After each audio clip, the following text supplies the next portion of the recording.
last year in it, and so because it was an emergency, we have to approve that first, or not, but you should, because that causes chaos if you don't. And then we also have a proposed amendment to that. So it's a two-parter.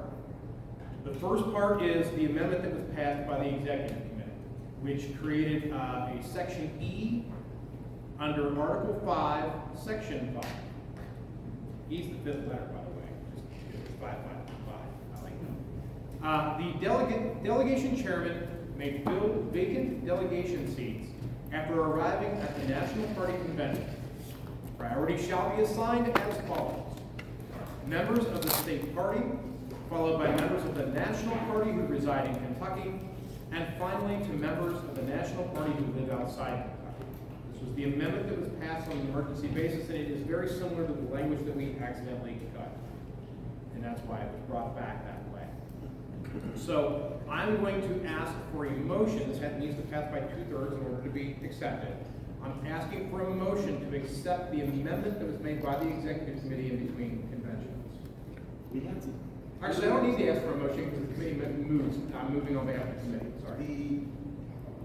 I remember one time the rules about ratifying the executive committee amendments had the option of saying we don't have an issue with them having done this, but we don't feel that this is necessary to continue.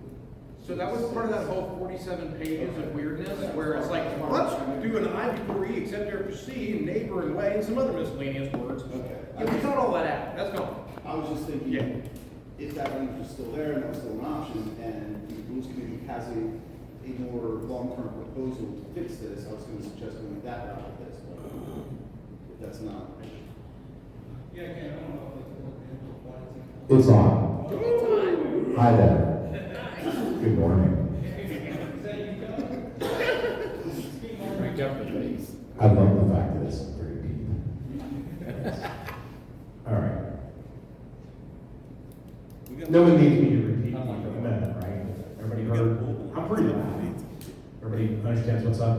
So on behalf of the committee, I am moving that this body accepts the emergency amendment that was made last year. Second. And it doesn't even need a second, I don't think, but regardless, is there any discussion of this motion? I'm going to do this. Is there any objection to this motion? See, that's fancy. Then that motion passes. So now, since the committee had a moment to look at this and it wasn't on an emergency basis, the committee was like, we can make this better. And so we are now going to move to amend what we just said was okay, the committee did.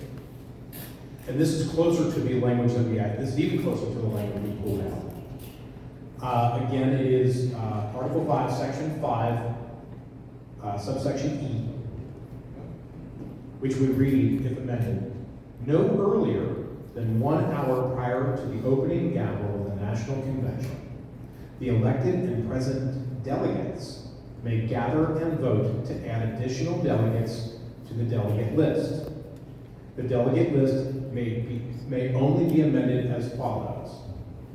Those elected at State Party Annual Convention, followed by members of the State Party, followed then by members of the National Party who reside in Kentucky, reside within the same National Party region, and reside outside the National Party region. So it's creating a list of priorities there. I don't actually like the way that's working, but whatever. It's done. That is the motion from this committee. Is there any discussion? Are you gonna have an issue with like gathering up all the delegation people and a quorum and all that? In theory, it could be. I guess the idea is that you're gonna gavel in 40 minutes, everyone's already sitting there. Right. I mean, at some point, thankfully, our people the ones who go to national, are usually there bright and early, which is good. We did not have a problem the last time. If anything, all of us were there at the beginning. I was good. We had extras, so it was okay. And that is the key of this, is that, it would work like a Robert's Rules of Order thing, where the majority of the delegates get together, they get to decide, you know, as long as you have a majority, yeah, they blah, blah, blah. Essentially, the difference in this is that now the delegates, as a body, get to decide who gets added, not just the chairman. So, And I'll point out too on that, it says may gather, and because like Ken said, there's no language specifying otherwise, so if we have 13 delegates and only 7 can get together, they've met quorum. And last time I can think of that would have been an issue with National Cross would have been in 2012. We only had 4 people who could make it out there. I think we've been filling our delegation for a decade, right? was it even for? Everyone who was credentialed at any given point and together came forward. Me, Keith, All right. 2 others. For Lincoln, You know, Yes. my tacit recollection of this from last year, and it is that the executive committee was had time to do this because we had ample warning that mattered, and it could end up impacting somebody's travel arrangements. So I'm wondering if we're going to get ourselves into a situation where there's people wondering if they should make last minute travel arrangements, and the committee can't actually make the decision until 1 hour before gathering. Yeah, I mean, it is also a possibility. I mean, the way this effectively works, we've had an agreement within the region, it's been a handshake agreement within Region 3, Right. that we give the other states priority if we have open slots. Right. So, I've sat with Ohio a couple of times. You know, we've had people back in the day when we used to not fill our delegation, we had people from Ohio sit with us. We had people from out of the region sit with us sometimes, but that's right, Nevada sat with us once. Jippers. So the point, I guess, is that effectively what we're doing here is just trying to make sure that it's not just an arbitrary decision of the chair. And I mean, there's probably other ways to do it. You know, the upside is that next year, there's no national convention this year. Right. So about this time next year, we can amend this again if we want to, if we think there's a need. I think that convention will happen in May, so it'll be 3 months basically ahead. What's the purpose of no earlier than 1 hour? Because if no earlier than 1 hour would specifically be to stop shenanigans like, oh, we met 3 days ahead of time at some Denny's somewhere. We made sure that only these delegates showed up, right? Like, everybody's going to be at the convention, right? And if you do it not more than 1 hour earlier, in theory, you should be getting your butt to the floor within about an hour before gavel, But do we right? not- Everybody here today was here about an hour before we gaveled in. But do we not have the same requirements and notice that we have for other? That is actually the issue. There would not be a notice required. Right? Because you wouldn't even know that you didn't have the full delegation until you get there and you find out, oh, not everybody's here. Well, last year we did, that's why we Right. did the emergency amendment. So, yes. Just occurred on the, I get what you're going for with the anti-shenanigans thing, but with this requiring a majority of delegates for any action, in order to pull those shenanigans, you're gonna have enough delegates on board to do this 10 minutes before gavel anyway. Right. So, I'm wondering if the 1 hour thing is necessary. Well, the 1 hour thing, the idea behind it is that it specifically makes it so the people that are on site be able to be the ones that fill the holes. You talked about the majority. I have seen in the past, let's use a group of 13 where there's 6 people and they get one person they trick into being a dupe. And now it's 7. Ta-da, majority, and it's 6 to 1, 6 to 1, 6 to 1, 6 to 1 on some votes, and that's that.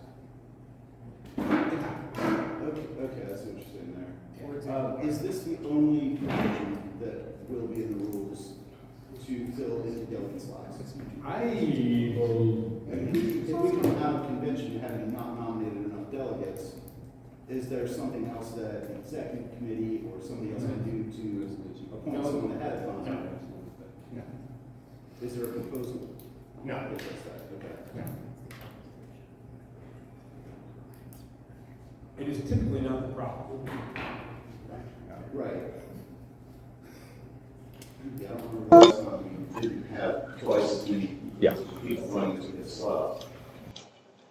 We do have a amendment coming up on how we choose our delegates.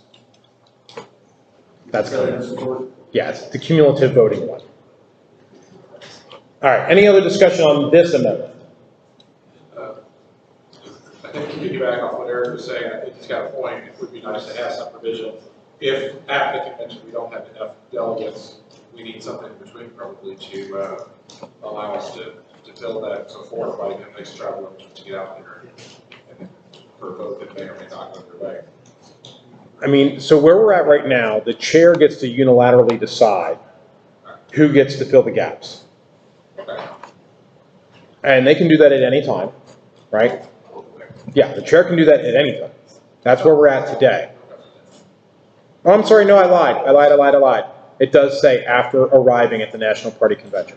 So the chair, so basically today, unilaterally, the chair, once he gets to the convention, or she, gets to the convention, they can say, okay, Chris, you're now a delegate, right?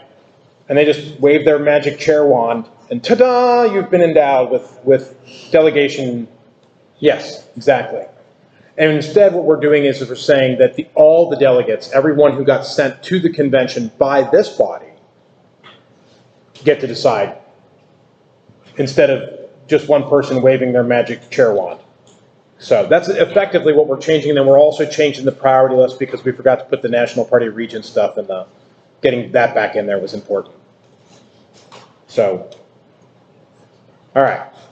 Any other discussion on this? I thought this was going to be the easy one. Does not bode well. All right, I'm not hearing any further discussion.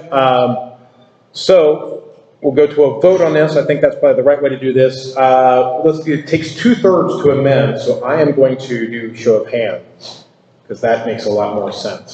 So those in favor, please raise your voting stick. 1, 2, 4, 5, 6, 7, 8, 9, 10, 11, 12, 13, 14, 15, 16, 17, 18. That is enough, so, but I will ask for those opposed. 18, 1, 2. So 18 for, 2 opposed. That motion passes. Thank you. Let me go here. Getting old is not recommended. All right.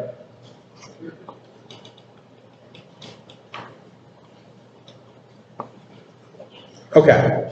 The next thing is another amendment to Article 5, but this is actually under Section 5. This is a super short one. We're striking a couple of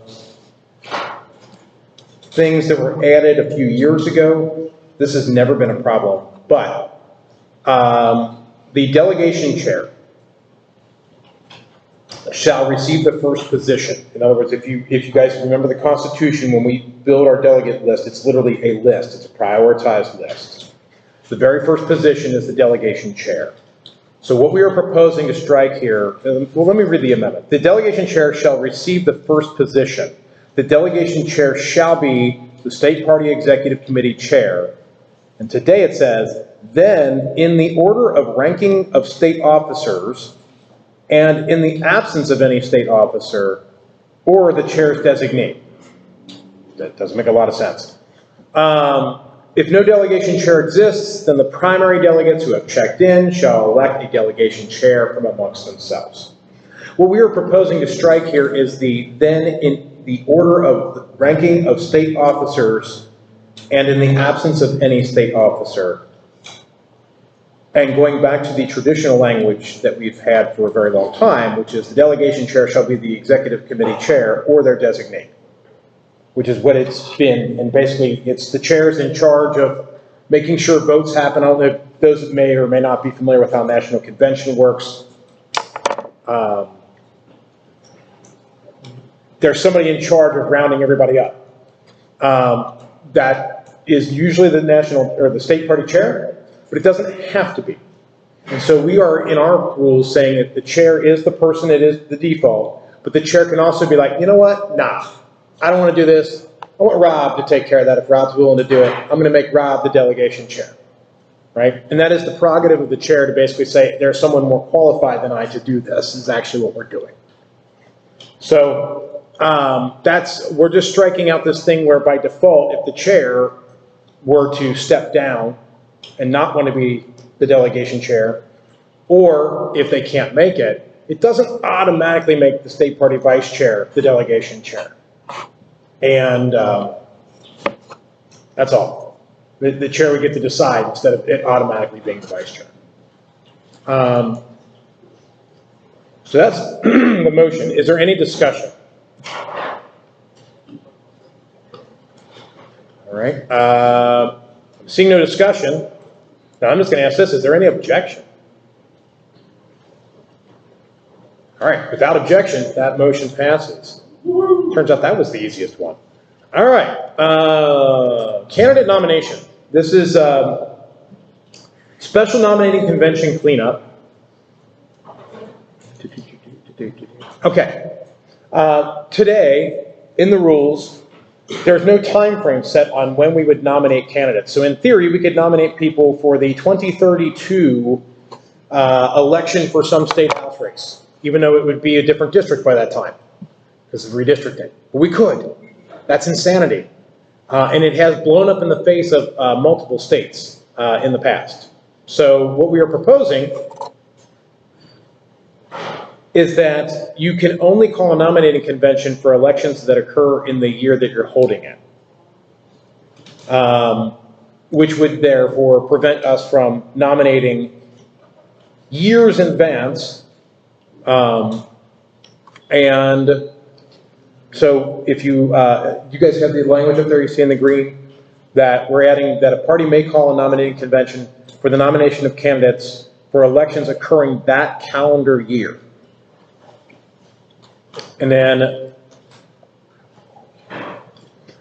we also specify in the special nominating convention, section 7, I don't know if that's up there or not, but the executive committee of the party holding a special nominating convention shall be eligible voters. The only elections to be held in the next 9 months may be considered. So that's a special election. 9 months is way wide of a window. So I see there's already discussion, Mr. Raymond. For the proposal here, this is going to be tabled until after the central committee vote, as that's would be a moot discussion if that proposal passes. Yeah, the notice say this is only relevant if the Senate committee stuff fails. Oh, look at that. It does say that. It says table this initially. Well, the thing is, it's all the report, and it's in a particular order. So people have the ability to make motions. So moved.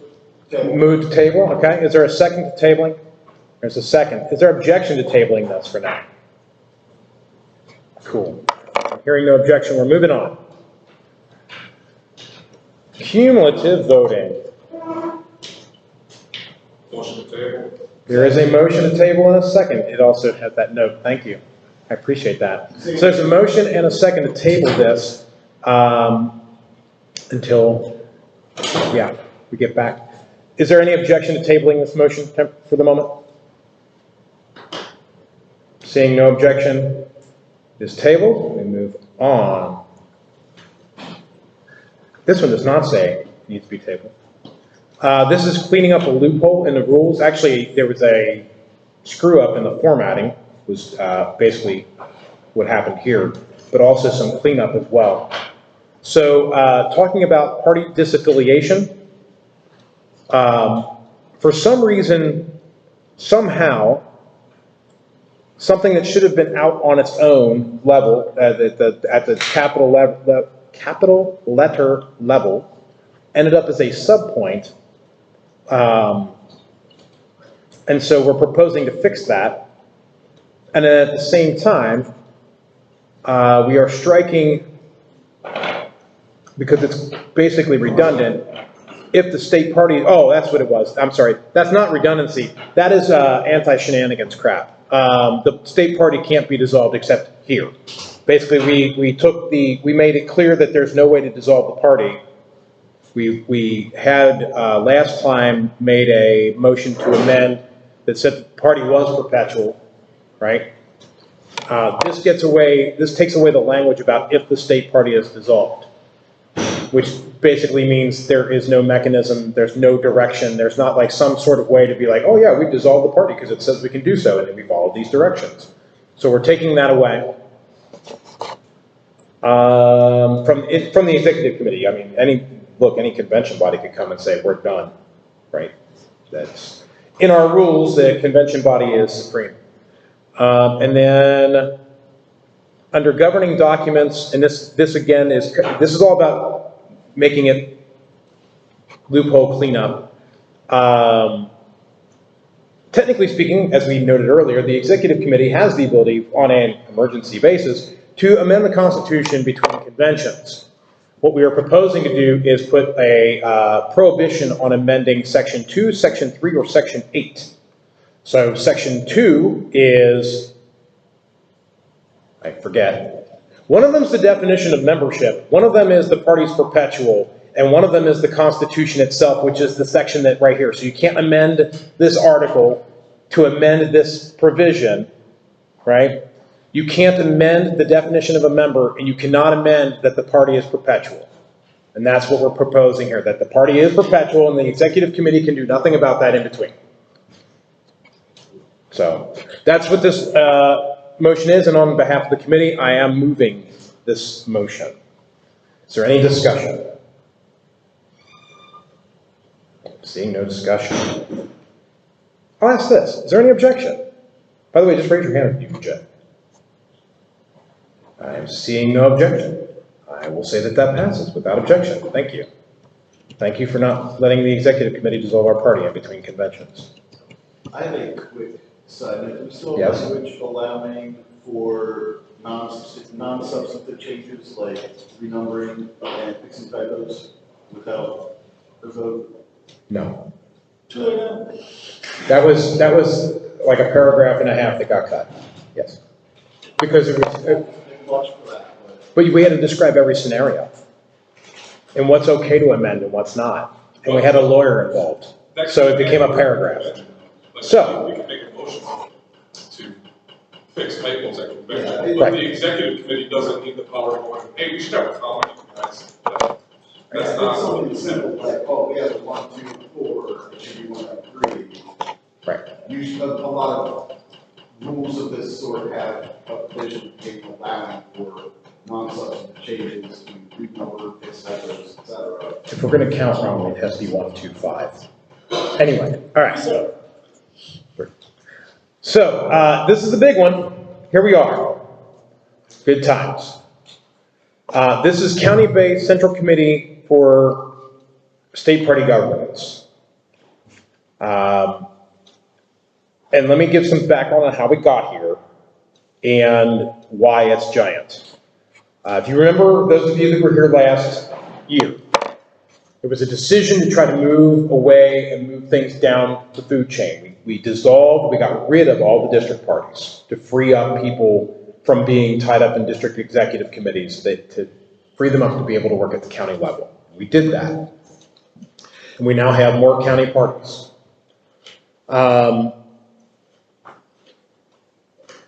We have a couple of things that came out of that. We kind of knew that it wasn't going to be perfect. I don't think anybody expected it to be perfect. If I remember right, we crafted the language on the convention floor, which is a terrible way to do things. Not that I've not been guilty of it, it's just that you end up with a mess. And that's what we have. We have, unfortunately today, district representatives that have zero responsibility to actually be representative of their county parties. And there's no mechanism for the county parties to do anything.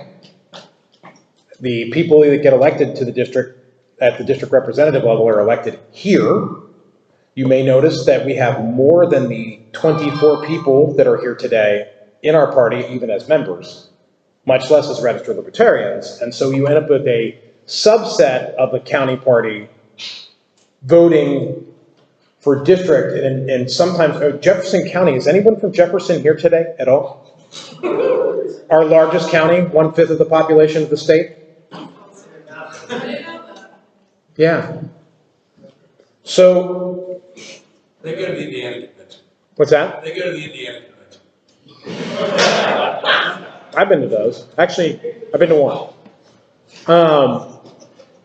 Actually, technically two. 2009, we did it combined. So, all right. The point is that we have gaps in what we've done, right? There was bad wording. There's weird, still references to district parties randomly. We talk about chartering parties and affiliate parties and chartering parties. There's only one chartering party now. It's a state party. But it used to be that we had this tiering, right? We had the 3 tiers. So the state chartered the districts chartered the counties. But that's all goofy language that doesn't matter anymore. And so we end up with a whole lot of crazy language. There was broken stuff. There was stuff still referencing the old district parties. It didn't make any sense. And so what we end up doing is looking at the direction of the party generally, and also, what we were trying to accomplish or started to accomplish last convention. And we look to keep moving that forward. So what does that mean, right? A county party, we're trying to put emphasis on the county. Well, what if the county parties were actually in charge of the party, right? And that's where we got to with this, was if our goal is to push everything down to the county, if that's what the delegates wanted last time, was to push people down, push more of the responsibilities and the power, what power there is, to the counties, then let's keep doing that. And so that's what we ended up with, is a proposal, and that's what this proposal does, is instead of electing our officers at convention, right, our officers would be chosen by a committee made up of all of the county chairs. That the county chairs would have the ability to both hire and fire at will any member of the executive committee of the state party. Because, and this is all kind of weird stuff, but with Robert's Rules of Order, things get weird when one body is able to appoint people and another body can hire or can fire people. Like, that's weird. Like, it's supposed to be the same people that hire or the same people that fire, and it gets really funny. And we ran into some of that in the last LNC term, where there was some weird stuff about who has the right to do what and how and why. You know how you solve that problem? You just say, no, these people can appoint, these people can fire, and they're the same people, and that's that. And there's no will of the delegates crap involved, which, that's important, but that's what gets weird, is that the will of the delegates was to elect this person, and then all of a sudden a different body's trying to fire that person, and that just gets awkward and weird. That solves that. We also have a ton of cleanup language in here. There are 2 pending amendments on this proposal because the committee themselves either couldn't decide or felt that it was a decision that really it was important that we wanted you guys to decide the answers on. This thing is giant. I don't know if you guys have read it. It's pretty long. Has everyone read it? We have to pass it so we can find out what's in it. Please don't do that. We're not Congress. Please don't do that. And actually, that's why, the reason I asked that question is, Mr. Chair, as long as you're okay with it, and then obviously if the body's okay with it, I would recommend that we take a 10-minute recess, that people read this. So moved. Second. All right. Actually, if we're taking a 10-minute recess, our rules are that at 10 minutes or greater, every break of 10 minutes or greater, we re-credential. So yes. We would open credentials back up during this time. So I heard a motion and a second for a 10-minute recess. Is there objection? All right, there's no objection, then we'll recess for 10 minutes. Yay. All right. Either ended or moved somewhere on our front, interrupting business in any way. And because our break was 10 minutes or longer, we did re-credential. That's in our rules. And I'll just give you a quick update on credentialing. We now have 27 present and voting, which means that 14 is the majority and 2/3 is 18. So there you go. Okay, so I hope everyone had fun reading the Giant Rules Amendment proposal. Good times. And once I pull it back up here, I will officially move this on behalf of the committee. I am not going to read it, because it would take all day. Yes.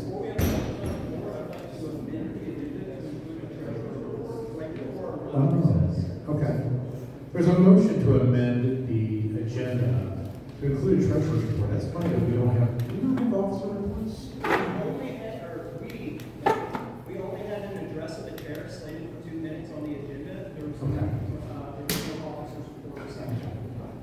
I'm hoping there'll be no objection to this. There's been a motion to suspend the rules to amend the agenda, including treasurer's report just before lunch today. So I'll second. And there's been a second. Is there any discussion on that motion? Any? I would like to know if you guys want more detailed officers reports, such as vice chair, chair as well. Like, people want those or just financials? Just financials, that's fine. Just the money. Okay. Just the All money. right. More new information, how much time are we talking about? 5 minutes. It's 5 minutes, and I put it on top. Are we just doing this right now? It'll be just before lunch. We're just amending, where there's a motion to suspend the rules for the purpose of amending the agenda, taking it as a combined motion, so we don't have to vote twice. The treasurer informs us as a point of information, it'll take about 5 minutes for him to do that. That's right. All right. Actually, what I'm gonna do is I'm gonna ask, is there objection? Cool, I like that. So that's amended. All right, so we are now, and by the way, I should note since right before we get back into this, if you haven't been able to talk to the vendors, the folks that are here, we have the candidates and people representing candidates here. We have t-shirts available. If you donate to the state party in a certain amount, you get a t-shirt. It's good times.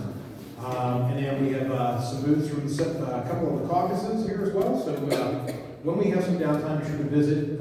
Some folks came here from pretty far away to meet all of you. Take the time to meet them.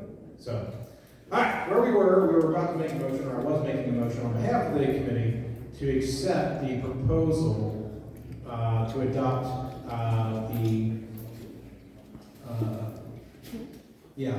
central committee proposal. I'm just going to call it that. And so it has been moved onto the floor, and we are now open for discussion. This is on the central committee. The central committee amendment.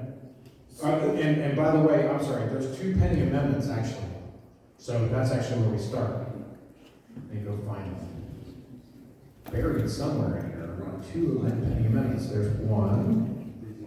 Yes, okay.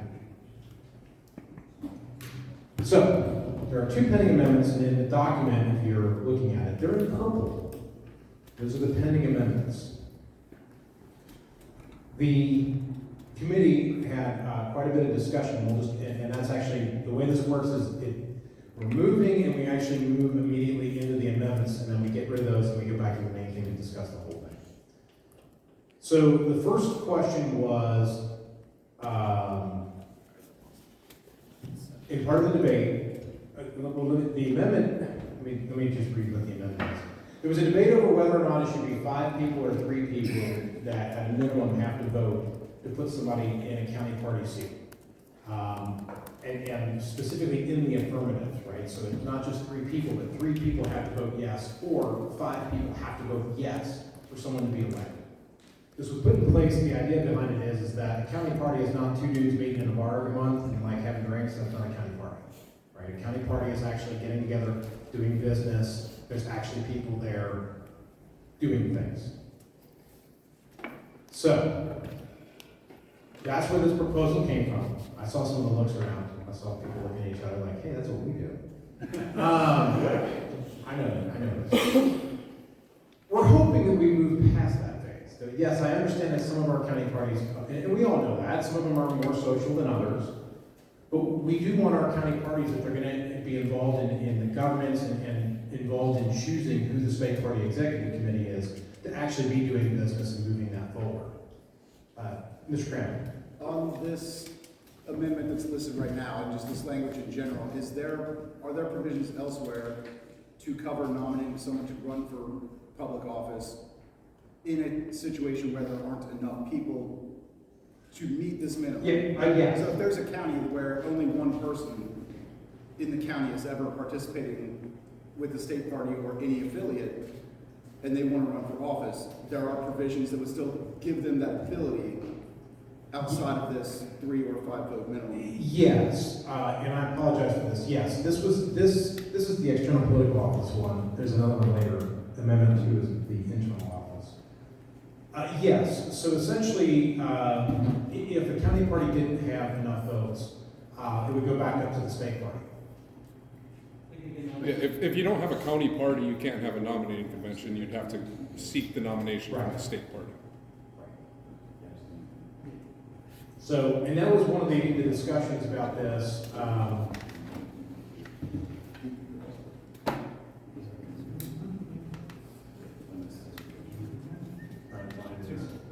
I think that's what the purpose of this was. Because specifically on the external political office, looking.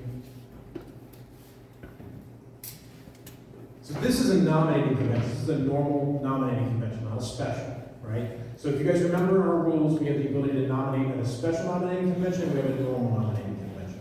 In fact, today we have a nominating convention scheduled. I forget what time it's scheduled for. First hour would be 2 hours. Right, when is that? 11:30. So at 11:30, we have a hard stop that we must yield to the nominating convention process. We're going to have more than 5 people vote now, and that's what this is, right? This is the normal nominating convention process. So if your county party did not have enough people present to nominate someone, which keeping in mind, anyone who's a registered libertarian, they don't have to be a member of the party. As long as they're a registered L, they are eligible to vote in that nominating convention. Registered by January 1st. By January 1st, that's correct. If they register January 2nd, they can't vote. That's correct. That mimics state law. So anyone who registered libertarian prior to January 1st of that year has the right to vote in our nominating conventions. Right? If you can't find 5 people or 3 people, that's a problem. Like genuinely, because you can vote for yourself, so that's 1. And then if you can't find 2 or 4 other people to nominate you, I mean, are you really running a campaign? So that's really what this is to make it so that, and that's the debate, whether or not 5 or 3 registered libertarians, of which the candidate is 1, whether it takes 2 more people or 4 more people to nominate someone at a nominating convention. Mr. Roberts. I support the reading. Any other discussion on the amendment specifically? This is just amending the proposal with the 3 instead of 5. That is correct. You would amend it so that it is 3, not 5. Ms. Warren. Could you clarify on how that would work for like a state house race? Like, is that the whole of the county party would be able to vote for that, or is it 3 people from the state house? A state party, state house race would depend on whether or not the state house race, the state house boundaries are fully contained within one county. This is just our nominating process, even today, right? So for instance, Jefferson County would have a number of races that they can absolutely run themselves because they have house districts that are fully contained within Jefferson County. But the moment it stretches out, if it's 1 precinct out of the county, right? There's 1 precinct out of the county, it's got to come here. Because we got rid of the districts. So that's what happens. And that's what happens today. Or to the state next county. Well, that would be a special. State Excom is a special nominating. Yeah, they can still nominate. They can. We do that as a After the gap. state. Right, after nominating convention closes, the executive committee has the ability to fill it. But you're correct, you go to the state, because it's 1 precinct. If it's even 1 precinct across a border, it no longer fits in a county park.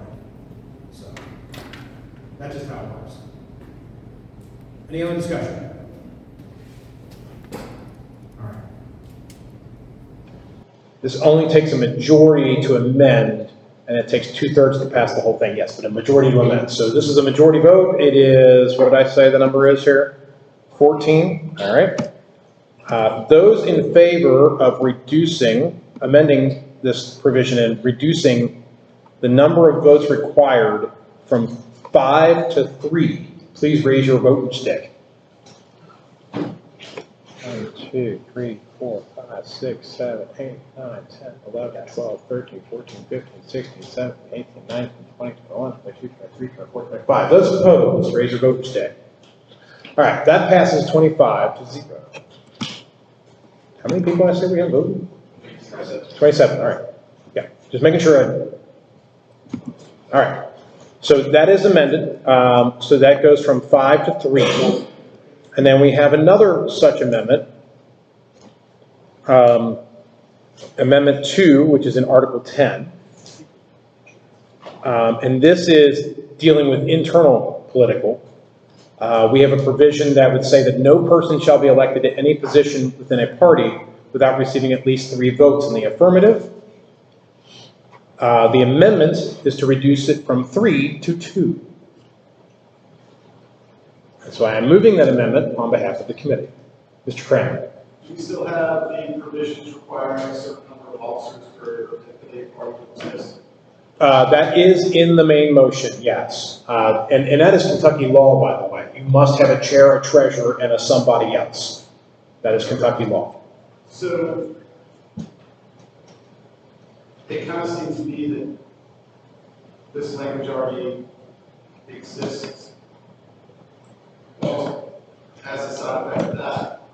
No. I mean, if you have got 3 people and you don't get 2 yes votes, you've not got a majority of votes. So that's, so the way this reads before it's amended. Positions had to be unanimous between 3, otherwise you couldn't have positions. Right. Like if you had 3 people and 2 of them wanted to be chair, and you voted 2 to 1 with 1 person, that Nobody would wins. not have a chair. Right, yeah, that's changing it from 3 to 2, but I'm honestly questioning on this.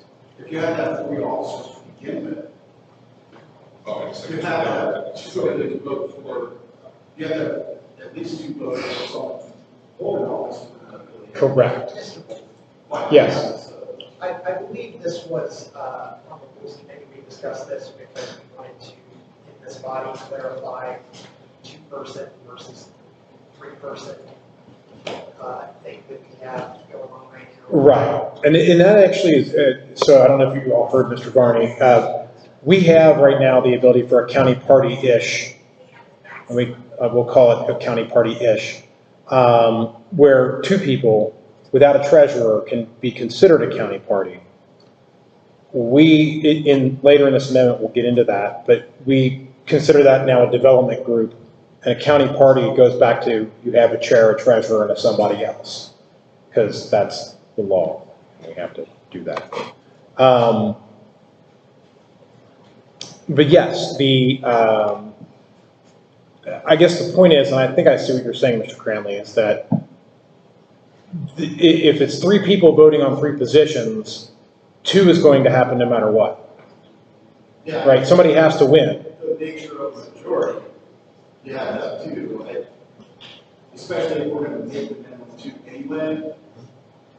Do we need the language at all? That's kind of my point on that. Yes. Whereas with 3, you would actually have to have either all 3 unanimous, or there'd have to be more people there.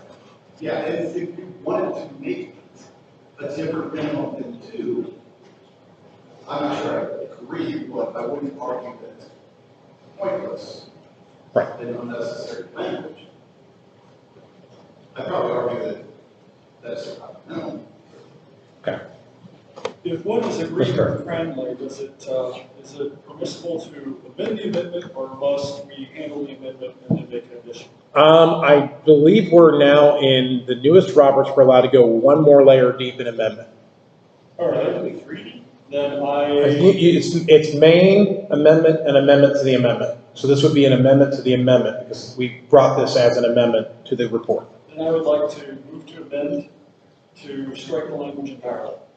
So you're moving to amend to strike the, what is noted as section 5 and the amendment itself. So that whole sentence would just be gone. The Article 10, section 5, the proposed language of section 5. Well,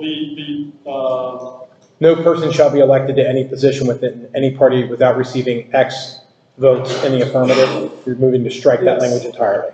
yes. Okay, so that is a motion to amend to strike that entirely. There's a second by Mr. Cranley and also multiple other seconds, but I saw Cranley first. Is there discussion on this amendment? Mr. Raymond? Does removing it affect the context of the rest of the section? I do not believe so. It was something new and added. The rest of it already is pre-existing language, so. All right, any further discussion on the proposed amendment to the amendment? Hearing no further discussion, we will move to a vote. I'm going to see if we can do this. Is there objection? If there is, just raise your hand or your vote will stay. Any objection to amending to just strike this entire section under Article 10? I'm seeing no objections, so that becomes the amendment. So now we're back to the amendment, which is now, as amended, to just eliminate this line. So, is there any discussion? Again, still seeing no discussion. Good. Why does this add to the first? Right. Okay, so I will tell you that this was added originally. The idea behind it was that we would have 3, right? That was the original language started as 3. And the idea behind that was you either had a unanimous body, 3-0, or that it would be more like a 3-1 or a 3-2 situation at a minimum for someone to be elected. It's to try to push the parties away from a couple of dudes at a bar or a county party, right? That's what we're trying to push forward to grow and to create incentives to grow. That's really what that was about. But I also, me personally, tend to agree that, well, I'm not supposed to argue. Never mind. That's the hard part about being the Rules Committee chair. I don't get to argue. It sucks. But you did express one perspective. I think Yes. it would be perfectly fair to reiterate just what Cranton's articulated already. Yes. It's just an observation. No, and yeah. The rationale for it was to try to push people to get more people involved. If it's been amended to 2, if it had been amended to 2, it would have not really mattered because it's just extra language. So that's what the rationale was while we're back to here. And so now we're getting ready to strike this entirely, or vote on striking this entirely from the proposal. Mr. Perry. Maybe it would clarify as to what we would have if we don't pass this amendment versus what we have if we pass it. So at this point, because now the amendment is to strike it entirely, it's effectively still voting for 3 versus 2. Effectively. 3 versus not having the language. Right. Which is the same as 2. Yes. What has effectively been done is it's still a decision on whether or not somebody needs a minimum of 2 votes to get elected. 2 or 3.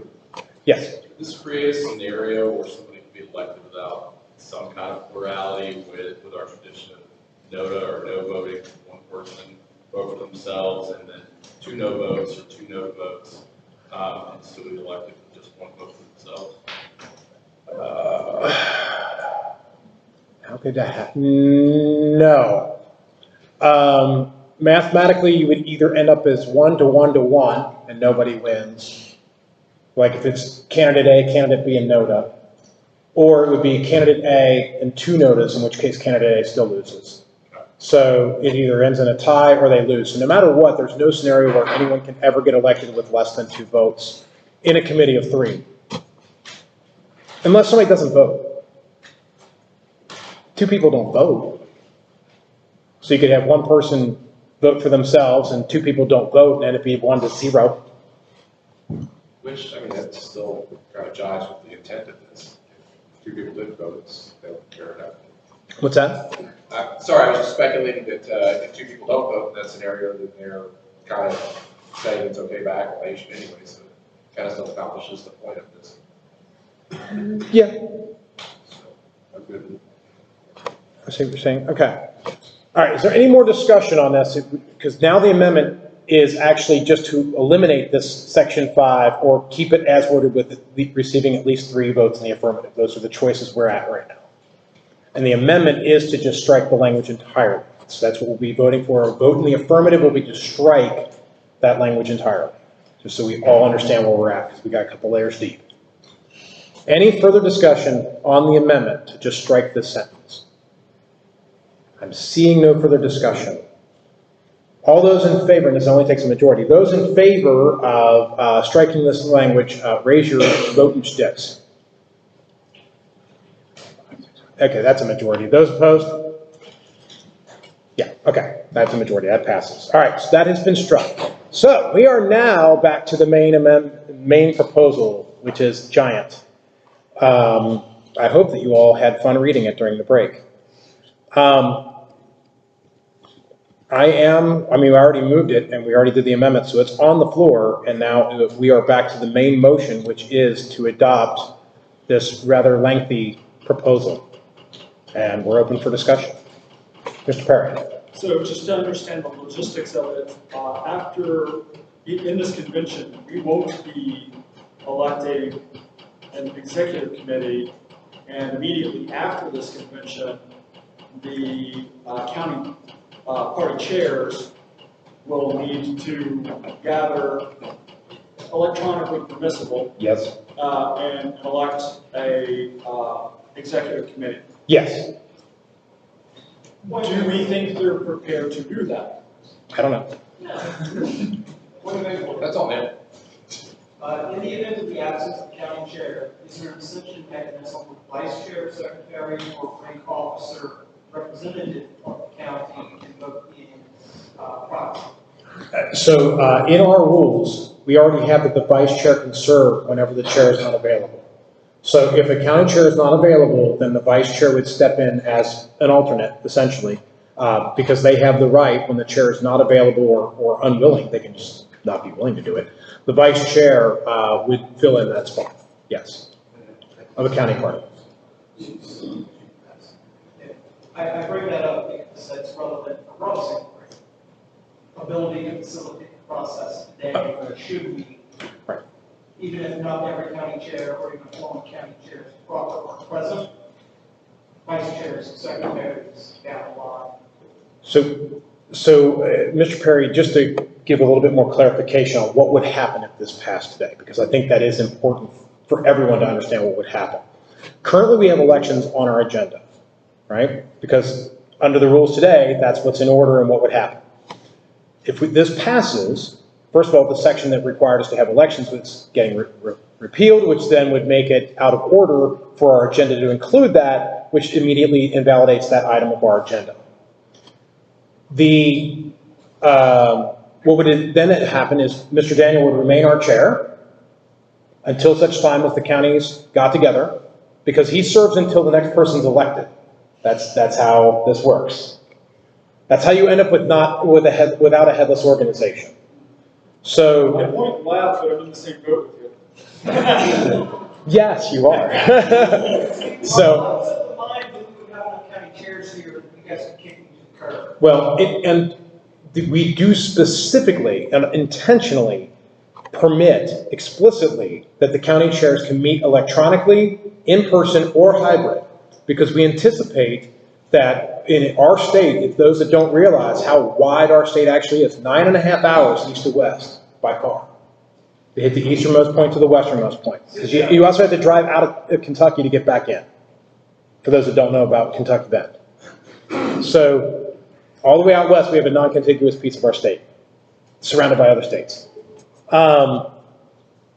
The point being that we anticipated that there's no reasonable way that we would ever get somebody from Pike County and somebody from, Fulton, yeah, county, thank you, to ever meet somewhere reasonably because that would still be a 4.5-hour drive for them each way, for what is intended to be a very quick meeting of, here's who's supposed to be leading us for the next year, and we'll just keep an eye on them and make sure they don't do anything dumb. And that's really the job of the Central Committee, is to appoint people that are responsible to the county parties, and then they can fire them if they're dumb. And that's that. Or the other issue, sometimes we've had people quit in the middle of a term. We've had that before. They just get tired, and rather than just resigning outright, they can talk to some county chairs and be like, hey, I'm thinking about resigning. Why don't you, think about who you would replace me with? The idea is to try to bring some level of accountability of the executive committee, because they are 2-year terms. We do have today the ability to recall officers, as you guys heard this morning. We have that, and that's good today. But that's effectively how that would all work out, is that, yes, there'd be no elections today. County chairs would meet at some point. Current executive committee lives on until they meet. And then from that point forward, the county chairs would get to decide whatever. We do have mechanisms in here on how county parties get affiliated. I actually think if this passes, well, now I'm starting to get into argument. Let me not say it that way. I believe there are a number of counties that are ready to spin up if they were so pushed to do so. I think it's a question of people, and this is something I want to talk about tomorrow, because I'm hoping we get done early and we can have a conversation about county parties and why are we here.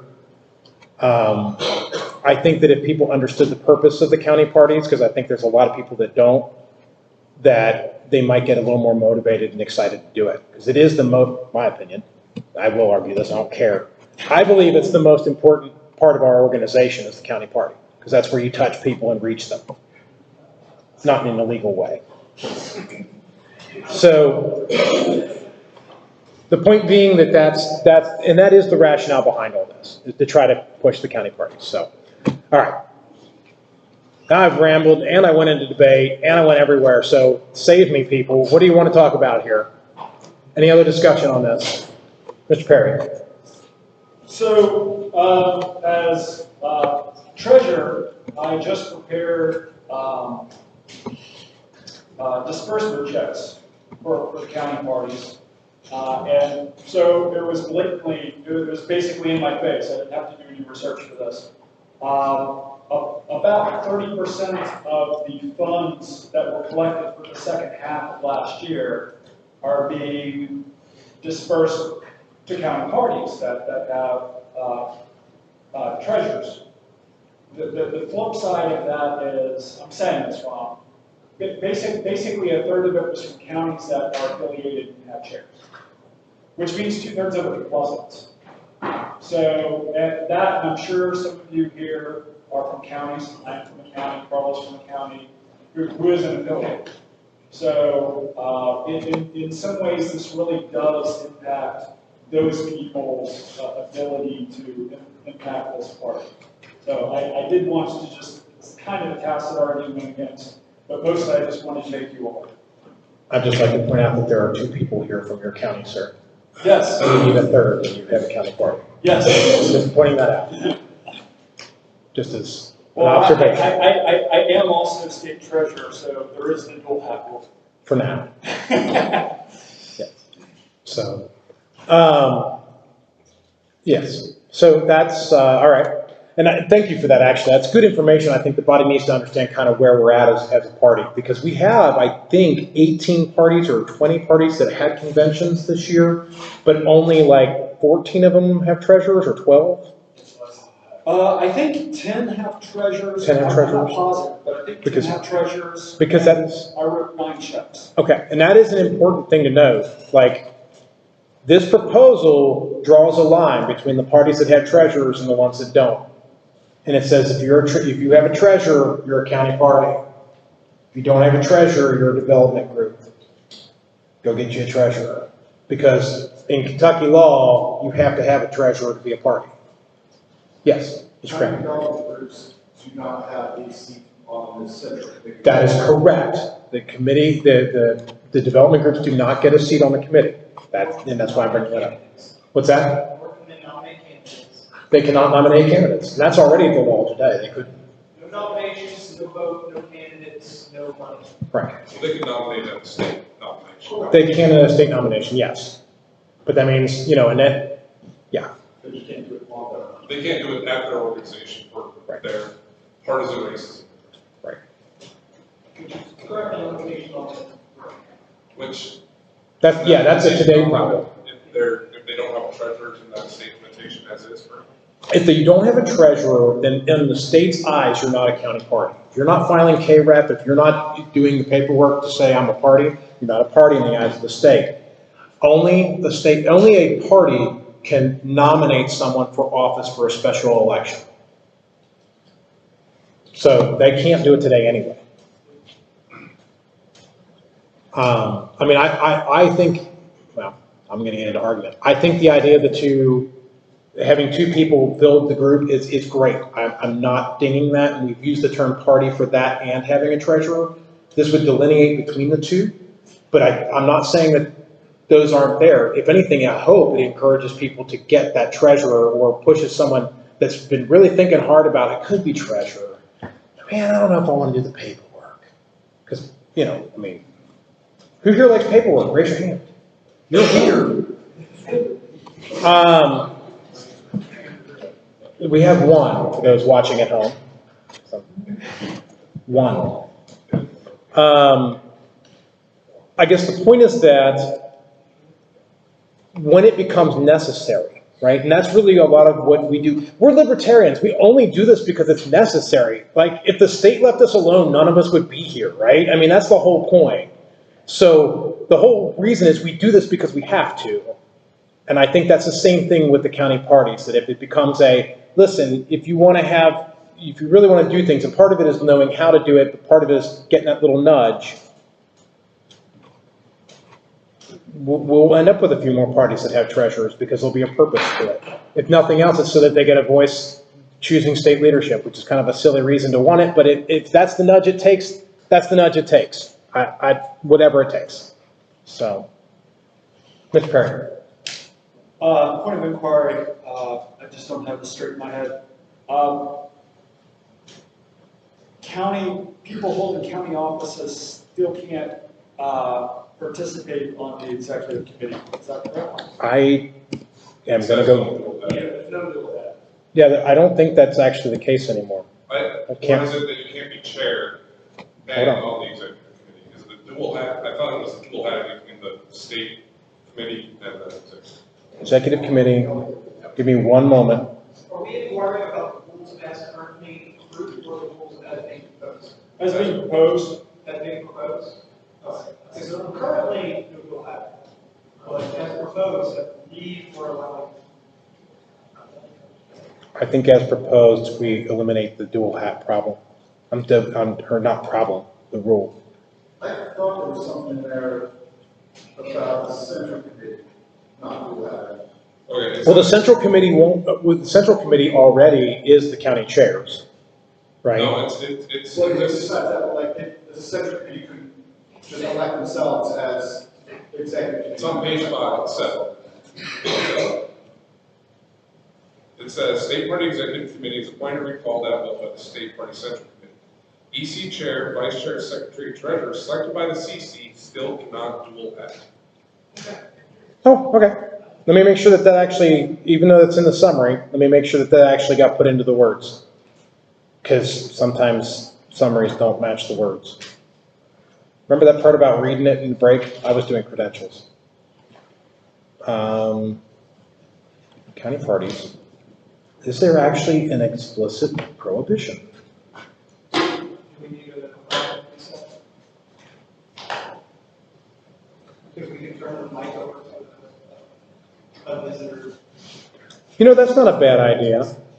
While I take a look, why don't we hear from one of our visitors, because we have a few different folks that came here to talk to you all today.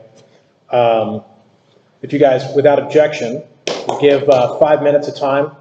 Is there somebody who signed up first versus second? Is there a?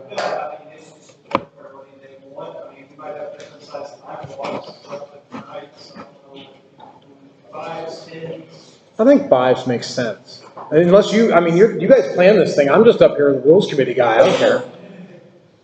5 minutes. You want 10. Right, take 10 from the back. But they want 10s? Okay, well, we can hold on for that. Let me do this. Let me just find this. That's county parties. That is the other thing, by the way. Oh, that is an important thing as I'm reading this again.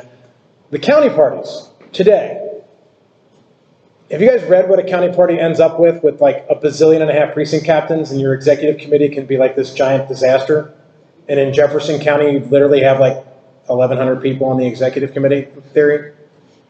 That's a terrible idea, by the way. We are proposing to change it, that instead of doing it by precinct captains, that we would break it down by magisterial districts. And for those of you that live in commission counties, it's the same thing as commission districts. Don't worry about it. But that would mean that it's between 3 and 8, and that's up to the counties, what they've done as far as the county government has broken things down between 3 and 8. And it aligns with the districts where we are, in theory, trying to get people elected, which is, again, going back to the county party thing. So a county party would have up to 4 officers and then plus the magisterials, instead of 4 officers plus every single precinct in the county. Because that would be a disaster in Louisville. Like literally 1,100 people on an executive committee. Like, come up, Mr. Roberts. Oh, okay. That's it. Okay. I'm still looking here to see if I can find the answer to the question about dual hat.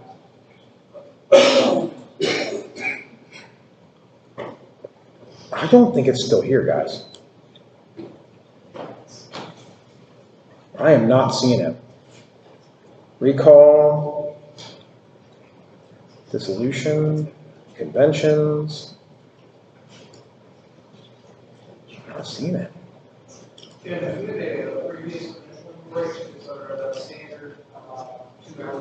The 2 hours reset when we took our 10 minutes. We'll be able to go to lunch, basically. So that's a good thing. Will we have a prediction break the 10 minutes well? Correct. So during that 10-minute break, I would like to extend the opportunity. That sounds great. Yes.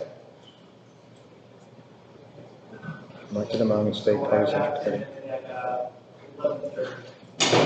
Officers of the state party central committee are the chair, vice chair, secretary. There isn't a treasurer. That makes sense. Yeah, because they're not a voting. They're not a spending body. They're just check and balances, powers and duties. Appoint and remove members of the executive committee. Shall members of the executive committee shall serve until relieved of duty. No, I don't see the thing where they're not allowed to dual hat. I think that was in a previous version of the proposal, and I think it got ripped out. So while the description, remember that part about I said read it up?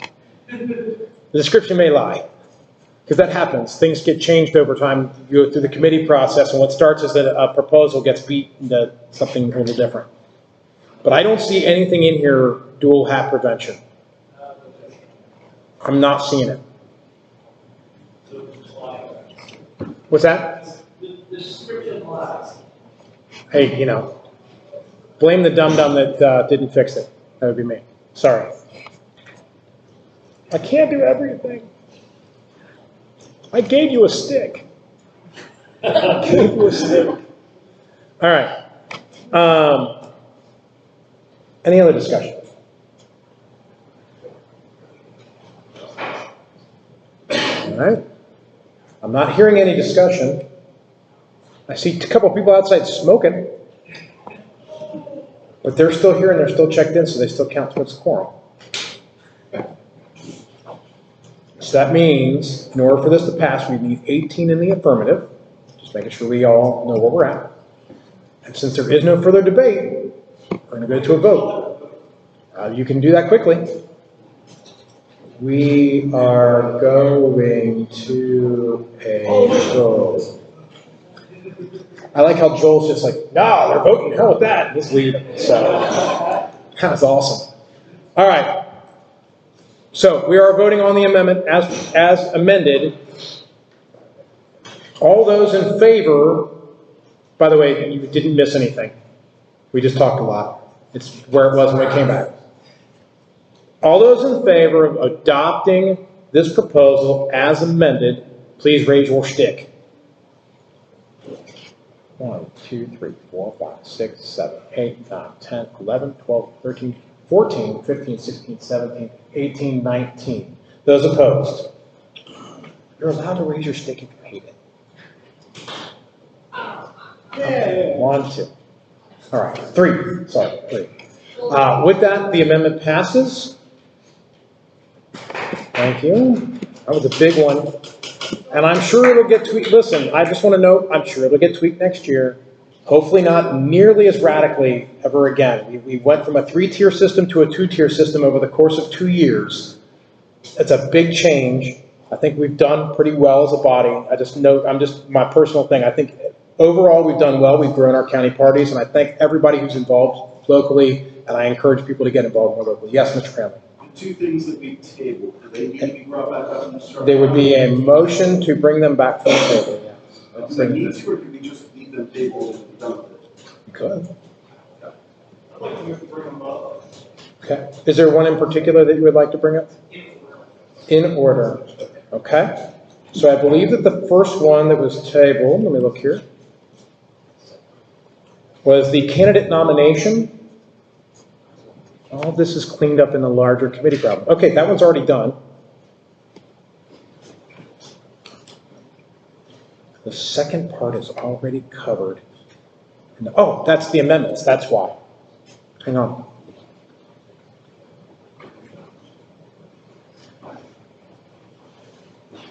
Okay. So, looking at the cumulative voting and minimum number of votes, which is page 5 of the report. Is that up here?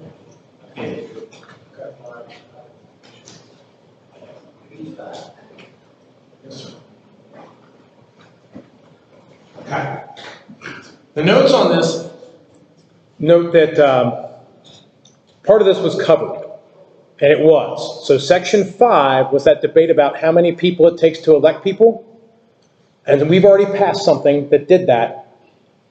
So this motion being made was tabled with the understanding that it would end up being not germane if the other thing passed, right?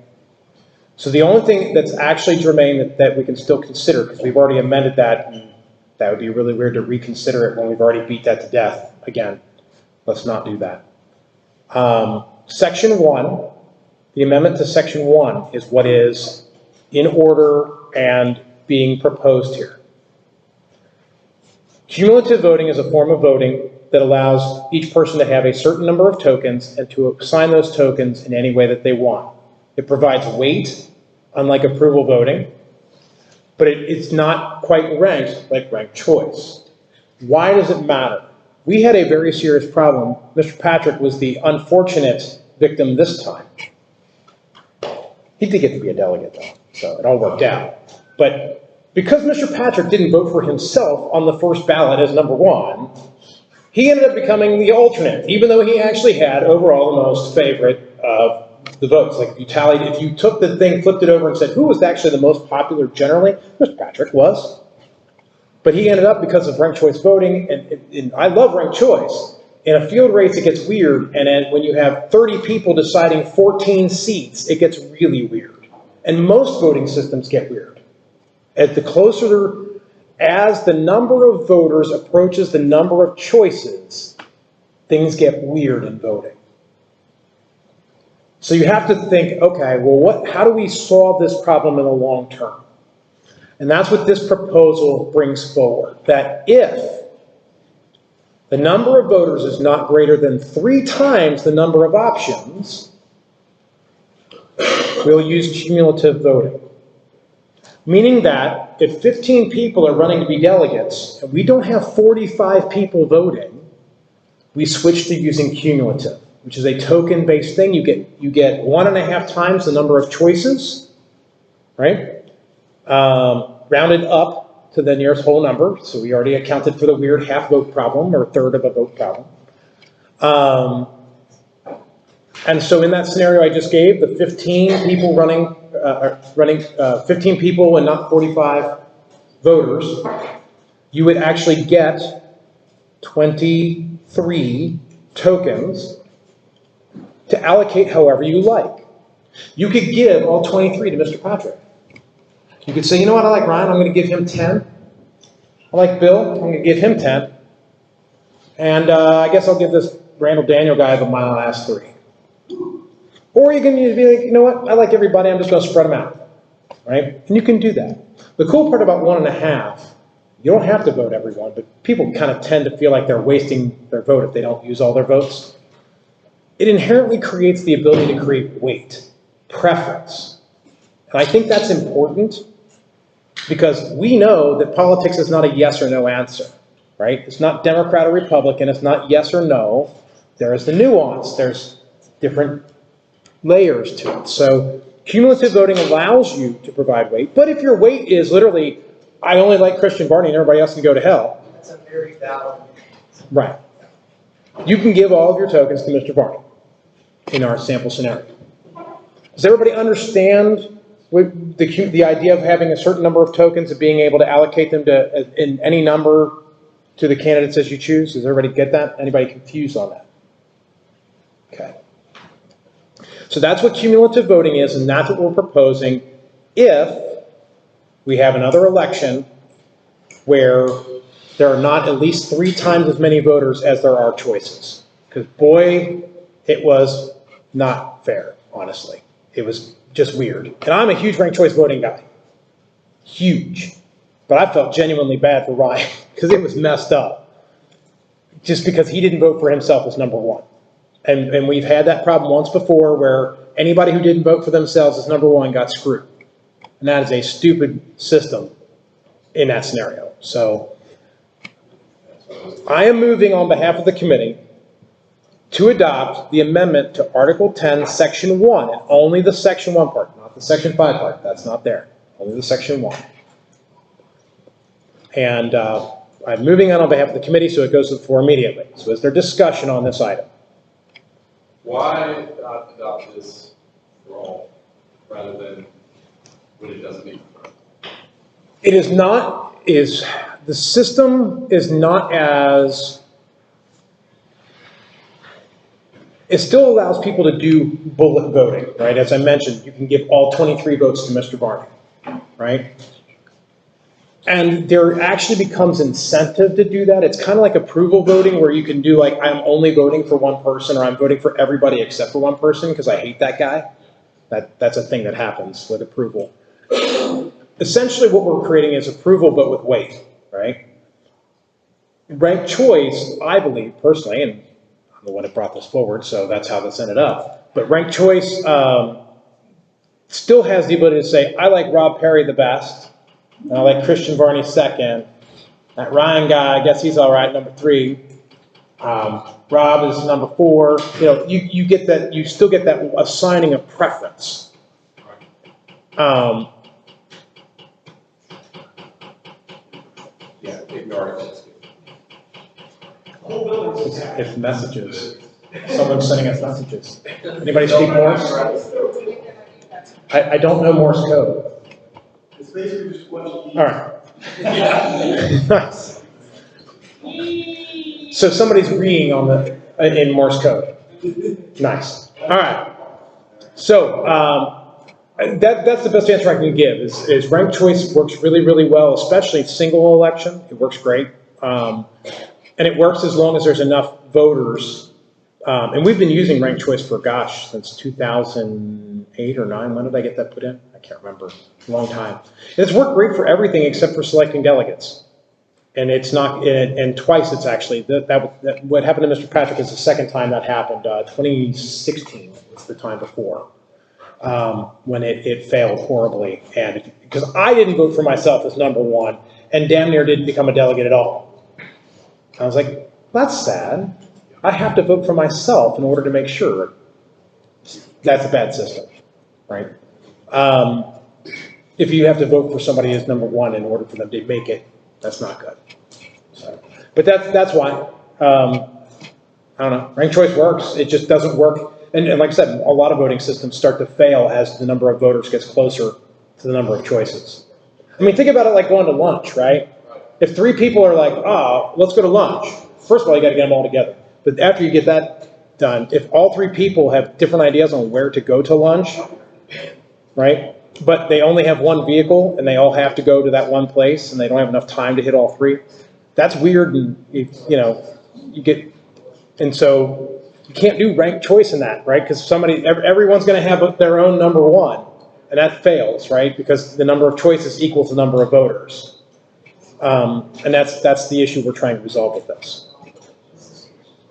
Yeah, I guess my question is, this works on a smaller body, would it not be equally as effective on a large body? Just what is about ranked choice entirely at larger body?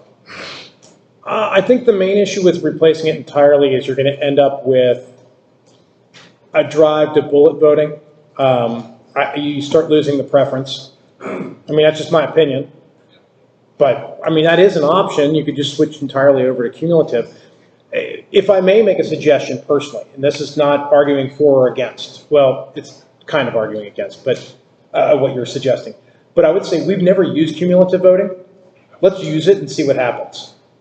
And then if it turns out to be a superior system and it just works for everything, we can strike our RCV later. But I would be hesitant to replace every election, everything we do. I would only feel like for delegates, we would elect 14 or 15 could cumulative be effective, but as far as other nominations positions, but it's almost like once you get to a certain number of people that you're voting on, right? That's when it becomes difficult to do ranked choice voting. Yeah, I mean this guy's my 12, and this one's my 13. Oh yeah. Well, we've had larger delegation bodies in the past where we used ranked choice. What year was that? Was that 2020? Yeah, it was 2020. It was, or maybe it was 2019. We had like 70 people at the convention, and we had like 20-something options on the ballot for president. And we actually did I was on the National Convention Committee, and we were doing a test run of Scantron style, right? The bubble voting. And I still have those ballots, and I tallied them all. And it worked fine, right? 20 candidates with 70 voters was fine. But 14 or 15, whatever it was, candidates with 30 voters died entirely. Like, that did not work at all. And so that's how we also came up. I mean, I'll tell you, the 3 times thing was literally me. It seemed to work when it was 70-20, so that seemed to be okay. We even talked about that, if you remember, on a committee, those that were on it.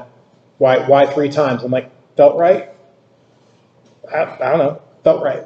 Also, in ranked choice, when you have a huge rank, a huge number of people, I think most people fill out the first 5 or 6 that they care about, and after that, they just stop. Okay, that's fine. Mr. Roberts and then Mr. Exner. Yeah, I have a half question, half comment. I can't answer my question, but in ranked choice voting, it's easier to express preference and use their tokens to do a thing.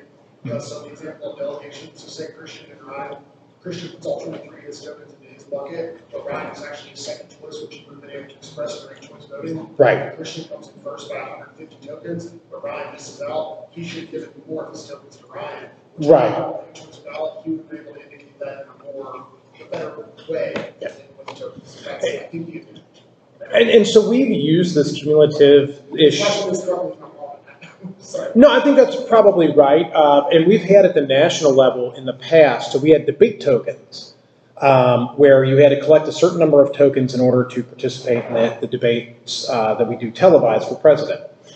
And the really weird stuff is when people start transferring stuff, like intentionally, like organizing and orchestrating.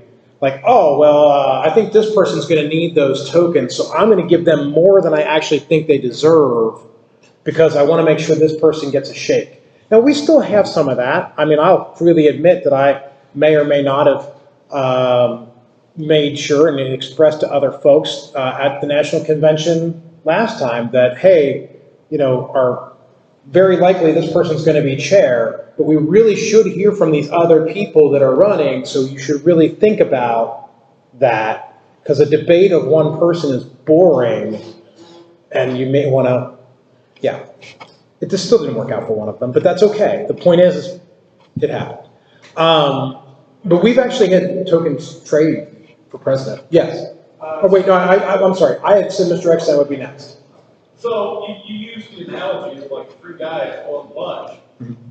So each guy gets so many tokens. And Right. if they want their place, they're gonna put all the tokens on the same place. Then how is that gonna turn out any different? You're gonna have 3 different, so every person has 10 tokens, and they're gonna put all 10 in their place. How is that gonna end up any different than? Yeah, I think part of it is that people will still have to act in good faith. I mean, part of this still is good faith action, right? That, okay, let's use the theoretical lunch, right? We got Mexican, Chinese, and a burger joint, right? And I'm the one that's like, I want a burger. But I haven't had Mexican in a while. That sounds kind of good. But I really want a burger, but I'd be all right. I mean, if we ended up at Mexican, I wouldn't be too mad. But I can't do Chinese. This place is too greasy, whatever. I just can't do that, right? So I can put, 10 of my tokens, say it's 15, just for easy numbers. I can put 10 of them on my fast food, and I can put 5 on the Mexican, and none on the Chinese, right?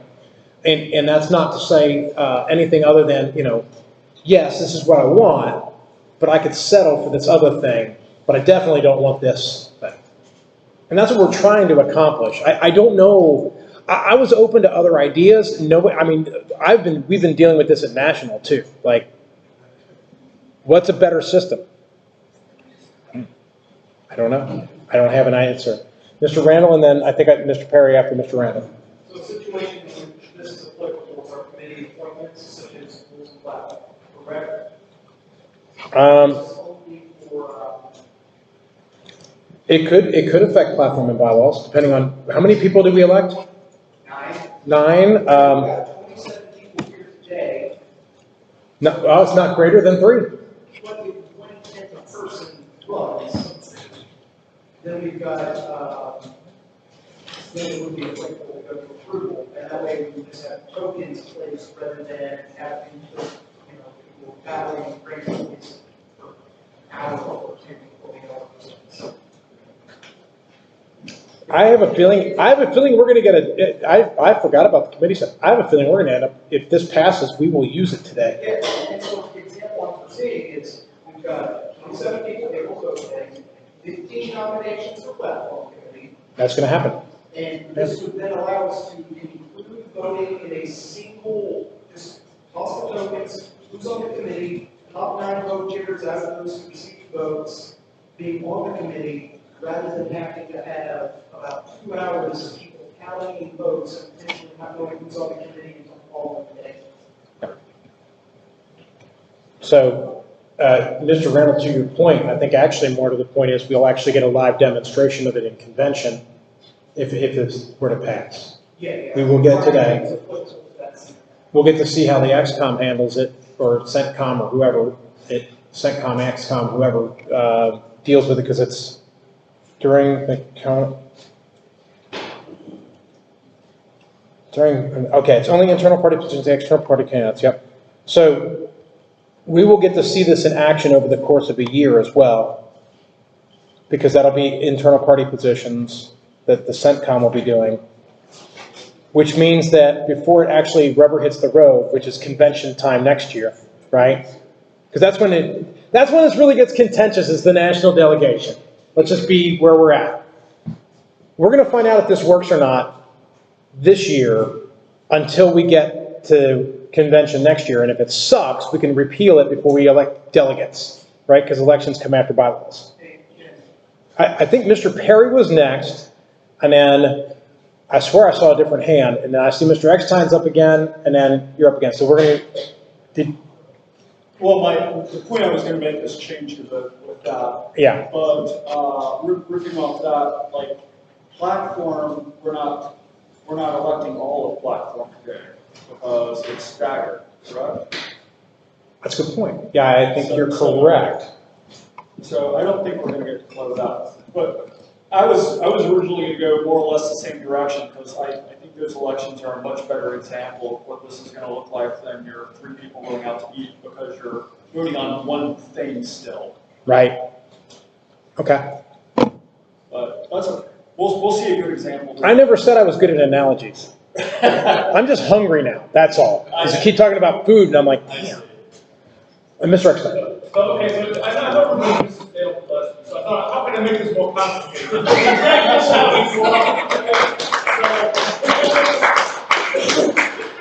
Brought up a great point here.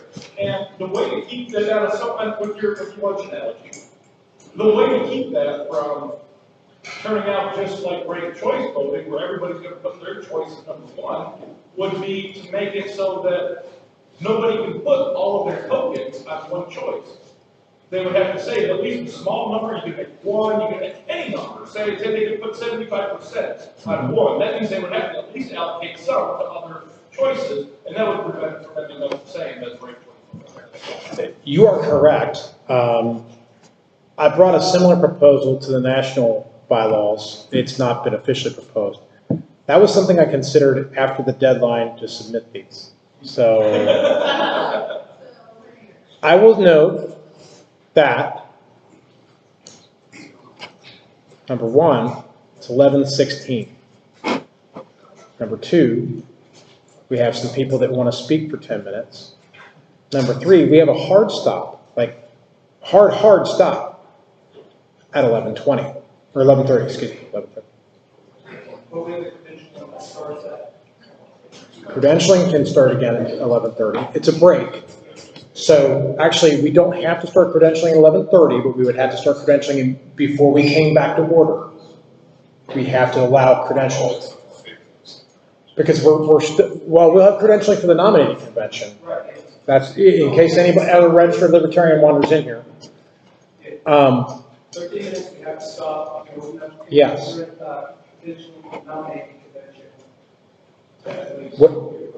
What I think I'm getting at, and what I'm trying to stall toward, is if you think there is a better amendment, a better way to do this, we have one more item after this left on the report, and then we're done with bylaws. Hallelujah. If I may suggest, perhaps we let our guests speak for 10 minutes, one of our guests speak for 10 minutes. We then have a 2-hour break for the nomination stuff. Plenty of time to workshop something and type it up and bring it in typed format that can be projected right there that we can all read as an amendment. Point of order, is our treasurer's report supposed to have report? Oh crap, that's right, treasurer's report. Actually, that's a really good point. So actually, what we could do. Yeah, we've got 7 minutes, 12 speaks, and 10 minute break. Rob? Unless you're hustling, you're not going to have time to do If you something. have to pass approval, and if you don't like it by the end of the day, we can revisit it. Yeah. So like if we want to accept this for this committee, we decide, let's just go back to ranked choice platform. What I'm going to suggest, Rob, can you do this in 2 minutes, 3 minutes? Yeah. Okay. Here's what I'm going to suggest. Somebody make a motion to table the remainder of the report until after lunch. There's a motion and a second. Any objection to that motion? Hearing no objection, that passes. The next item on the agenda was to hear from Mr. Perry. There you go, treasurer's report. Do it quick, and then we'll get somebody 10 minutes. Hi, kids. All right. As of yesterday, we have $26,994 in the bank, an additional $1,296 in Stripe, and we have $3,931 out in checks, disbursement checks.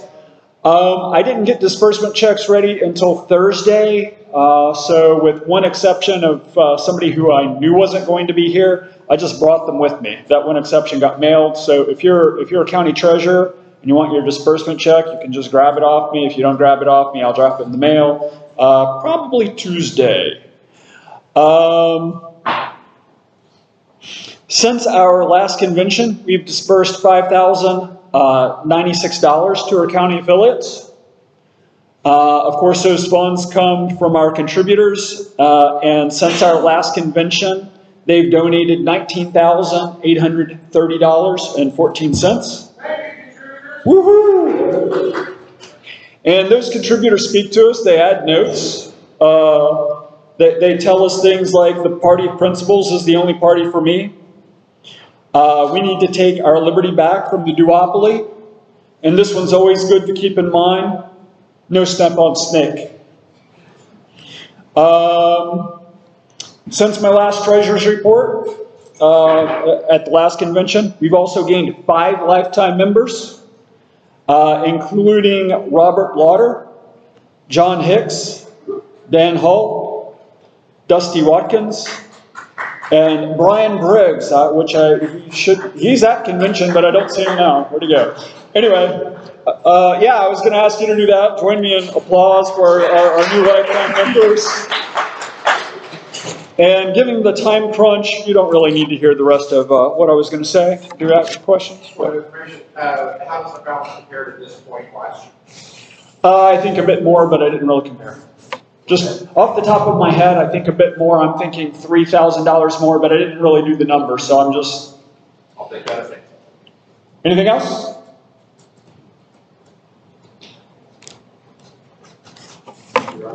Thank you. Thank you, Rob. Mike Termott, 10 minutes. 10 minutes. Do a flip onto the stage for, No, I'm not doing a flip on the stage. Even when I was young enough to do a flip on the stage, I wouldn't have recommended that as a good idea. I really want to hit a button so that I don't accidentally take too much of your time. But maybe someone could tell me when I'm at 9 minutes. How's that? Look, I spent 20 years in Florida until about a year ago, participating for most of that time with the Libertarian Party. And they voted to secede from the United States. I moved to Virginia last year, and they voted themselves out of existence as a party. So please don't think that you guys are having any more trouble than any other party. This is a controlled group. And I know for most of you, that is not a compliment. I didn't mean it like that. But I'm really impressed. You guys have your stuff. It's a family show. You guys have your stuff together. You're a great group. Just stay on track. You're doing great. Thank you for my 8 minutes. My name is Mike Shimada. I'm standing for the nomination for the Libertarian Party for president. And I'm doing so for a couple very specific reasons that I want to share with you. First of all, we have a big opportunity in 2024. I think most of us recognize that. More Americans than ever before are open to the idea of a third party. And for reasons that we understand, people are upset with the Republican Party, the Democratic Party, crappy leadership. Both parties have left their traditional agenda behind. When I was growing up, you could exercise the Republican base with a message of fiscal conservatism. Not so much anymore, right? The Democratic Party could gin up their base with an anti-war message. Not so much anymore. And there's a growing awareness in the United States, I believe, for most Americans, that a lot of our biggest problems are caused by bad public policy. That was not so much the case 20, 30, 40 years ago, when we trusted our institutions, our governmental institutions, a little bit more than we do now. Now, I'm not a big proponent of saying it's a good thing that we don't trust anybody ever. That's not a happy place to be in. But you have to admit that the more we learn, the more we become aware of how the U.S. government works, the federal government in particular, the less you have, the less natural faith you have in it. Let's not waste the next several days coming up with examples. We all know where we are with this. To take advantage of this opportunity, I believe that we need to do some things very specifically and very differently than we have in the past. We have to learn from some of the mistakes we've made in past presidential campaigns, particularly. One of the things that we've learned is you have to run a credible candidate. That's so that the media pays attention, that's so that donors pay attention, that's so that the American electorate pays attention, because a lot of voters still think this is a horse race, no matter how great your philosophy is. They have to look at an individual and say, I can at least imagine in some weird world, I can at least imagine that person being qualified. The other thing that we need to do in particular that I don't believe we've done a very good job of for a few cycles is come up with messaging that clearly differentiates us from the other parties. And I know this is sort of an understatement. If if y'all have been paying attention as I have the past few cycles. It's an understatement to say that we have dropped the ball on this area. We need to cleave up hard edge against the Republican Party and a very hard edge against the Democratic Party. Our job is not to find common ground with their politicians. Our job is to find common ground with their voters, right? And most Americans have, at least a little, and sometimes to a great extent, a libertarian leaning. We need to farm that out, and we can. Most of our positions line up with what a lot of other people are thinking. They just haven't had the chance to hear it yet. The ideas that I'm putting forward, I call it, my platform's called the Gold New Deal. You can look at it, goldnewdeal.org. Don't go to goldnewdeal.com, they'll try to sell you something, which is fine. Buying gold is not a bad idea, it's just the wrong website for present purposes. You can go to my website, miketremont.com. I would encourage you to do so, not because you're going to see anything you haven't ever seen before, I'm God's gift to politics. But hear me clearly. I've devoted my life to public policy. My first career was a couple of decades as a professional economist. I've worked for government agencies. I spent a couple of years working for the White House as an economist. I've taught economics at the university level for a couple of different places.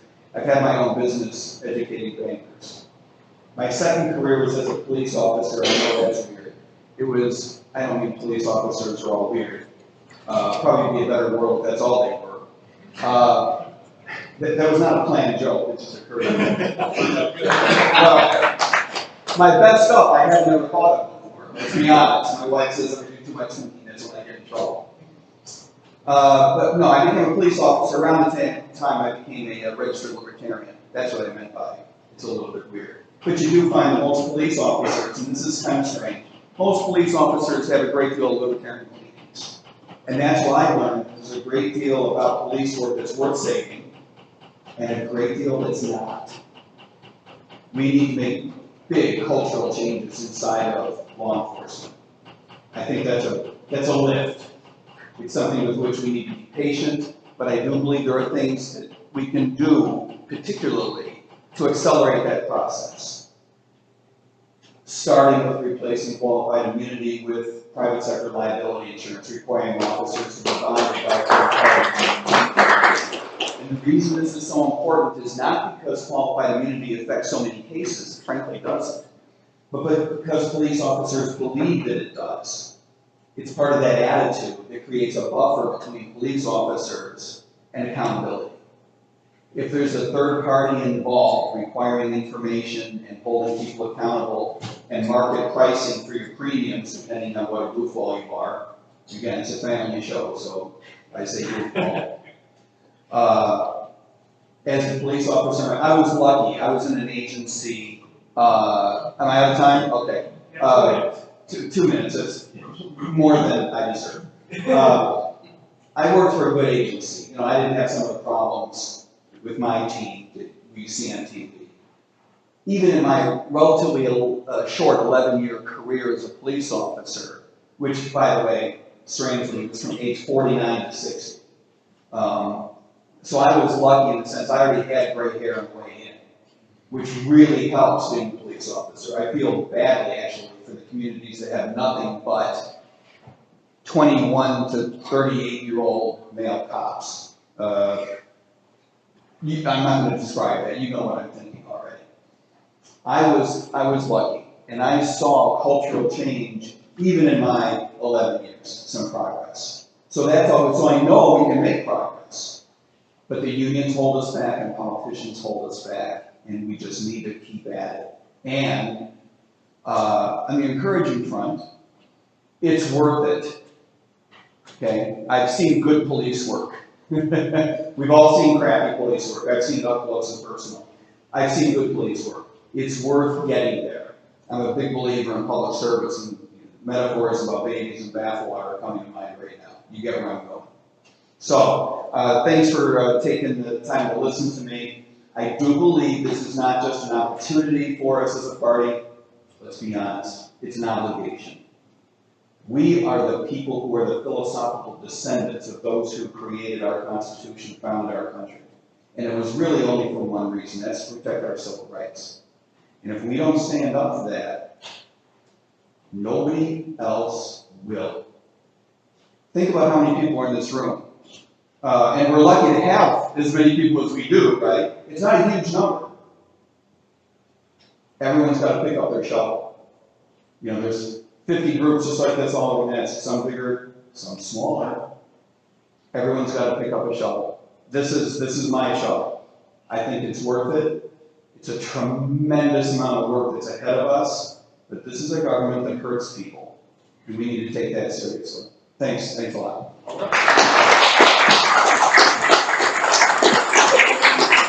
Oh, I'm sorry, is this the parting gift? Was this for me? That's really nice. There's no steps this way.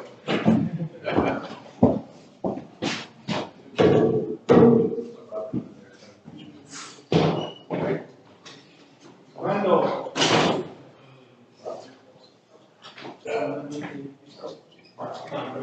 Is there anyone in Europe who's registered Libertarian who otherwise is voting? They don't have a stick? If they're registered now? You don't have to register.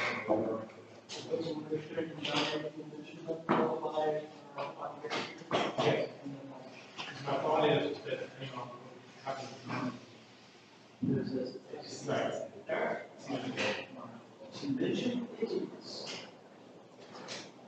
Oh, everybody, hello, what's up, kiddos?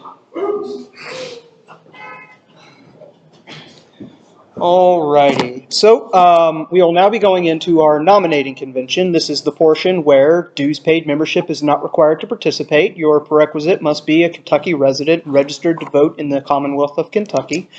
This is the portion where we will be nominating our potential gubernatorial candidates, statewide offices, things like that are eligible and up for this year. So I will go ahead and call us to order at 11:32. The first order of business is, I guess, Ken, do I need a credentials report? Yes, but I don't know the numbers.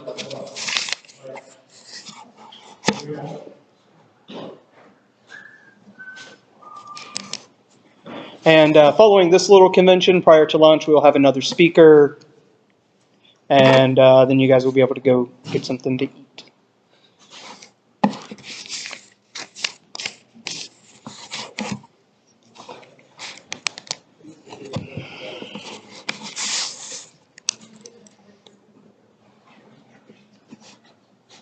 Mr. Chair, Yes. here's the,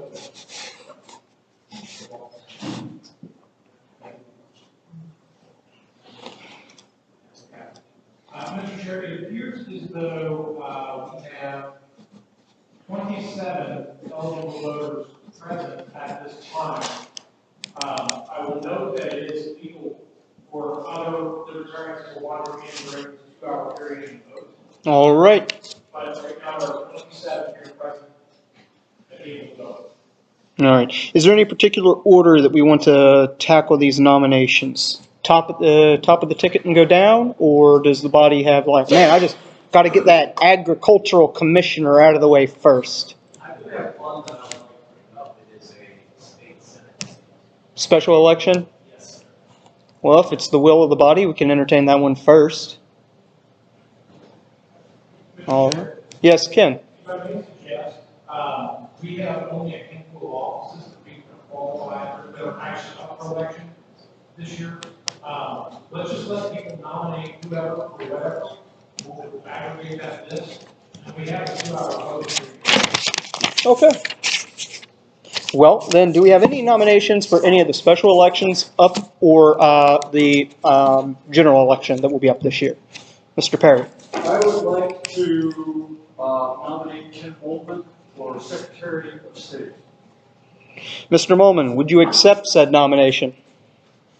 I don't know why I hate myself this yes.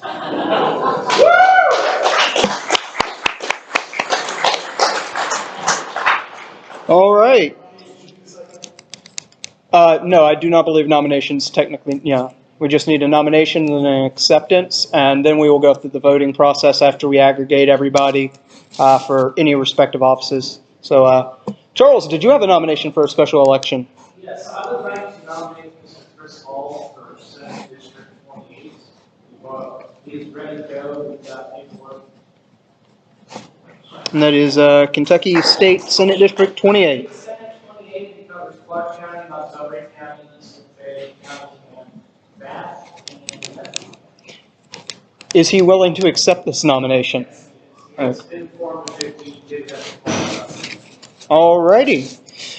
Do we have anybody else wishing to be or to be nominating? Anybody wanting to nominate themselves or someone else for an office? Ryan Patrick for governor.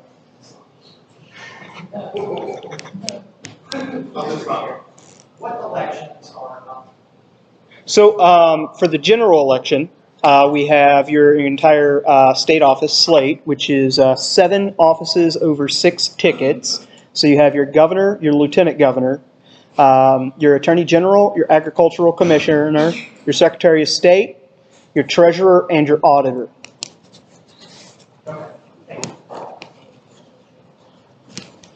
All right. Any further nominations for one of these or any special elections? Going once. Any further nominations for any of these 7? Nominations during the entire window? No. Not if I call for it 3 times and nobody else ends up nominating anybody, or if nobody else opts to motion to table, recess, anything like that. All right.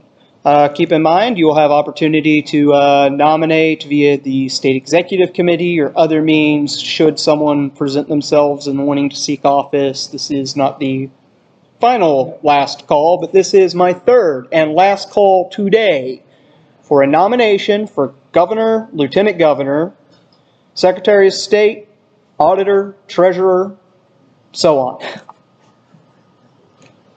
Hearing none, I will now close. No! What? Stop that. I'm convincing someone to run.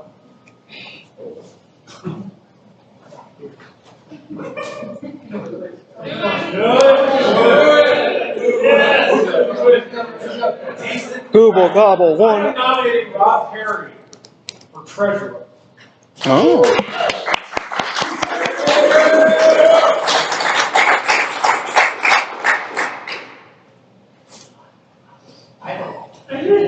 Rob, do you accept the nomination? He's only fair, and I nominate you for something. You nominate me for an office that actually does shit. Your office doesn't. I hear Robert Perry is accepting. Yes. And you accept it? Christian Varney. I'm just curious, I guess, is that going to be on the platform of abolishing that office? Yes. Yeah. And I'm going to, because I've not looked at it at all, I've been blindsided by it, I'm going to entirely steal from whatever Ken did last time he did it. But I will note we actually get to give nominations to speakers as well. Oh, okay. Well, we'll do that after we close nominations. All right. That is true. And anybody here today can, in fact, speak in favor of NODA if they so choose. All right. Any further, I guess I have to start the 3 count over. Sorry about that. Any further nominations going once? You can talk to anybody else in the room. Anybody else want to run? It's fun. It is actually fun to run. It depends on what you're trying to run for. I'm running for Secretary of State, talk about, there's a lot to talk about, and I won't get into all of it. The short version is, people talk about election rigging, the elections are rigged. Can't stop it. And at the same time, it's not a Democrat Republican. So I'm going to talk about that. But I was going to talk about getting rid of the most useless office in our state, which is treasurer. Right? I mean, ag pump, somebody's got to run for ag. On legalizing marijuana. Seriously. Like, you talk about the thing that we have missed out on in the state. But we still have the opportunity to do the right thing and actually bring some damn money into the state. Hey, Don. I mean, that's what they want. You can talk about farming freedom. Anybody here actually has a farm, doing farming at all? I got Steve at home. I reached out to somebody. I reached out to me and answered the phone. Can I nominate somebody who's not here? If they will accept. I reached out, I tried to call him. A lot of us are pushed Would you guys like to recess for 5 minutes while trying to? Yeah, let's not do that. I don't think we're out there. That's kind of. Worst case, we do special, but. I do have the requirements in order to run for the office. Over the age of 30, 6 years continuous residency, not a felon? Yes. Governor, I think might be 30 or 35. It is 30 for governor. You have to be able to actually. Or you have to be good enough at arguing to convince the bar that you are a lawyer. You just be a classmate, I think, 2 or 4 years or something like that to be. Yes. Attorney General. But for those curious, the Secretary of State's website under candidate filings has the list of prerequisites. The formatting is atrocious because they put a 2-column, right? Every office in the state, and then they centered the office to the prerequisites in the 2nd column with no bullet points. So if you see large spaces gap, Secretary of State, big gap, everything in the mid of the gap is to the Secretary of State. Alright, so what if we have nominations for SOS and treasurer, and other people could run for that? Correct. That's not a lot, we have to seek votes. Then we have the governor, lieutenant governor, lieutenant governor to take. Single ticket, yeah. 7 offices, 6 tickets.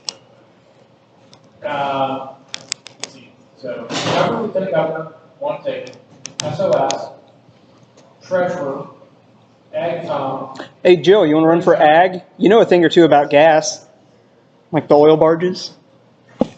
What's the last one we forget? Oh, auditor. Auditor, yeah. Yeah, auditor's actually important. I don't know that the premise of having an auditor that's not either an R is actually a good thing, like just generally. Anybody here like QuickBooks? Anybody here like auditing? I mean, generally, that's actually that's what the job is to go through and say like, what's this justified expenditure? You not have to be. You just have to be somebody who's willing to call bullshit for bullshit. In fact, the only person who had previously to serving the office ran and had been an auditor was the Libertarian candidate in 2019. He was, we nominated the only auditor that was running for auditor. But sadly, he didn't win, so obviously you don't have to get on. But he made it to the debate. Yeah. Yeah. Again, whichever party is going to lose the governor's office. I want the auditor not in the same party as the governor. Well, that's easy if it's us. Right. Yeah. Nobody seems to be stepping up for governor right now. Barney and his Twitter handle for governor, lieutenant governor. You're not 30? Oh.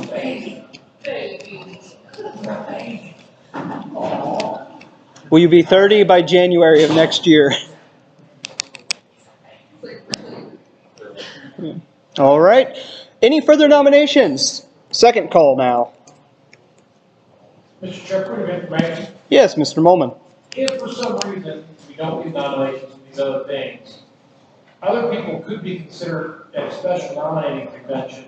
That is correct. Okay. As well as by the state Which will be the state executive committee.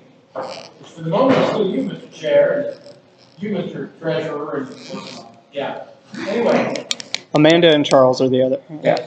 That's right, Amanda had bacon. Right? Correct, yes. And little note of housekeeping. Congratulations to Amanda Hunter and Joe Hunter in conceiving yet another Libertarian.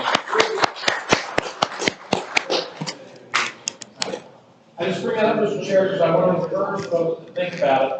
Those that are here today, if they decide not to be nominated today, think about it. It'd be nice. Hey, Dusty, congrats on your gubernatorial run while you're in the bathroom.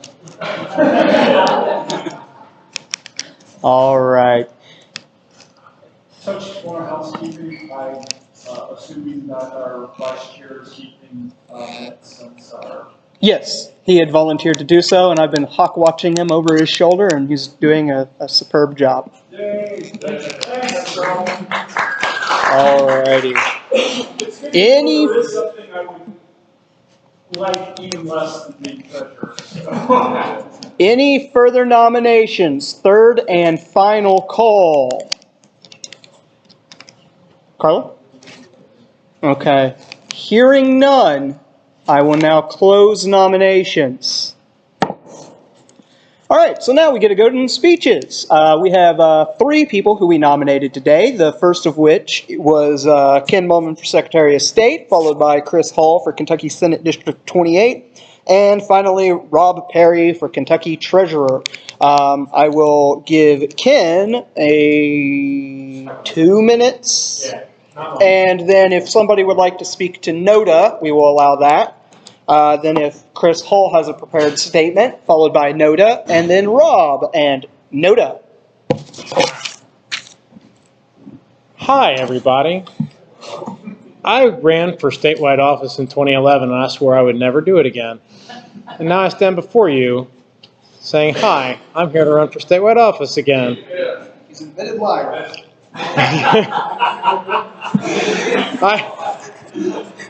I am only running for this office because I believe there's an opportunity for us to put forth a message. There are a great number of Americans right now that believe that elections are broken. They are correct. Elections are broken in this country, but not necessarily in the way that they understand. They think that one candidate has stolen an election or had an election stolen from them. But the reality is the system is rigged from the very start. From the fact that we nominate at convention versus the Democrats and Republicans getting a paid, taxpayer-paid primary, free advertisement at the cost of millions of dollars of Kentuckians. They won't give us a primary. I once asked, I said, if I pay for the cost, if I get the money to pay for those ballots, because we know how many registered libertarians there are. We know how many people would be eligible to vote in that primary. If I raise the funds for that, will you let us have a primary? And the answer was no. We will not let you have a primary. My goal was to try to enfranchise every registered libertarian in the state, to give them the opportunity to vote in a primary. And the state said no. Good point. What? You got a minute. Okay. The point is, elections are rigged. They're rigged by statute. It's not a bureaucrat necessarily stealing elections. Sure, bureaucrats can steal elections. They can rig elections. They can bend rules one way or another. And I do think in Indiana they did some shenanigans the last time around with their straight ticket voting, which, by the way, straight ticket voting is garbage, and we need to get rid of it in this state and every state. We vote for people, not parties. It doesn't even make sense to have partisan offices for anything that's not a caucus. Anyway, the point being that we need to get rid of straight ticket voting. We need a Secretary of State that is looking to actually make a fair set of elections based off of the rules of the entire game, not just the election itself, but who qualifies to be in the election. And I'm a giant advocate of ranked choice voting at general elections and in primaries, because the Republicans this year have a total train wreck on their hands for governor. I told them this a year and a half ago, and they're like, nah, there'll be like 3 people that run. What are they at, like 20 people in that race or something dumb? Somebody's going to win with like 25% of the vote, and that's messed up. And they claim that we split votes. They're going to win their primary with 25%.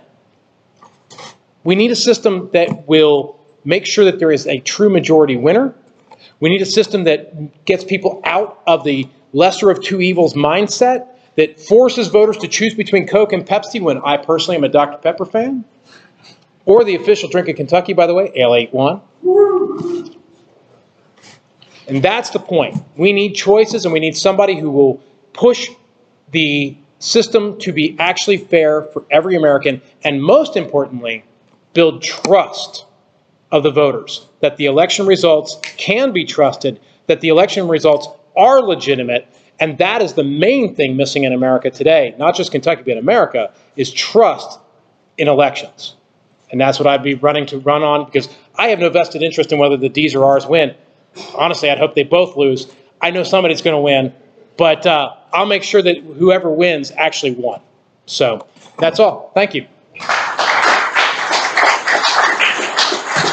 Would anybody like to speak on the behalf of NODA for the Office of Secretary of State?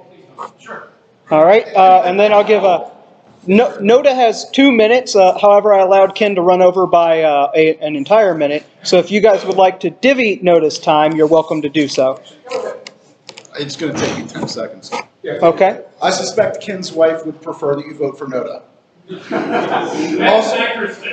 Also, I want to rebut one point that Ken made. The Republicans don't need 20 candidates to have a train wreck in the gubernatorial race. They do perfectly fine with one. Chris Dillingham, NODA still has almost 2 full minutes. Yes, I noticed very hard. Obviously, I love Ken that wanted to run. But it should be noted that he's got a busy life and we asked a lot of him. So it is. All right. Anybody else want to use some of NODA's time? Hearing none, we will go into our next speakers pool. Anything from Chris Hall? Anybody can speak at that. Yeah. If there's somebody that's on behalf of him, where Christian go? I think he's in the restroom. All right, well, we might give Charles a minute after he returns from his office. So, I assume he's in. But anyway, so we will just move on to Robert Perry for treasurer, and then we'll go back to Chris Hall / NODA if everybody's fine with that. All right, Rob Perry, you have 2 minutes.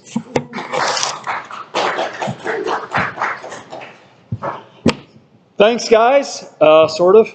I'm in no way prepared to speak about the office I'm getting ready to run for because I just found out I'm running for it.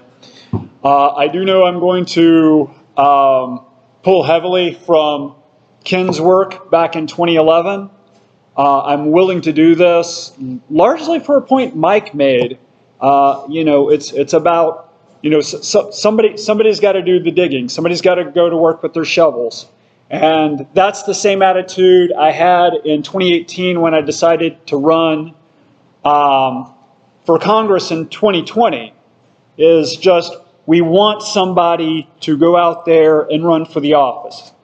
I do promise I won't do any crazy antics to have people pointing and laughing at libertarians. I'm a minarchist, you know who I am. I am going to ask you to do something, though, is you think about the 3 candidates that we've nominated.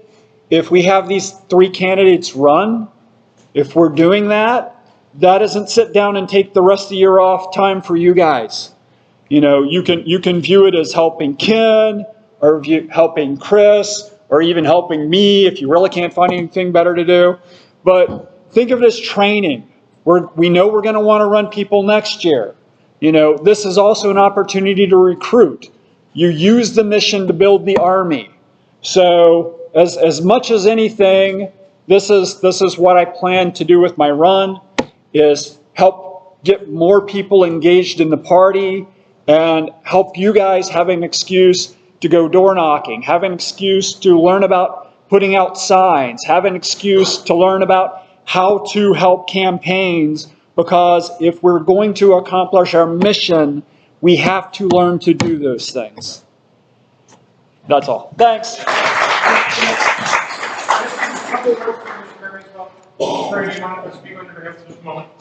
Got a couple seconds. Yeah. Long story short, I've known Mr. Perry for a number of years, and he is a no-nonsense guy. And that's why I nominated him. I know he will do great, because once he looks at the office and sees what's going on, he's going to go, oh yeah, okay, yeah. And that's the point. That I know Mr. Perry very, very well, and I know that when he sees what I saw in 2011, he's going to come to the same conclusion, that the state treasurer's office is the dumbest office in this entire state. And so that is the reason why we need to eliminate it, which I'm hoping that Mr. Perry will do. I assume, like I said, once he looks at it, he's going to see what I saw, which is millions of taxpayer dollars spent on a worthless office. Thank you. Would anybody like to speak on the behalf of NODA for the office of treasurer? That's out of order. That's out of order. You already spoke in favor of yourself. You should have saved that time. Would anybody else like to speak on the behalf of NODA for treasurer? Can I just make a statement? You just did. It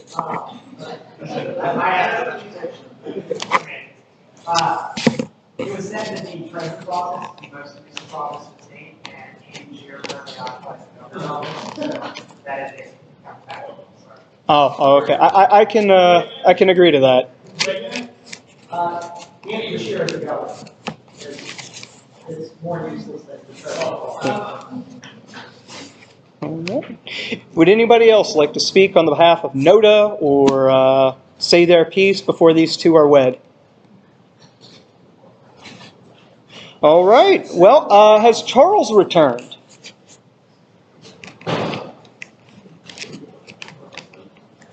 All right. Well, I will. Is anybody here familiar with Chris Hall and would like to speak on his behalf, to his accolades or his? All right. I can say that he is, in fact, a dues-paid registered Libertarian who has participated in his local county affiliate per the CRM and my observation there.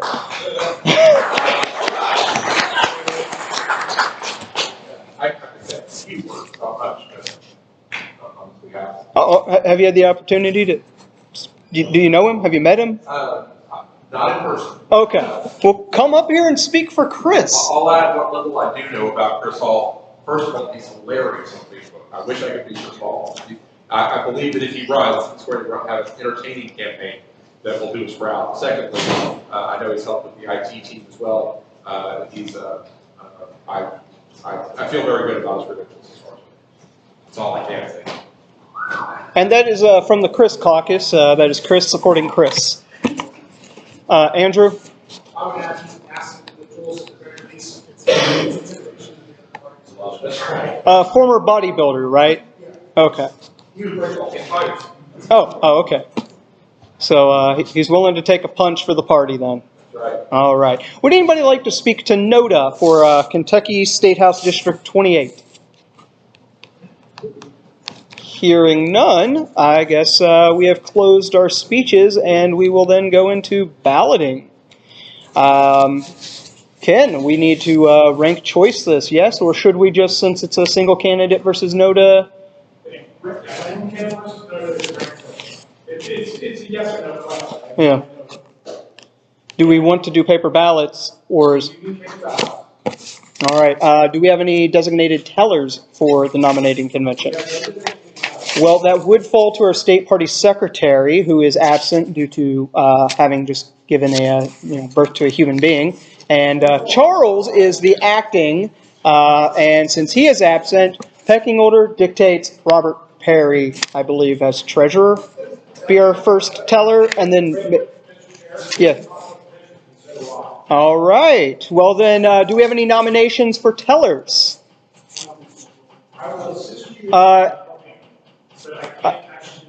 I heard Andrew Roberts saying Bill Schultz. All right. Do we have a second? Or I guess we don't need a second for a nomination. Bill, do you accept? Yes. Awesome. Do we have any further nominations? It would be preferable to have at least 2, 3 people. I nominate Andrew Roberts. All right. We got Andrew Roberts. Do you accept? All righty. Do we have a third person for tellers? All right. So we got Linda White. Are you willing? No? Yes? Okay. Christian Barney is self-nominating. I assume you're willing? All right. Now, we do not need to rank choice vote for our tellers, correct? Mr. Chair. Yes, Ken. I make a motion to suspend the rules just not to elect each one, 3 or 4. How many people? 3. To elect 3 people who volunteer to make them tell us for this election. All righty. We have a motion to suspend the rules to do so. All right. 2/3. Let's see. We got 27, so we need 18. Can we have a show of hands in favor?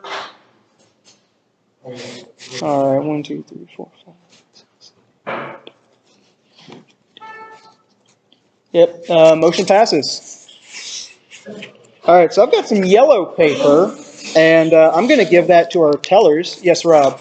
Sorry, we have a little form with but I'm not real sure how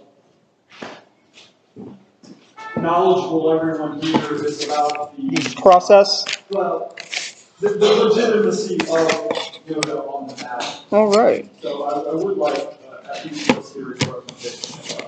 All right, so Noda is a guy who will never disappoint you, right? All right. Noda is your ability to express that you would rather not have someone currently nominated run for that office. So let's say that option A, option B, option C does not satisfy you as a voter. You have the option to elect Noda, which would then present the opportunity for new nominations for the office, or failing any further nominations for the office, it would present your satisfaction or the opportunity to leave that office be vacant. Noda is a tool and a resource to us to prevent wackadoos from walking in and saying, "Hi, I am the only libertarian willing to do this, and although I've got these horrible resume features, you're stuck with me." Noda is our defense against that. So if you think that one of these three individuals does not represent this party, our values, or will not do a satisfactory job to your standards, Noda is your opportunity to express your concerns and prevent that nomination, prevent that person from being your face of the party, your representative. Chris Dillingham had his hand up first, then Varney. Point of information, just to make sure there aren't any assumptions here. Is NODA an acronym for something? And what does None of the above. None of the above. None of the above. Yes. Yes, Varney. Before we vote, would you mind, I guess, detailing the Voting process?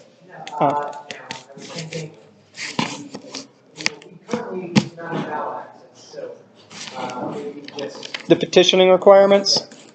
All right, in order to get on the ballot for a statewide office, we need 5,000 signatures. But in order to realistically retain that, because you can take 5,000 signatures and they could be anybody and everybody in and out of state, take it to the Secretary of State's office and they'll stamp it. Then the Republicans and Democrats would be like, ooh, Joe Blow is not a real person, and therefore you have 4,999, and your entire thing is invalidated. So realistically, we need about 50%, or some people say we can get away with 10 or 25% over. I would shoot for 50.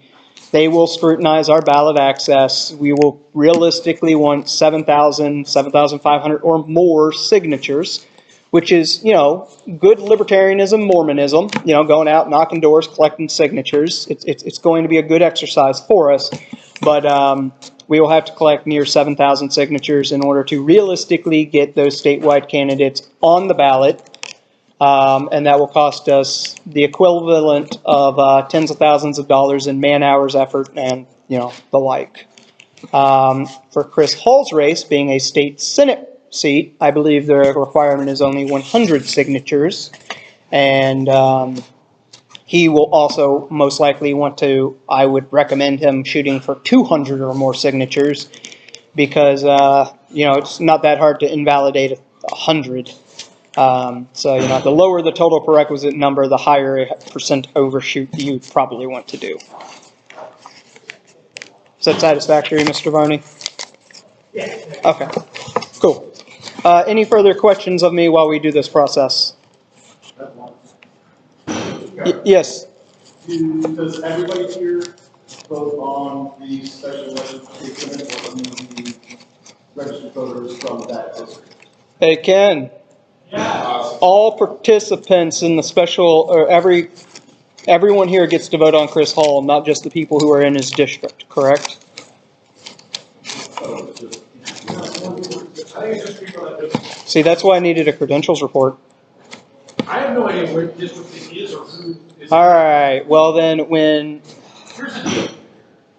If there's anyone from that district, we need to know who they are. Sorry. Go to ky.gov/findyourlegislature, type in your home address, and tell me if it says Kentucky State District, or Senate District 28. Take that information to... Huh? Where is District 28? Outside of the Yeah. See, this is where... I think Charles is in that district. Oh, all right. Do you have a list of counties that are in it? Yes. Is that the one that has Montgomery County and all that in it? Yes. I'm going to pull up the map and then list off every house address. No. Mr. Chair, we're each given one sheet of paper, are we? Rip it in thirds. No. No. No. Just label it. All the same. Yeah, it doesn't matter. Correct. What? Yeah.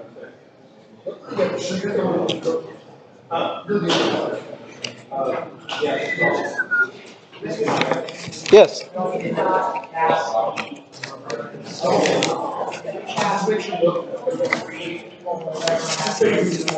I'm sorry, I cannot hear you. Sorry, the 3 people have to vote and they voted for somebody. So if there's only one person here, that will not work. Hey, Ken, Rules Committee Chair. Did we pass the affirmative of 3 as a minimum for a nomination? Or did we pass that as a... I don't think it matters. Wait. No, because it's the internal party office is the one that we struck, and 3 is the minimum for an affirmative nomination for... So we might not have enough residents for the Senate District 28 in order to nominate Chris Hall. If that's the case, then the state party will be empowered to do it by special. And there's no minimum on that. That was the backstop. All right, so it seems that the district is Bath County, Clark County, a portion of Fayette County, Menifee, and Montgomery. I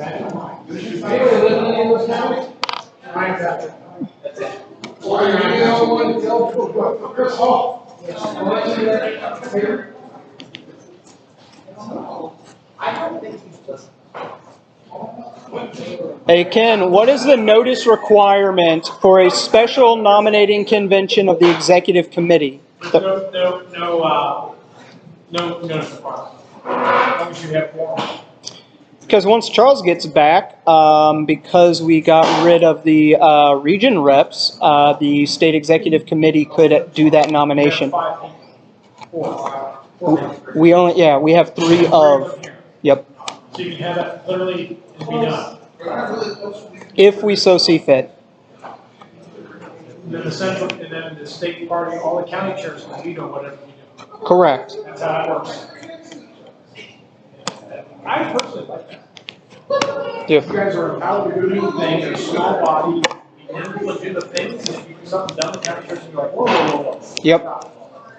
Alrighty. I never received a ballot. I didn't either.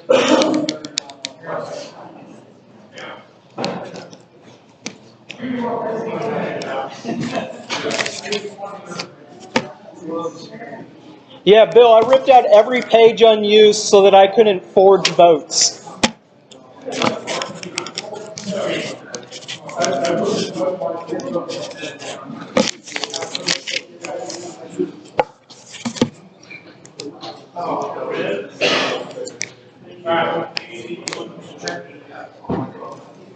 Thank you. Just so you know, and most people know, they need to turn their ballots into Bill Schultz back there in the back. Barney is collecting, as is Roberts. Oh, but that's bad. Then we don't know who voted. Yeah. You should. He was supposed to be. Please turn your ballots in to Bill Schultz.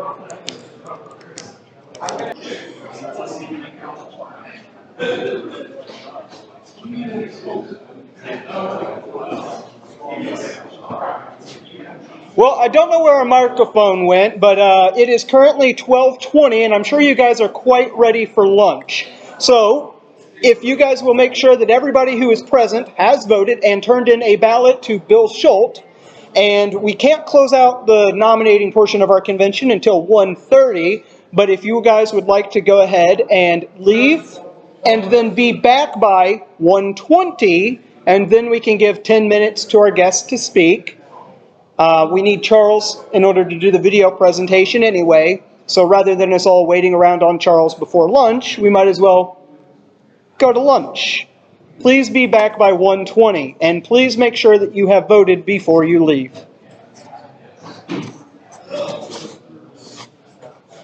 Also, if you don't want to go anywhere for lunch, you can just stay here and hang out with me. And if anybody has seen the microphone,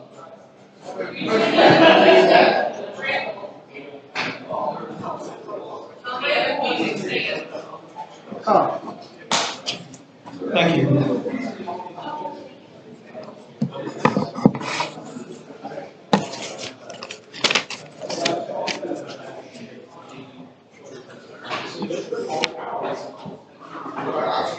I believe it's 1:30 Libertarian time. I'm going to call this back to order at 1:55.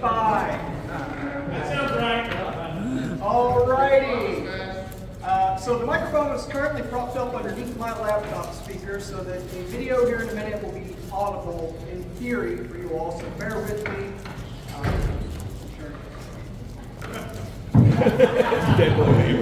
All right. So the business that we have remaining on this nominating convention, as nominations have closed and the ballot box has closed, as we have exceeded our 2-hour window. We just need to hear the results of those. Our primary election teller, Bill Schultz, unfortunately has left for the evening, so his first, we'll turn it to Barney if you want to give us a Ken won 36-0 and Rob won 34-2. So. All right. And what Bless you, whoever you are. There was one vote in favor, so I don't think that counts. So. It'll have to be the special. Yeah. Okay. So I will advise our state executive committee to take a look at that. All righty. I guess that concludes our nominations. Congratulations and condolences to the wives of the men who we have thrown under the train here. All right. I guess we will then adjourn our nominating convention at 1:56. Yay. Now I would like to turn over our podium and mic and all that to Steve Dasbach for 10 minutes to be accompanied by a video. Steve, you want the microphone? I'll just Oh, you're- go and do teacher voice or whatever. So There you go. Can everybody hear me in the back? Yes. All right. So Chase unfortunately is not able to be here today. He's out in California, and if you've never tried to do it, you can't get from Frankfort to Sacramento in anything other than multiple jumps. So he's there, but he's not nearby in Atlanta, so we will be doing a swing through Kentucky here sometime between now and the summer. We'll find a time to come up and hit the various cities up here. But Chase did record a short video message, probably from his hotel room in California.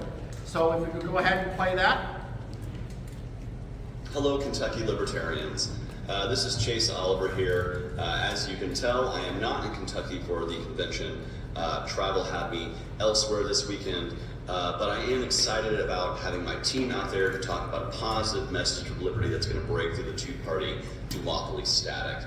I'm somebody who has always fought for each and every person's liberty, regardless of what they look like, where they come from, what their background is. Because liberty is a universal concept. We're all born free. We all deserve to live free. And that's the message that I'm hoping as I travel across the country, and I will be in Kentucky eventually, to speak that message to y'all. I hope you have a wonderful convention. Conventions are a very important part of our political party's process. It allows us to come together to hammer out the details of our party structure and also nominate candidates who can win in the future. And that's what we want to do. We want to build up a libertarian party that can win, that can actually make the difference in people's lives and set the world free in our lifetime. So I'm committed to doing that work. I will be in Kentucky eventually, but in the meantime, please see my team, say hello. If you have any questions, they can relay those out to me, and I'm happy to try to answer them for you. But I hope you have a great convention, a wonderful weekend. God bless. So I'll just mention a couple things. First, Joe helping us coming around with cards. And the website is, Chase's website is votechaseoliver.com. I would encourage you to sign up there for the email update list. Or if you prefer old school, we do have manual sign-up list at the table back there. If you have questions for Chase, you'll send them to info@votechaseoliver.com. We'll relay those over to him and get back to you if you have any particular questions. You know, we're looking at, in 2024, right now we appear to be looking at a Biden-Trump race again. If you look at Libertarian support, it typically tends to be from people that are under the age of 45. That's where most of our support comes from if you look at the polls. And I think that Chase provides a real strong contrast to two tired, old ideas and old parties. Chase represents something new and fresh, and is able to speak to the generation that frankly is the ones having to bear the burden and the costs that have been imposed upon them by politicians from prior generations, mine own included.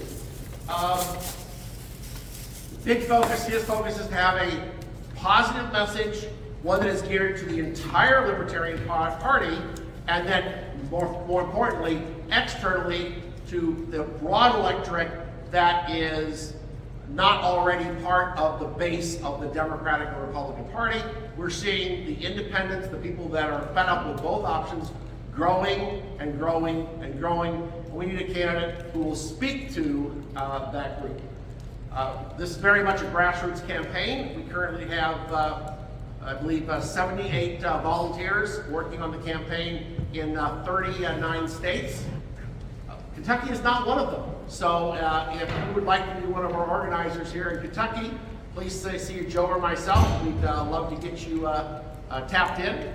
But like I said, we're closing in on having all of them, but we've still got 12 left.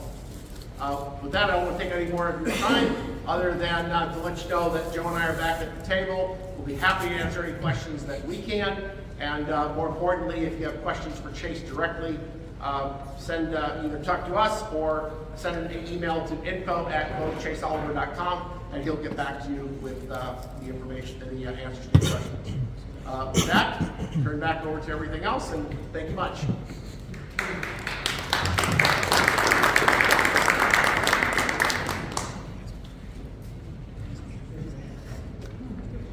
Does anybody know if we have any water in here? What? Water? No. Is there fire? I brought you coffee for us to make. We haven't done it yet.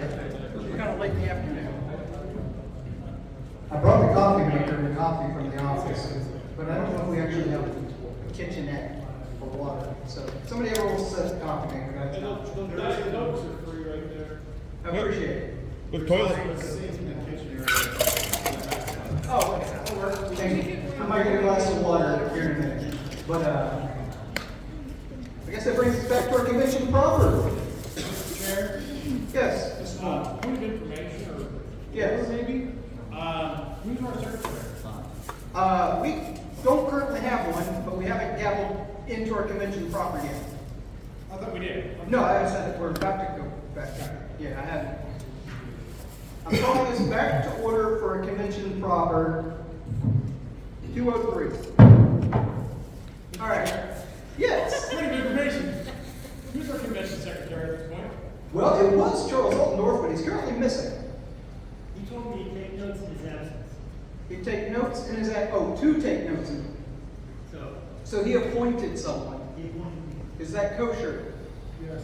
Technically, you should be asking the convention body if that's okay. Well, but is there any objections? Mr. Lauder is exceptionally competent, and I trust him to take notes. So if you object, that will violate something. Mr. Travis, know that if you object, then you're the one that gets to take the notes. Right. Well, actually, I think it would be Ron Perry, treasurer.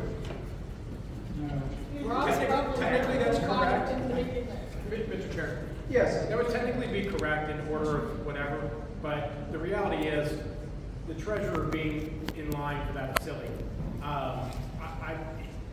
So unless there's any objections, Robert Bonner is going to take the remainder of the convention notes until potentially Charles reappears from the rafters. All right, hearing no objections. All right, the last items that we were touching on, oh, thank you very much. Hey, tap water's fine. Wait, is this from the Ohio River? Yeah, up north. No, Kentucky River. Came from East It's a little greener, smells like fish, but we're. Tastes like Ohio. It tastes like it doesn't exist. Anyway, I believe we left off with our Rules Committee report and having some items left to do. So, Mr. Molman, the podium is yours. I will also have to navigate my laptop to the Rules Committee report. So is the lectern. Thank you, yes. What's this? All right, so I'm just going to start off by asking, did anyone come up with an alternative while we were at lunch to the item that we were working on? Okay. Point of information, what was the item we're working on? Cumulative voting was the item we were working on. I didn't bring my laptop up here, but I only have one other after this anyway. I love this gavel. It's got some It hurts someone with this gavel. There will be order. Click on the register. If you go to the very top, click on until the annual business and nominating conventions. Click on the state party. Randall can't see. Well, the internet's just been real slow. It's part of it. And then everyone's going to be perfect. So I believe it's keep going. Right there. Stop. Perfect. And just so everyone remembers, Section 5 is not being considered because we already trumped that with what we did earlier. That's why we have to put that off to the side. So, we are deciding on whether or not to amend the state party constitution to include cumulative voting in scenarios where there are 3 times, or not greater than 3 times the number of options. The number of voters is not greater than 3 times the number of options. Is there any further discussion on this? Not seeing any further discussion. So we're going to move to a vote. I'm just going to go with the sticks. Let's just do it. Those in favor of this amendment, raise your vote with stick. I like the vote with stick. I think it's awesome. Okay. And those opposed? Okay. That passes with no opposition. Thank you. Can you scroll to the very next one? And this is the last one, I believe. Wait, I'm sorry. Scroll back. Keep going and see if this is the one that got tabled. No, this is not the one that got tabled. No, it'd be before that. That's Yeah. Oh, That's done. it's up at the top. Is it at the top? It's like the second.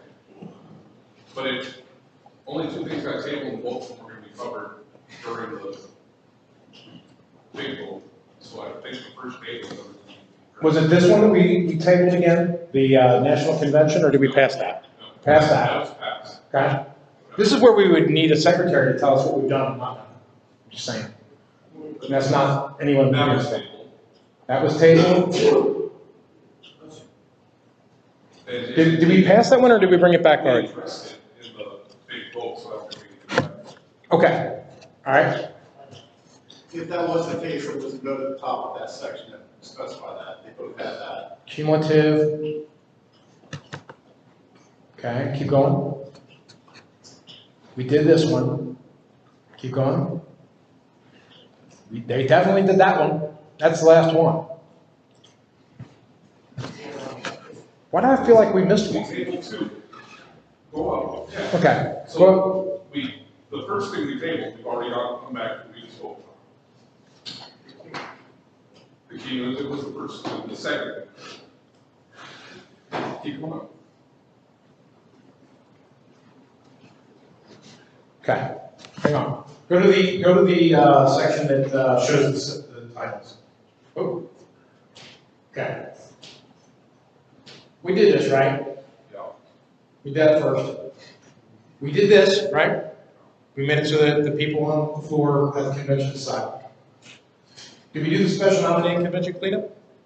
Mr. Lauder? According to the old secretary's notes, the two things that were tabled were Article 6, Section 2, and Article 10, Section 1. Okay, 10-1 we just did, so let's find 6-2. So let's go through here real fast. Oh, not that fast though. Okay, 5, 5, 6, 2. And it's not needed since it's covered in if you go up to the notes. Okay, go up to the notes real quick. Just a little more.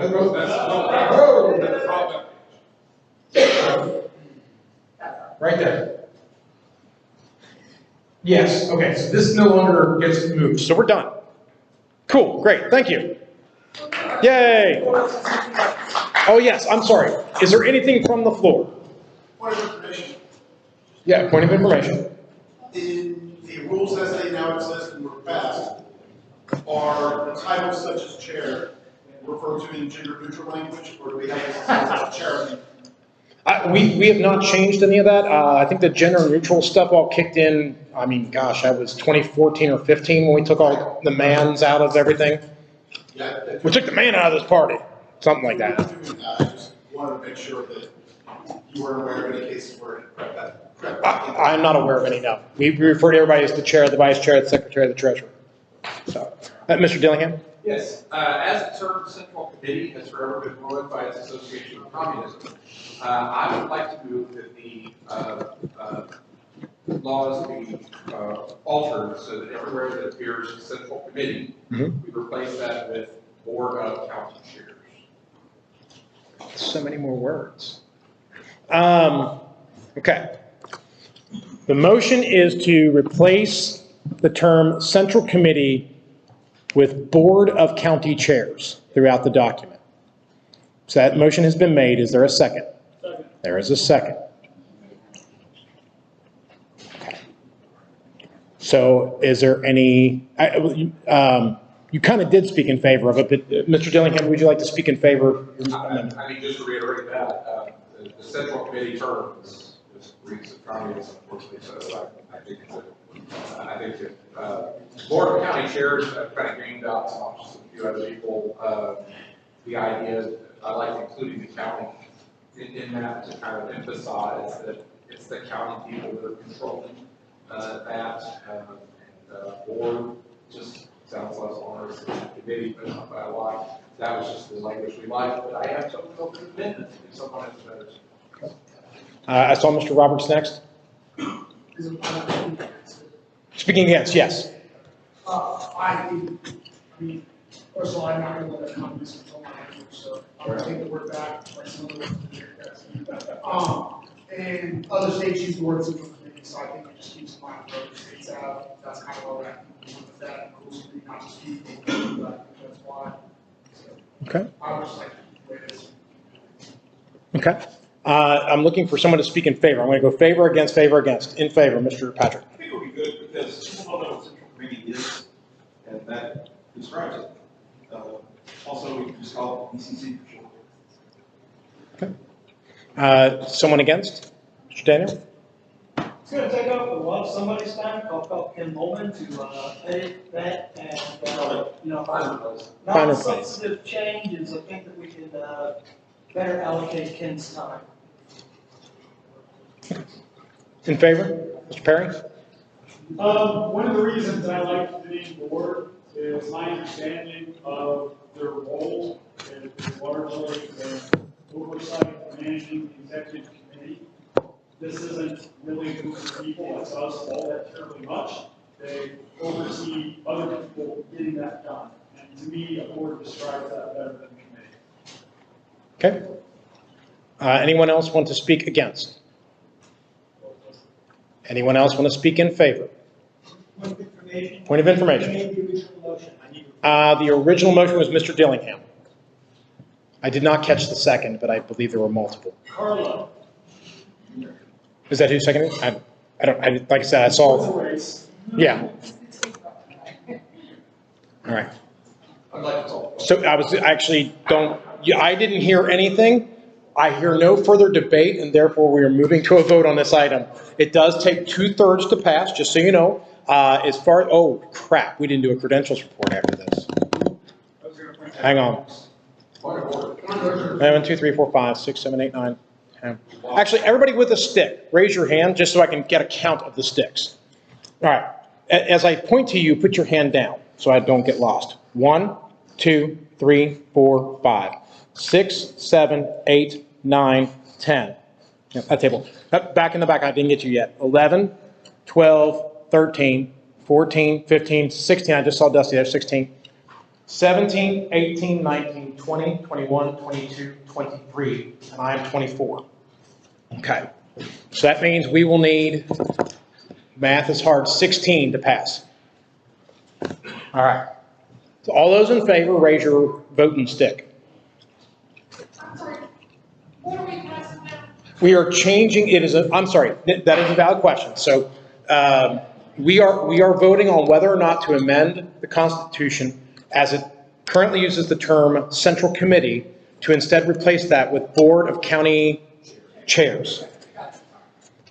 And that is what we're voting on at this time. So those in favor of that amendment, please raise your voting stick. 1, 2, 3, 4, 5, 6, 7, 8, 9, 10, 11, 12, 13, 14, 15. Hang on, let's keep on them up. That's close. That's why I want to do this again. 1, 2, 3, 4, 5, 6, 7, 8, 9, 10, 11, 12, 13, 14, 15, 16. That's why you count twice, because it's close. Those opposed? 1, 2, 3, 4. All right, so that amendment passes.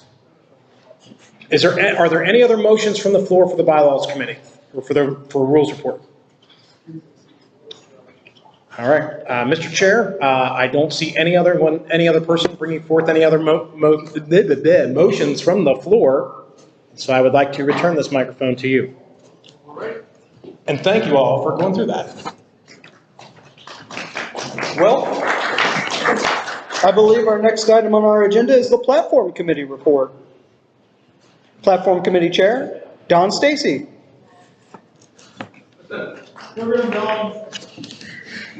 Would you like me to do the report on the laptop and the screen and everything for you? Do you have a Platform Committee Secretary present, or do you want me to do it? You can do it. Okay. Do it. Okay, so Platform Committee, this is my second year as the chair of Platform Committee. I want to thank the committee because of childcare duties and other issues. I was not as involved this year as I was last year. So anybody on the Platform Committee who's here, please stand so we can mock you with applause.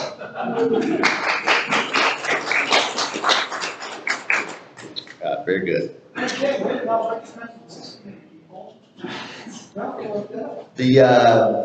This year we sort of reviewed the platform again from stem to stern, and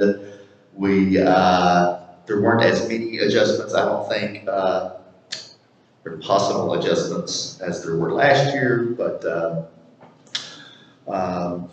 it has report was published earlier today. I hope everyone has had a good look.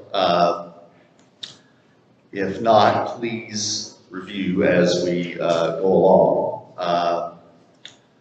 If we could just sort of scroll through it real quick. We sort of consolidated some planks. So that's sort of what is 1.1 and 1.2. It was more of, they seem to say similar things, so we were just trying to consolidate things. In section 2, we added a digital rights plank. Made some minor additions to the drugs plank, added an agorism plank. Minor adjustments to the relationships plank. Some adjustments to the marketplace freedom plank. Added a gambling plank. Minor adjustments to the taxes plank.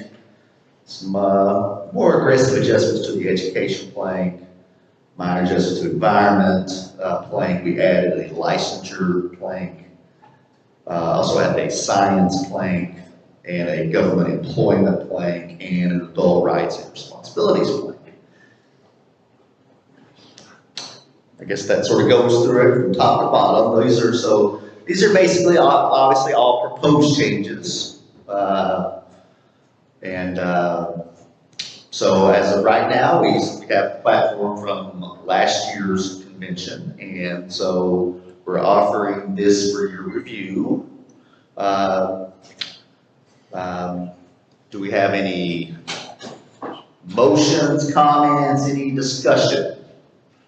You raised your hand first, Cranley. It may be worth considering trying to pass most of this in bulk. Sure. And just asking people if there's a particular plank you don't like, want to amend, divide that one out. Yes, I certainly agree that the ideal scenario would be for us to, if anybody has any objections or amendments they want to make, to please select specific planks, and then hopefully we can pass all the other planks without any discussion so we can focus on the controversial planks.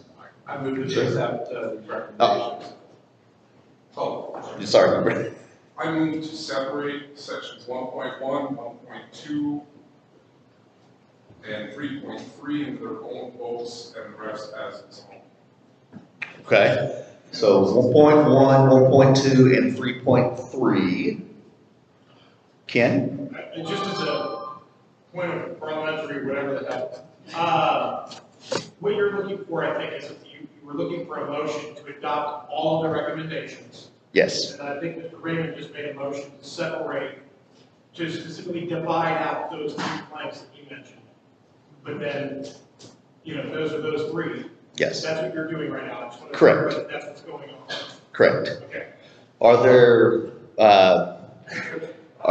other potential selections? Sorry. I would second Mr. Raymond's motion to divide those out. Okay.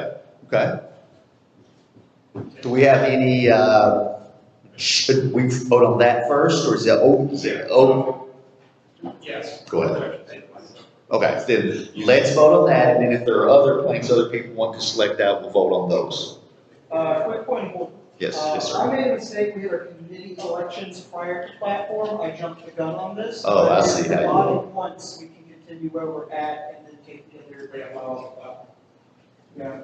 Motion to waive the rules and continue with platform discussion, or motion to adjust it. Is there a second? Wait a minute. Can't do that? Okay. Then I will politely back away from the microphone. Step away from the microphone. But just please be looking at the platform, anything we want to select out. My plan would be to have one motion selecting everything out all at once, that way we can just flow through this. I guess I have to hand it back to this mullet-headed guy. That's a good, that was already, everybody actually read it. That's good. My bad, guys. But at least I caught my mistake. Yes. We separated out, Unfortunately, that's out of order because we're no longer on this business item. You're right. Yeah. So I wrote down the 1:30 break, like that's when we would come back, and then I immediately on the same line wrote committee elections, and then below it had platform committee, and so I misformatted my notes here and I skipped a line. So what we have instead is we need to move on to our membership review committee, our Rules Committee, Platform Committee, and any other committees that we want to create or divide. All right. Yeah, just those three. I don't think that we have it codified in any particular sequence, but I would like to start with the Membership Review Committee. I will need a convention, somebody to operate a Word document so that we can take nominations and such. Cool. Google Docs will probably be your best bet. I've got a LibreOffice.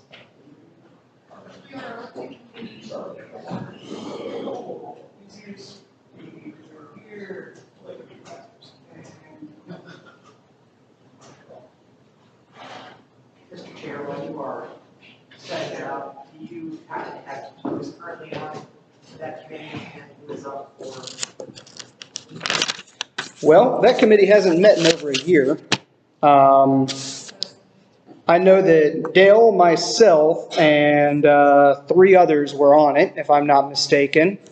Thinking it was Charles, Varney, and one other, but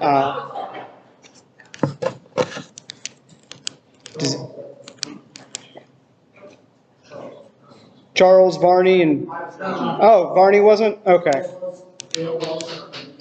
Who was our 5th? Rob? All right, so we've got, is that what memory serves? And so you and Rob were elected last year, or who was elected last year? 2 years prior. Yes, Varney.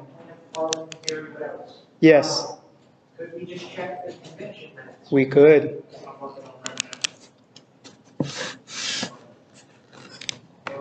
If I remember, we had a big kerfuffle about who we put on what committees last year because I think that our secretary changed mid-convention, wasn't it?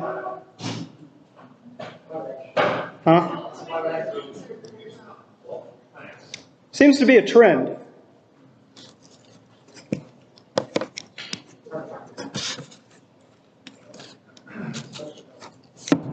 Oh, sorry.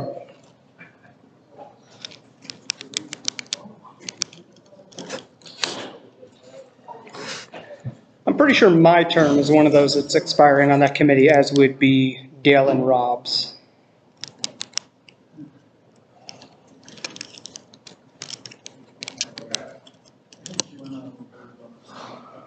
I have who is nominated. I don't have who won. Oh, okay, I do. Mr. Chair. Yes, Mr. Mulman. The people who were elected to membership review last year, so in theory that's a 2-year term, correct? Correct. So appointed were Mr. Daniel, Mr. Baltimore, and Ms. Eckstein. That's who was appointed last year to that committee, so all other people are vacant now. It's basically the important part. Doesn't matter who's going away necessarily, it just matters who stays. Okay, well, that would leave Dale Gillespie and Robert Perry. Okay. That would be the 2 members that are up for election today. Or anybody, there's 2 seats. Well, no, I mean like that those are the vacancies that, yeah. So the remaining members are myself, Charles Altendorf, and Bethany Eckstein. We're the surviving members of the rotation. All righty. Do we have any nominations for Membership Review Committee? Ryan Patrick. Nominate Stephen Duff. Stephen Duff, would you accept? Yes. All right. So we have Stephen Duff as a nominee. Do we have any further nominations for Membership Review Committee? Christian Varney. Andrew Robert, would you accept? Yeah, you can be on, I can be on this, right? Yes, there are no mutual exclusivities between these committees or any other position or organization. All right. Who nominated you? Christian Varney. All right. Do we have any further nominations for Rules Committee? Or not Rules Committee, Membership Review Committee? Rob, would you like to rejoin it? Going to be really busy with that treasurer run, huh? All right. Any further nominations? Second time. Third and final call. Any further nominations for Membership Review Committee? Hearing none. Nominations are closed. I would like to go ahead and get our additional committees, our nominees for them. That way we can do a single round of balloting. We might have to divide those out depending on how many candidates relative to the body we end up getting based on the approval voting deal. All right, do we have any nominations for Platform Committee? I guess I need to figure out how many seats we have up because it's a 9-person body and either 4 or 5 rotated off.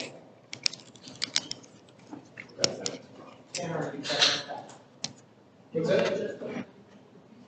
There's membership review, and there's rules, and there's prevention. And then you won't say anything about platform. We double check the other. Don, could you fill us in the details of who was on and who was appointed in one year or the other? Because I know 2 people were filled vacancies by the committee, right?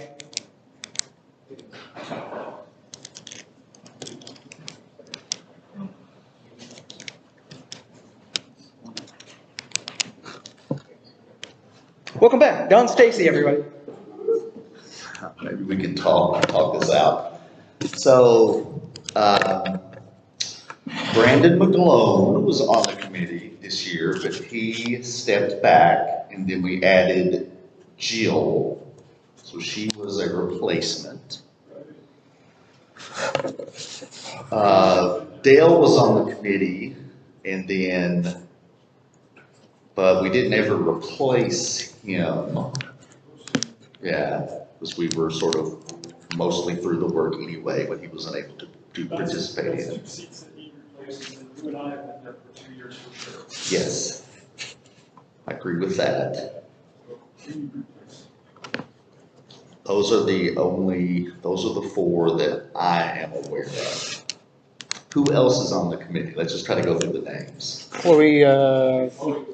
Chloe was voted in this past, the last convention. So she's safe. Myself, Chris Dillingham. Chris. Chris was voted this last year. Right. So her term should be continuing. I think Jonathan Bates has been on there for 2 years. Jonathan Bates was also on for 2 years, correct? So those are the 5 that. We're missing 1 person.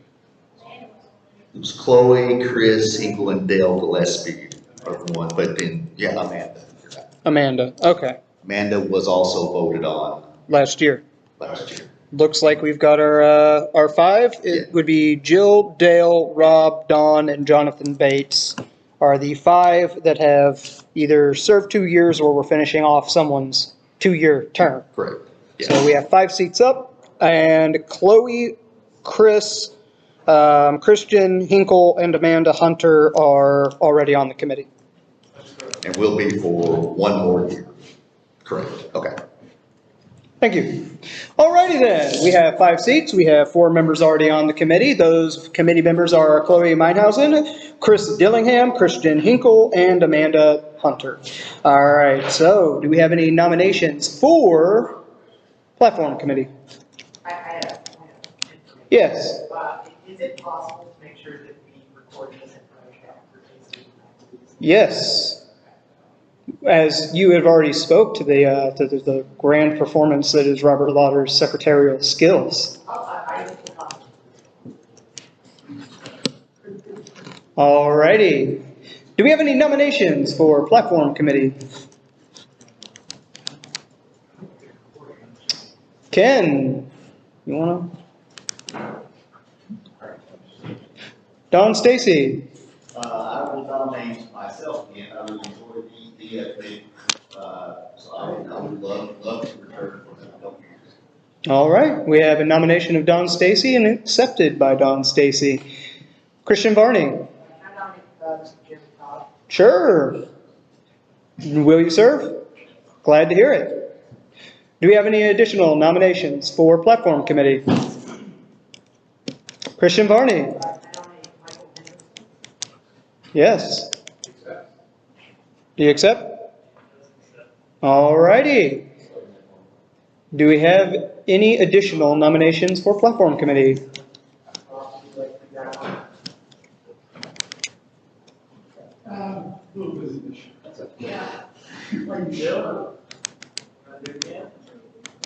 All right, so Michael is nominating Jill Jecko. Jill, do you accept? All righty. Do we have any additional nominations for Platform Committee?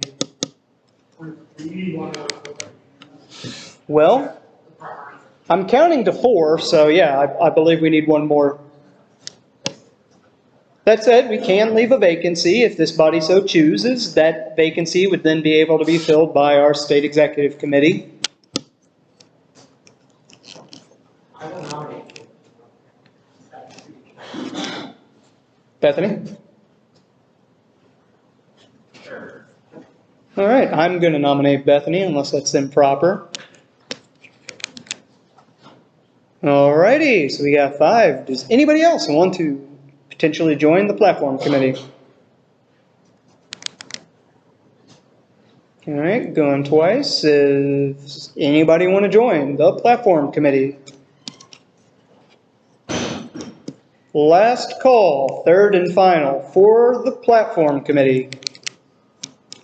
Hearing none, nominations are closed for the platform committee. Moving on to the rules committee. Ken, you have our membership roster as well as... Yes, so currently, with 1 year remaining on that term, are Mr. Patrick, Mr. Lauder, Mr. Roberts, and Ms. Phillips. I'm sorry, Hunter. So we got Ryan Patrick, Robert Lauder, Amanda Hunter, and who was the 4th? Oh, Mr. Roberts, all right.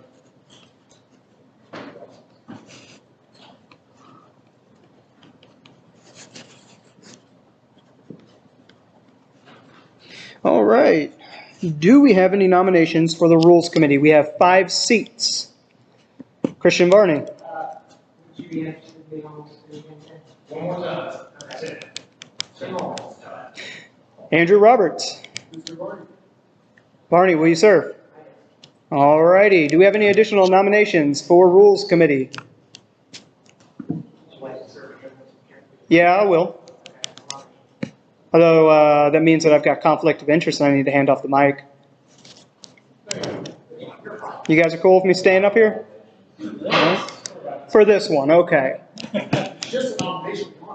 Oh, okay, all right. All right, do we have any further nominations?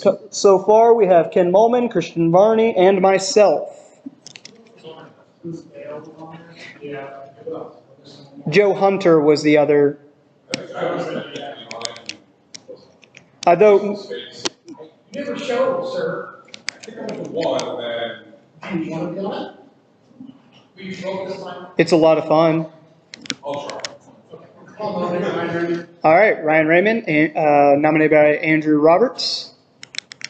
All right, do we have any further nominations for Rules Committee? I would nominate Mr. Hunter if he would do it again, but I don't know if he would, so. If we have a positive confirmation from him, we could, stick him on there, but without not too keen on voluntolding people.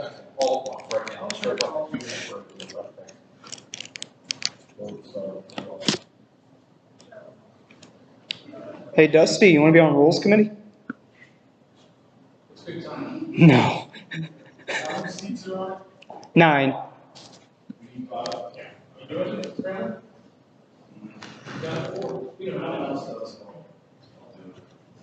So currently it says they'll accept it if nobody else does. Okay. So is this body wanting to wait to see if Joe wants on it? Or do we want to just, oh, Rob's doing the call. I mean, if Amanda's going to be on the call anyway, we might as well rope Joe in too, right? Yeah, I was gonna say maybe. Maybe that might be.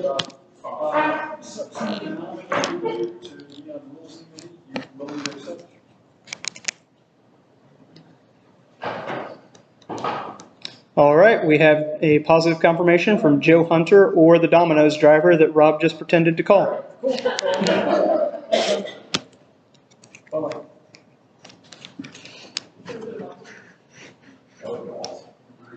All righty, we have 5 nominees. Do we have any further nominations for Rules Committee? Going once. Any further nominations for Rules Committee? Going twice. Third and final call. Any nominations for the Rules Committee? Hearing none, nominations are now closed. Yes, Robert Perry. My understanding, the nominees precisely matches the gaps we're filling, so I move to suspend the rules and accept the listed nominees as like. For all three committees? Oh. And would you mind scrolling up to make sure that we're accurate on the size for all three committees? So we had 2 vacancies on membership, 5 and 5. All right, so we have a motion. It is in order. Do we have a second? All right, see Larry Thompson. All righty. Do we have any discussion? Yes, Ken Mulman. I'm not for or against it, I'm just making sure people understand they have the right to vote no normally, but by doing this by acclamation, you're not going to be able to vote no, obviously. It's just that I just want to make sure people understand what we're doing. So. All right. Any further discussion or points of information pertaining to this motion? Hearing none, is there any objection to passing the motion to appoint these 3 committee positions by acclamation? Hearing no objections, it passes. Yes, Mr. Mulman. What committee is this? Credentials committee, Oh. which I have absolutely no idea who was on that before. Was Amanda Hunter? Secretary's one number, and it can either be 3 total or 5 total. I recall that the last time we had it, it was Amanda, Dale, and I. But Dale resigned titles and Amanda's not present, so. Well, Amanda is there by the fact that she's the secretary. Right, right. The secretary is one of the 2, so we're electing 2 people. 2 persons. All right, well, do we have any nominations for Credentials Committee for our next year convention? Yes. So the short version of it is that when individuals walk into the convention and they're like, "Hi, I'm Joe and I'm here to vote for the President of the United States of America," and you're like, "Well, hold up, Joe, are you a Kentucky resident? Are you registered to vote in Kentucky? Can you show me some proof of that? And are you dues paid and pledge signed? Check all those things, have a coffee stir."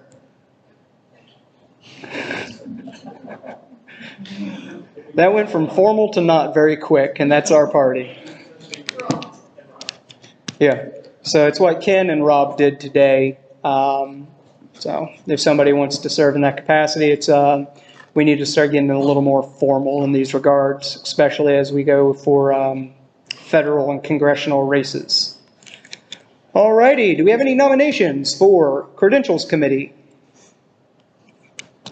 Ken Mulman. I will either volunteer to be on the committee or volunteer to train someone. I hear Ken Mulman for the committee.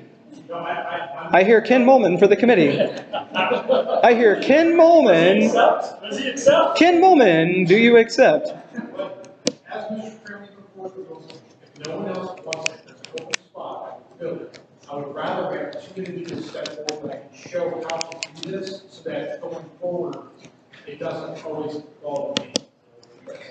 Hey Reagan, you want to be on the Credentials Committee? Somebody want to nominate Reagan so it's not the... Okay. Yes. If I may describe the duties real quick, really what you need to be able to use the spreadsheet. And a coffee stir. Or whatever.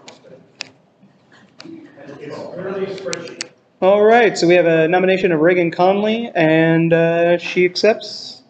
Does anybody else want to do this? Ryan Patrick. Nominate Robert Lauder. Robert Lauder, will you accept? Awesome. Thank you, Robert Lauder. Do we have any further nominations? Keep in mind, we can take as many nominations as we have people willing to serve, but only 2 get the job. Yes, Ryan Patrick. Ken Mulman. As a point of difference, I'll point out that we can't actually either be 3 or 5. Oh, okay. That's something this body can decide.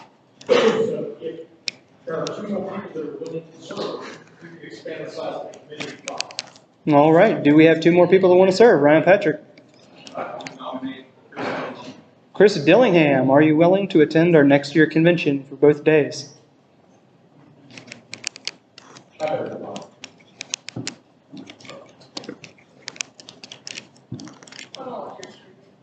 All right, Bethany Eckstein, will you accept? Okay. Any further nominations for Credentials Committee?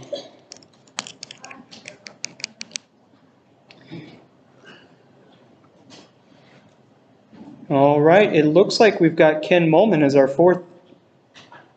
Only this body can expand the size of the committee. We'll have to do a separate vote to set the number 3 or 5. Yeah. All righty. Any further nominations? Ken, I'm going to count you as being nominated, and then you can drop out if we don't expand the committee. I don't want people to feel boxed out. All righty. Any further nominations? Second call. Any further nominations? Third and final call. Hearing none, I am now closing nominations for the Credentials Committee. Mr. Molman. Motion to amend the agenda to consider expanding the size of this committee to 3 to 5. All right, we have a motion. Do we have a second? I hear a second by Bethany Eckstein. Do we have any discussion?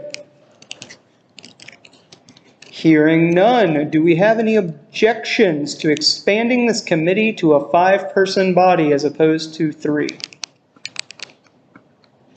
Hearing no objections, that motion passes. All righty. Yes, Chris Dillingham. 5 people, we've got our 5 here, once we have the secretary. That we accept these 4 to remain. Motion to suspend the rules to appoint by acclamation? Thank you. All right, so we have a motion to suspend the rules to appoint these people by acclamation. We have a second by Larry Thompson. Do we have any discussion? It's a good idea. All right, hearing no further discussion, do we have any objections? Hearing no objections, that motion passes. Welcome to the Credentials Committee. Start planning what we're going to use other than coffee stirs. I recommend little like auctioneer paddles. Oh, and don't put a year on them because then they outdate. Because historically we tend to use bracelets and we've been using 2018 for 4 years. All right, well, I believe that concludes all of our committee reports, or all of our committee appointments. Unless Ken has another surprise committee in his back pocket. I mean, technically speaking, we have the campaign caucus committee. I do not. That is true. In 2021, in one of our early meetings, we did motion to create that committee, and we have purposely left it vacant. But it is, if it the will of this body, they can actually fill that committee. If anybody wants, I can go into detail about what that committee theoretically is, or we can proceed from here. Yes, Ken. It's a way to slush fund money and do shenanigans politically, including internal political shenanigans, which is why it literally just funnels money away from the party. It's great for large parties where we hit the cap and we have like $1 million. That's a great way to do it. You don't have a problem.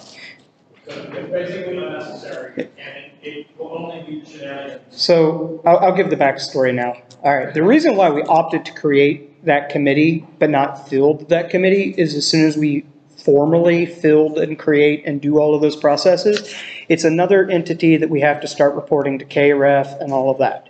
And we don't want to immediately do that, but having the step taken that we have now would allow us to accept a donation larger than our normal max. And, you know, somebody could walk up and say, hey, Libertarian Party of Kentucky, I'd like to give you guys a double max donation. And our ability to legally accept that would be like, hold up now, we can only accept this much over here. However, our House Caucus Committee, which is a committee that is able to fundraise separate from us for the purposes of getting Libertarians elected to the Kentucky State Legislature, could accept that donation. And so until that donation pops up, it has been the general, let's not start reporting a $0 balance to KRF and committing volunteer hours to something that doesn't need yet exist. But we went ahead and had a motion that said, hey, we have this in existence if we wanted to, if somebody shows up next week and gives us the executive committee could, follow the steps to a point. So if somebody's got 10K and want to go ahead and toss it at the party. Yeah. Yes, Ken. Close nominations for the caucus committees. I hear a motion to do so. And I heard a second from Jeremy Todd. Do we have, yes, Rob. Given that this body is what is the mechanism that the committee would be filled? State executive committee can appoint people. Yep. Alrighty. I have a motion on the floor. It has a second. Is there any discussion? Hearing no discussion, is there any objections to closing nominations for the caucus committee? Hearing no objections, nominations have closed. No to wins. Alrighty. Now, Ken, do you have another back pocket committee? Let me make sure, but I don't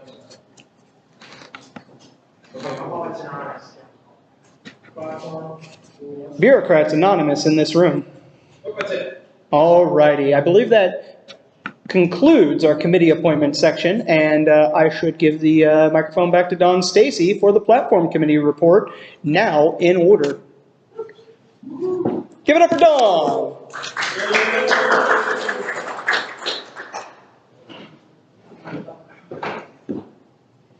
Okay, so we, moments ago, we sort of did a little run through of the potential adjustments. What we would like to hear is a motion to approve in bulk and then separate out specific plans that we want to discuss in detail so that we can focus on those.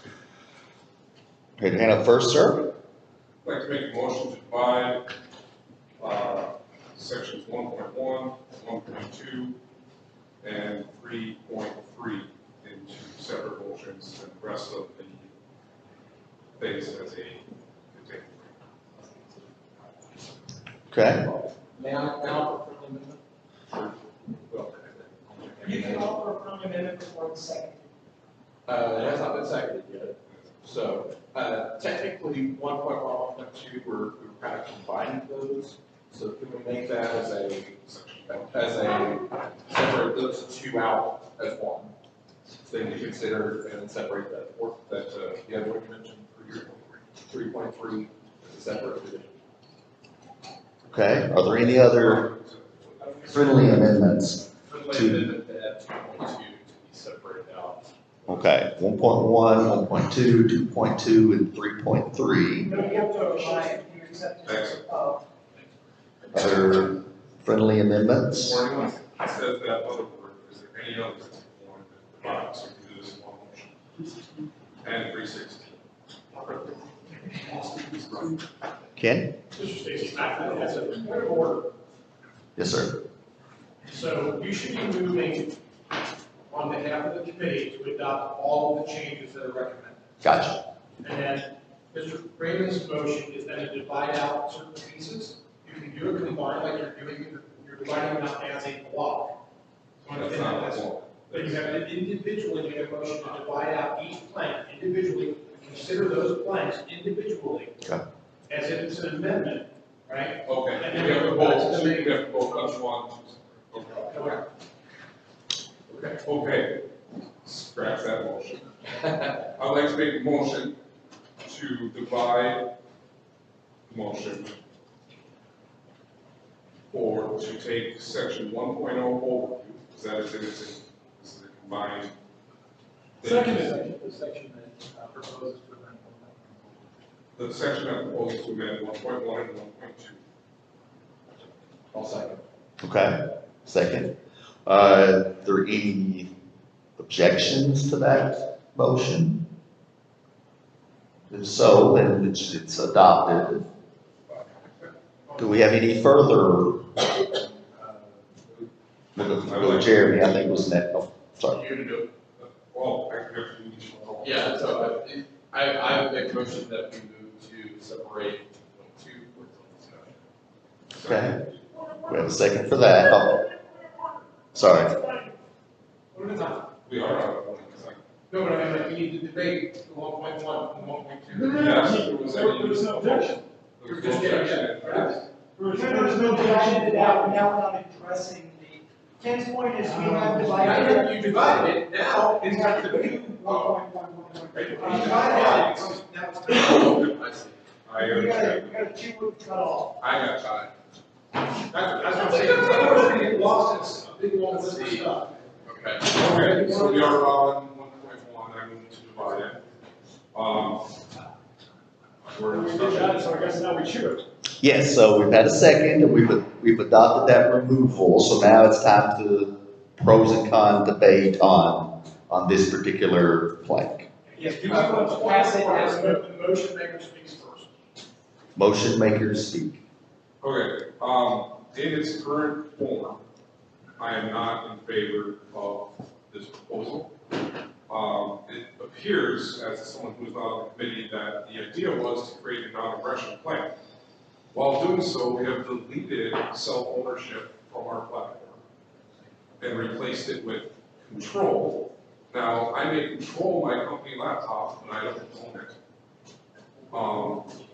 And then we have gone through and removed the statement that governments may not rightly initiate force against other individuals, groups, or governments. I feel like in an attempt to create the non-aggression plank, we have gutted 1.1 and 1.2, the first two planks of our platform, and filled them with much weaker language. So my sense of what you're saying is that you would prefer to leave 1.1 and 1.2 the way they were. Is that your? Oh, this. Yes, okay, I understand what you're saying. Who wants to speak against? Please, go ahead, Eric. Not really against, I was gonna ask if either yourself or someone else on the platform committee who was involved in this recommendation would be willing to explain the justification for this proposed change. Real quick point of order. Yes, sir. Just so that everybody understands what's the affirmative right now and what is, not. We are currently voting on this plank separated to affirm what is the proposed change. So, I'm you speaking spoke against it. So we technically haven't heard somebody in favor. But I made the motion to divide, so it would be appropriate to vote it to explain.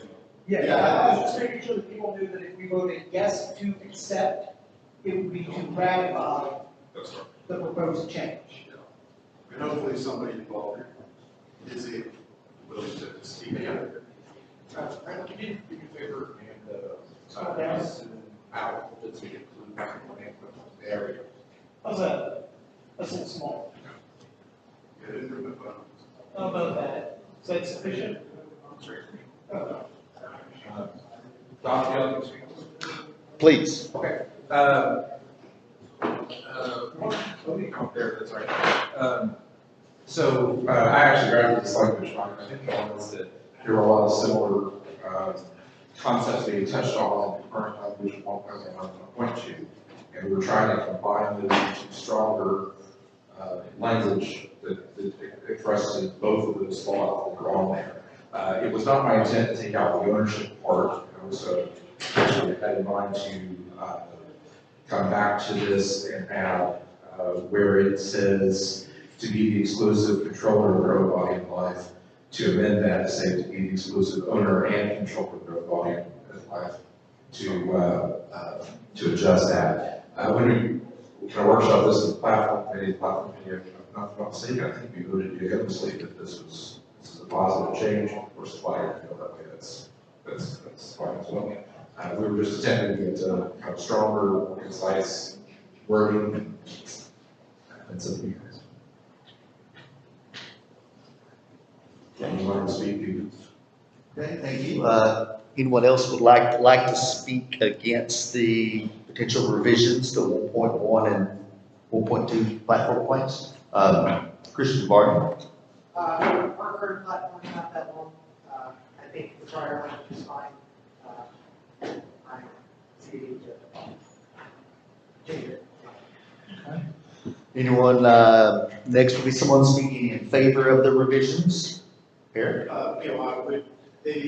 Would an amendment to amend this proposal be in order? If somebody has one? Yes. Yeah. Yes.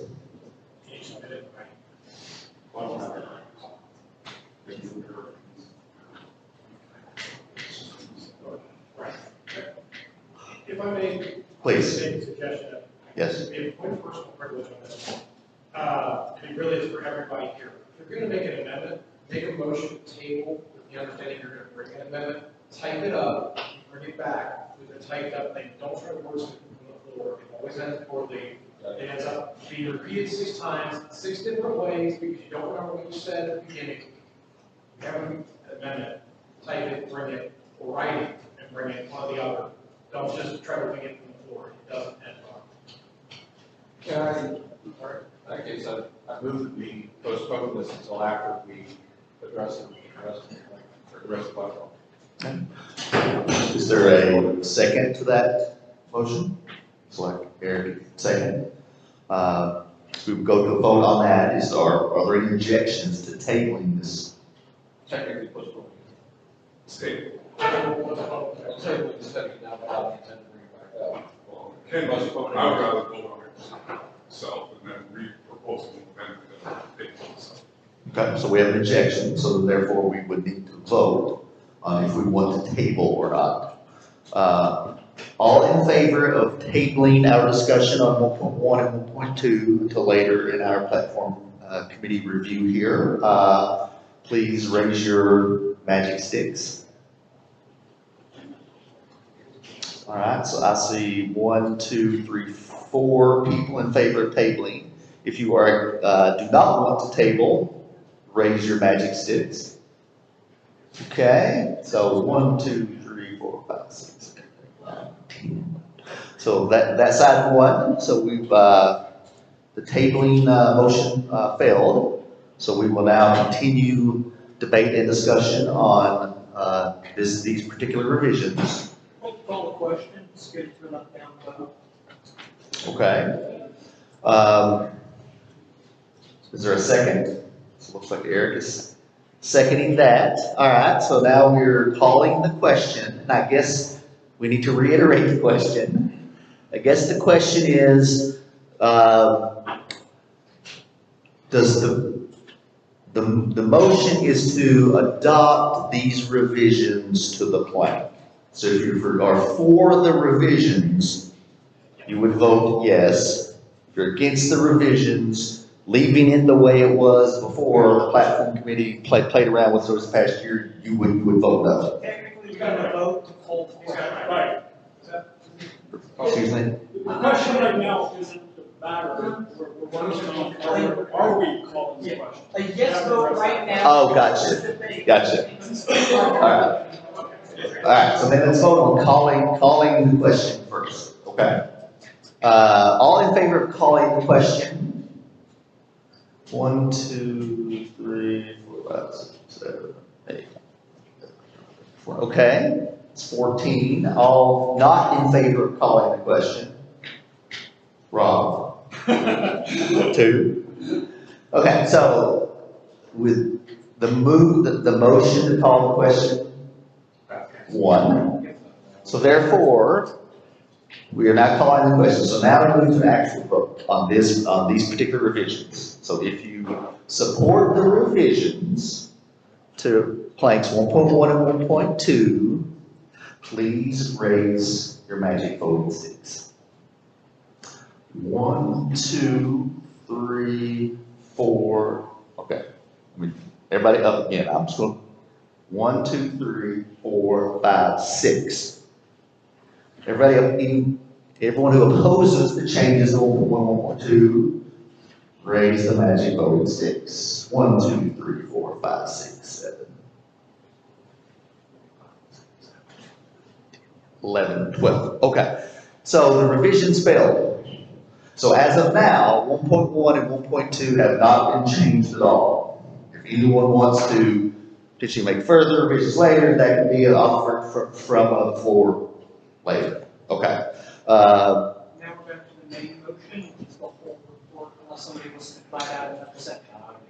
Okay, the floor is open for motions. I think we've heard from you. Mr.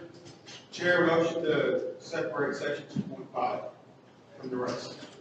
Okay, 2.5. Is there a second? If you can scroll up to down to 2.5, I guess. Okay. Is there a second to pull out 2.5? So that's a second. Now, proceed to a vote. Are there any objections to pulling out 2.5 and debating the potential revisions to 2.5? I see no objections to that, so that has passed. So now we are going to debate 2.5. So the person who wanted to pull it out speaks first. I object to the removal of the word corporations from the blank. Corporations are not at all monopolistic privileges. They are free associations of individuals pooling their capital. On the purely free market, such men would simply announce to their creditors that liability is limited to capital specifically invested in the corporation. Removing the word corporation signals that we are against the human right to contract. Okay. Okay. Does anyone want to speak for the revisions? I want to make a motion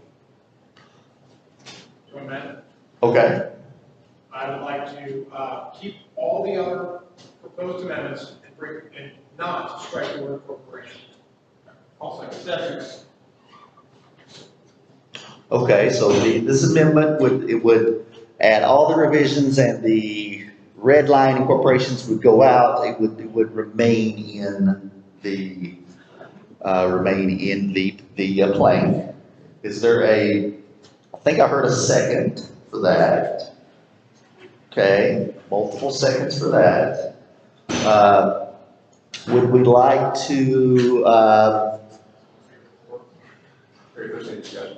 any discussion on this matter?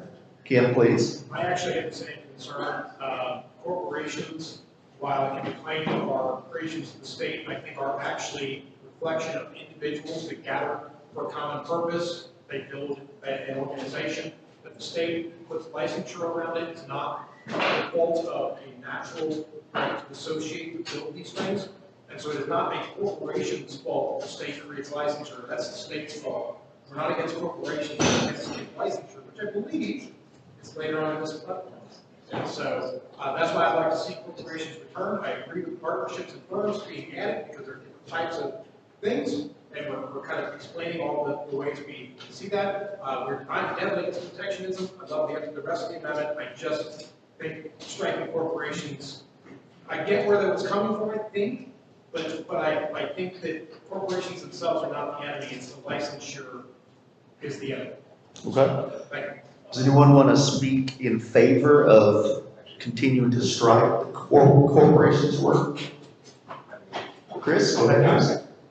It's wrong probably to say I'm against it, but just to clarify what the intent of the platform was, again, kind of as Ken alluded to, corporations is kind of a legal fixture, which does have a lot of state control related to it, which is why that language is considered. That said, I'm fine with it. Okay. Anyone else like to speak on this particular amendment? Sir? As an owner of an LLC, it's the same thing as a corporation. It's still a state licensure too, even though it's not an LLC. So one's showing favoritism to one type of business organization structure compared to another is over there. Okay. Okay. Other comments, questions, concerns? Mr. Chair, just a point of personal privilege. Yes, sir. If speakers could speak with their outside voices when they speak, or try, I mean, just you've got to yell. I am lucky, I am heard everywhere on accident. Sorry. No, it's all good. It's Pretend just like you're debating a status on Facebook or Twitter and just let it out. Here's the point. Other libertarians actually want to hear what you're saying. So enunciate it like we can hear. They want to hear. It's not, nobody can take it. What? All right, any other comments on this particular motion that has been made? We're debating the motion to return, to accept, the current motion is to accept all the revisions, but keep the word corporations in the blank. All of it, No, it's a motion to amend to keep the word corporation in the proposal. So we have to accept the amendment and then accept. Gotcha, okay, all right, so we're just specifically right now discussing, do we want to return corporations To the proposal. to the proposal? Any further discussion on that specific point? Apparently there's no further discussion, so let's proceed to a vote. All in favor of keeping the word corporations in the blank, raise the magic voting stick. This is referring. Yes. Okay. Excellent. Hands down. Anyone opposed, please raise the magic voting stick. Okay, so that passed. So corporations are now back into the discussion. Any further discussion on this, the potential revisions to the 2.5 marketplace freedom plan? Yes. Yes, sir. Antitrust, from a libertarian perspective, can be a little tricky. Because we know that monopolies exist via government creation, protectionism, things like that. Sometimes antitrust, in the environment we exist in today, is the only way to stop that. It's the only mechanism we have to stop that. So, for example, if Boeing, Raytheon, and Northrop Grumman all merge tomorrow, we really opposed to antitrust destroying those. I mean, those are government entities disguised as private entities that are merging, and so if there was some explanation into this, that knowing that government protectionism creates monopolies, we oppose. I didn't hear a motion. Oh, I'm sorry, yeah, I did not make a motion. This was just discussion, I guess. I just wanted to make a discussion. Well, then I want to table this to make a motion with change language later, or Like to just call make it a motion just like that. Okay. Well, I just wanted to have some discussion on this, how to write up. Yeah, point of divisions. Okay. Anyone else want to respond to Mr. Todd's discussion? Calling the question. Okay, the question has been called. Do we have a second on calling the question? Okay, I see a call a second. Do we have any objections, I guess, to calling the question? If we have no objections, then that motion passes. We're calling the question, so now we're going to vote on the revisions to the plank. If we accept this, it will read as it is with corporations back in. So all in favor of that revision to the platform, plank 2.5, marketplace freedom, magic voting stick raising. Okay. Okay. Hands down. Now, all opposed to those revisions? We have no opposed. Therefore, the motion passes, and so the revisions have been accepted with corporations returned. Any other motions regarding the platform? Yes, sir. Yes, I make a motion. It's labeled as 2.2, but I believe it should be 2.1. Digital rights. Just separate that out. And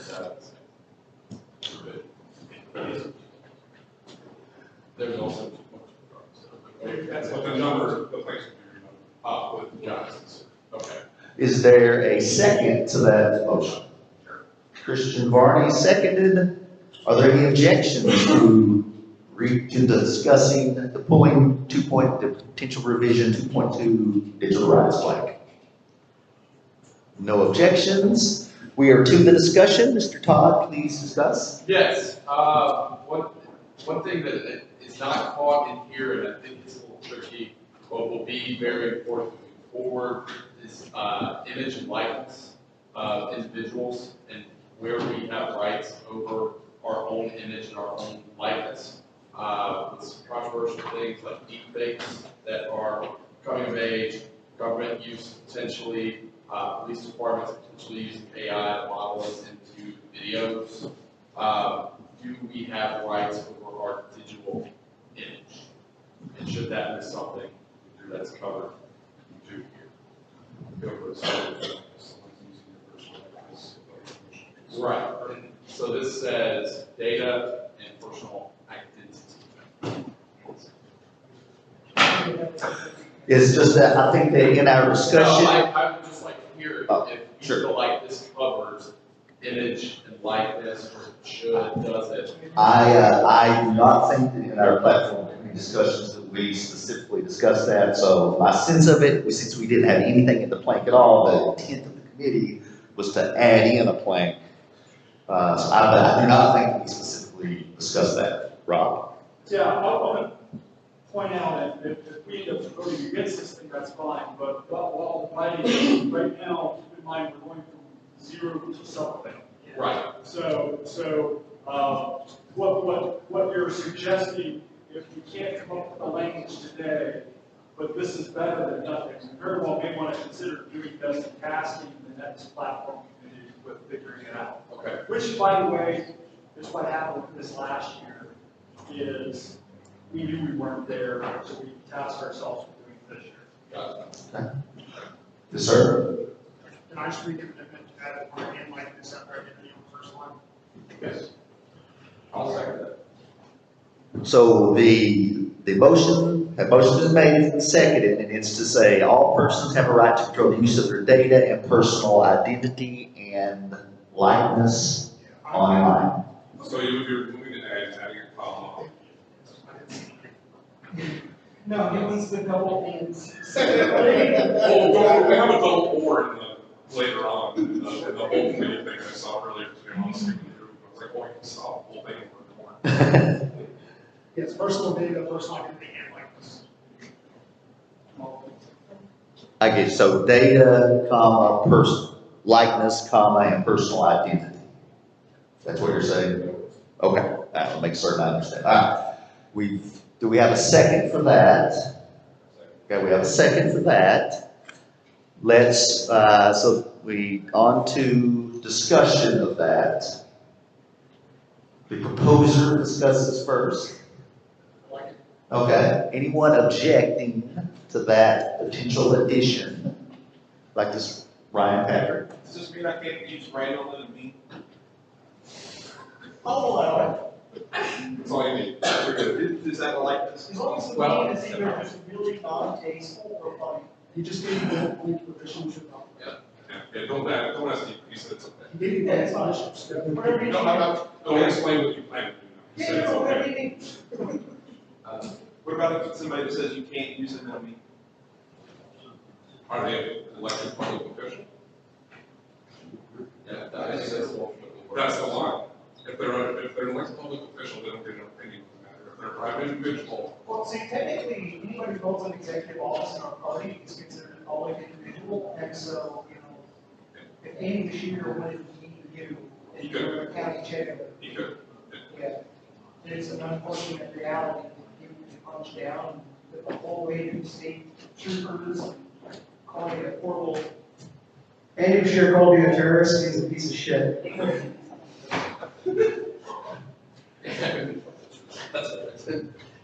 I'm just gonna walk around. Oh, no, I was just saying we should put that in one.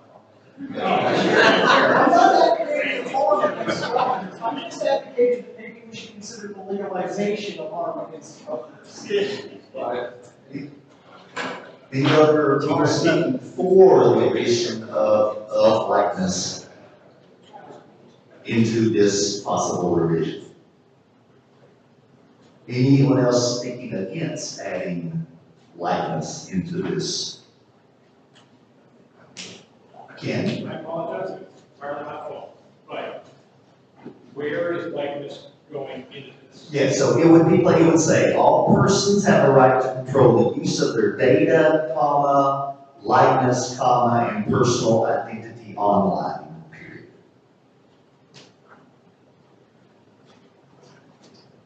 If I may speak against. Yes, we are to give. I think what Brian was trying to express, and I'll reiterate, is that by saying this would say that we oppose using pictures of people, which means all people who love memes.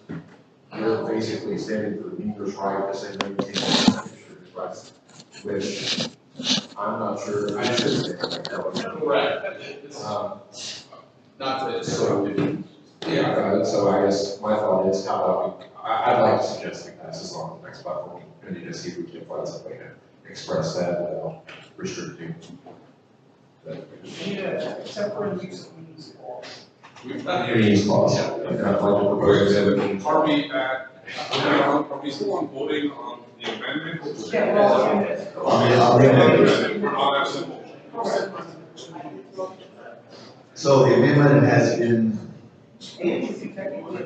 withdrawn, is my understanding, is that correct? Okay, the amendment has, you can't do that. Okay, you can't do that, okay. Once it's seconded, Anyone else wants to speak for the adding likeness? Yes, I was talking with adding full likeness. I think it's clearly a much bigger issue.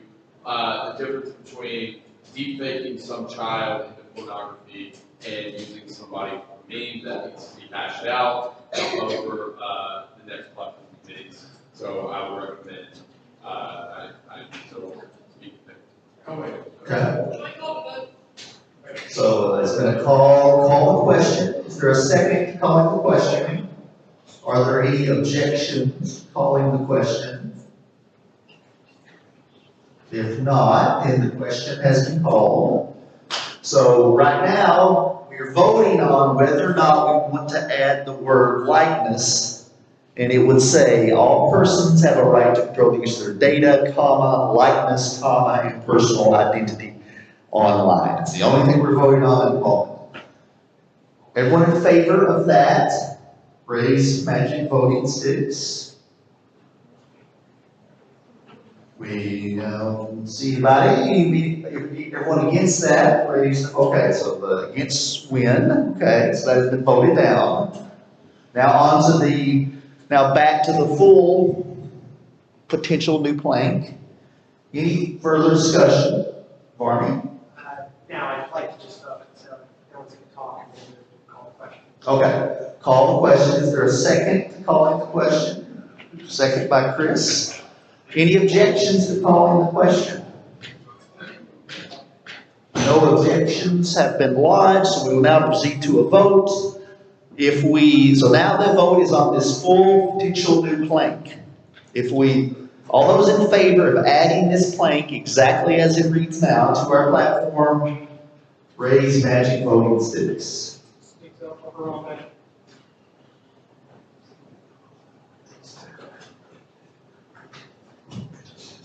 19, okay. All those opposed, raise magic voting sticks. No one's opposed, this new plank has been adopted. Okay. Further discussion, amendments, whatever about the platform.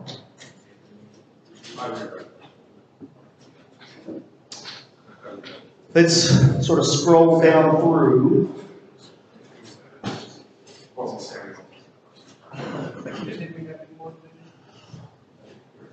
Yes, sir? Can I essentially provide 3.16?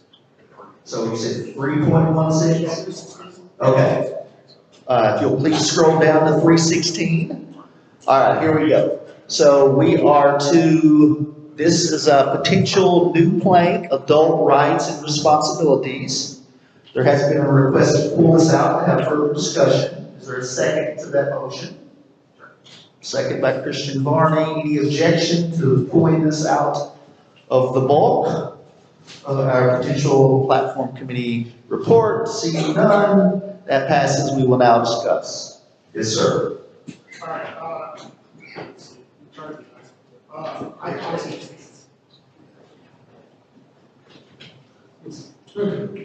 I think it's a complete mess, honestly.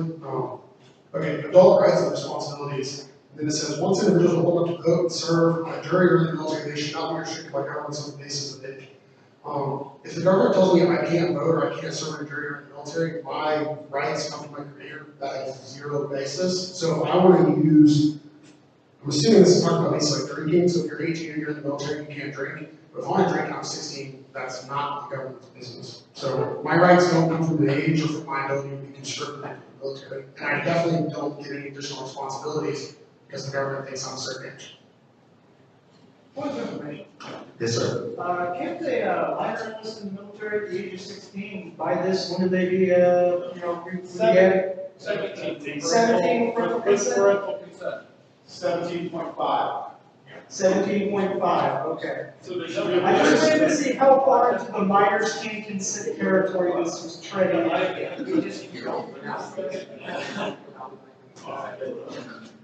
The other thing here too is there's plenty of countries and proposals, even in this country, to start allowing 14, 15, and 16-year-olds.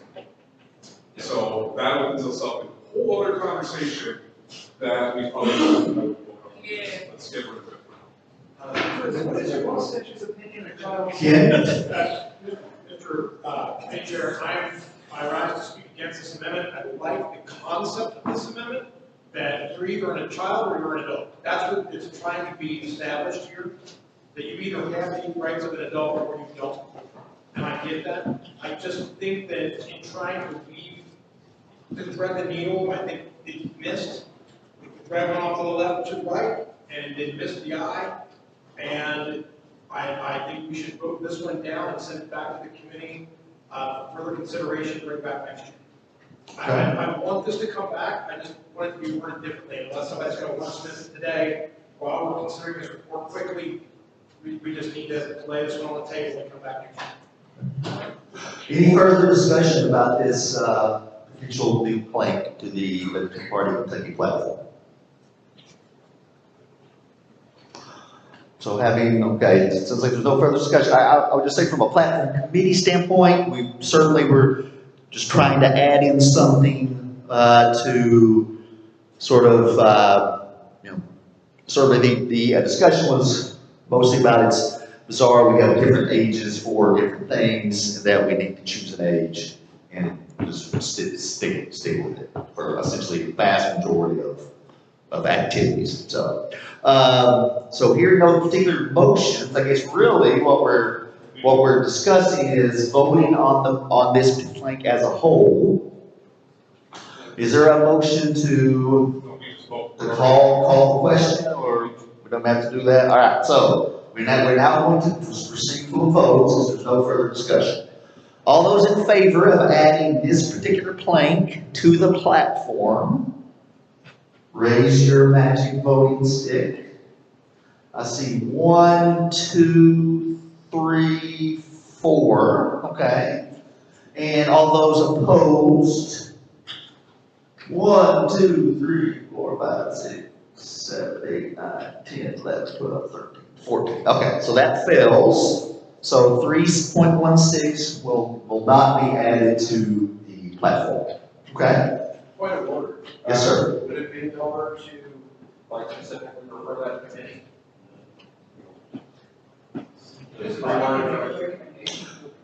Well, I heard Jim say he would like it, there's other people who might go different. So if this body can pass a resolution on to the committee, it would be most proper to do so at the end of the report, because we do have a motion that gives the whole sum report on the table. After we clear that, but before we're done with our platform committee, we could just say, hey, we stand resolved as a convention body, you guys need to, figure this out. And even without that, I would say, since I'll be on the next platform committee, I think I'm the one who brought this up. I'll certainly be discussing it. I'll certainly go ahead and if we don't have a resolution to discuss. I'll bring that up question. Other, all right, if you could please go back to the top, scroll back down through. Are there any other motions to pull specific planks out and discuss potential revisions? Oh, these are the ones. Yeah, we're done with that. I think Yeah, I think those are the only ones I heard people call I was on 3.3, I reread it, I realized my issue with it, it's covered in it, so. out. Right there, please. A memory from before is that someone had asked to pull out 3.3. I don't know if that's still, someone is interested in doing that or not. This would be the time. Changed the mind, okay, that's what we were just discussing, okay. Separate 3.3 out. Okay, so we have a motion to separate 3.3 out. Is there a second for that? I'll second. Okay, second from Bethany. Any objections to separating it out? I guess no objections. That moves. Mr. Baldwin will discuss it, please. My only objection to this is that we're calling for an absolute separation of school and state as it is tomorrow. As a parent, I don't know that that is the best course of action. That would create massive chaos if the school system closed tomorrow. We may cheer, but parents across America would be like, oh, what the hell? And even the private schools wouldn't be able to take in the load. I mean, we don't have the capacity to privatize education. And the only reason I bring this up is what we're supposed to be structured is to begin to separate and switching for the absolute separation. In my opinion, I would like to see something that says begin the absolute separation of. Because it's going to be a process. It's going to have to be a phase out so that private capacity can ramp up as public capacity ramps down. And that's the only way it can reasonably be done. Otherwise, we're just going to have a bunch of kids running around out of school. Like, I guess that'd be all right for the kids. They like that, but the parents are going to be very happy about that. That's all. I'd like to see begin, come back, and depending on how this debate goes, I'll probably make a motion to do so. Okay, I think Chair was the next person. Well, I'm just waiting for them. But is there You're always my a Point of order. Anyway. We need an opposing view next. Well, I just have a point of information. Is there a substantive difference in the proposed versus the original, aside from calling for immediate separation and calling for the beginning of the process of separation? Because that's the only substantive change I'm seeing. So if somebody were to make an amendment to, bring back the begin, it would effectively just be retaining the original language, just worded slightly. I'm not seeing a substantive difference other than call for separation now versus, and correct me if I'm wrong, I'm missing something. I would agree that the heart of the difference is, are we calling for beginning that process or the absolute? And so I guess my point is, if somebody wishes to retain the begin the process one, rather than us entertaining an amendment, we could say one entire vote. By voting down the potential revision. That is true, I think. That is a fair assessment. Rob? I'm in favor of the wording by the platform committee. I'm in favor of the wording of the platform committee. In this case, absolute is not the opposite of eventual. It doesn't say immediate. I don't see the word immediate in here. I don't think the timeline here is implied. I certainly don't see that it's stated. I think what it's trying to highlight is the endpoint. The endpoint is the separation should be absolute. Yes, sir. I would like to speak for the same language.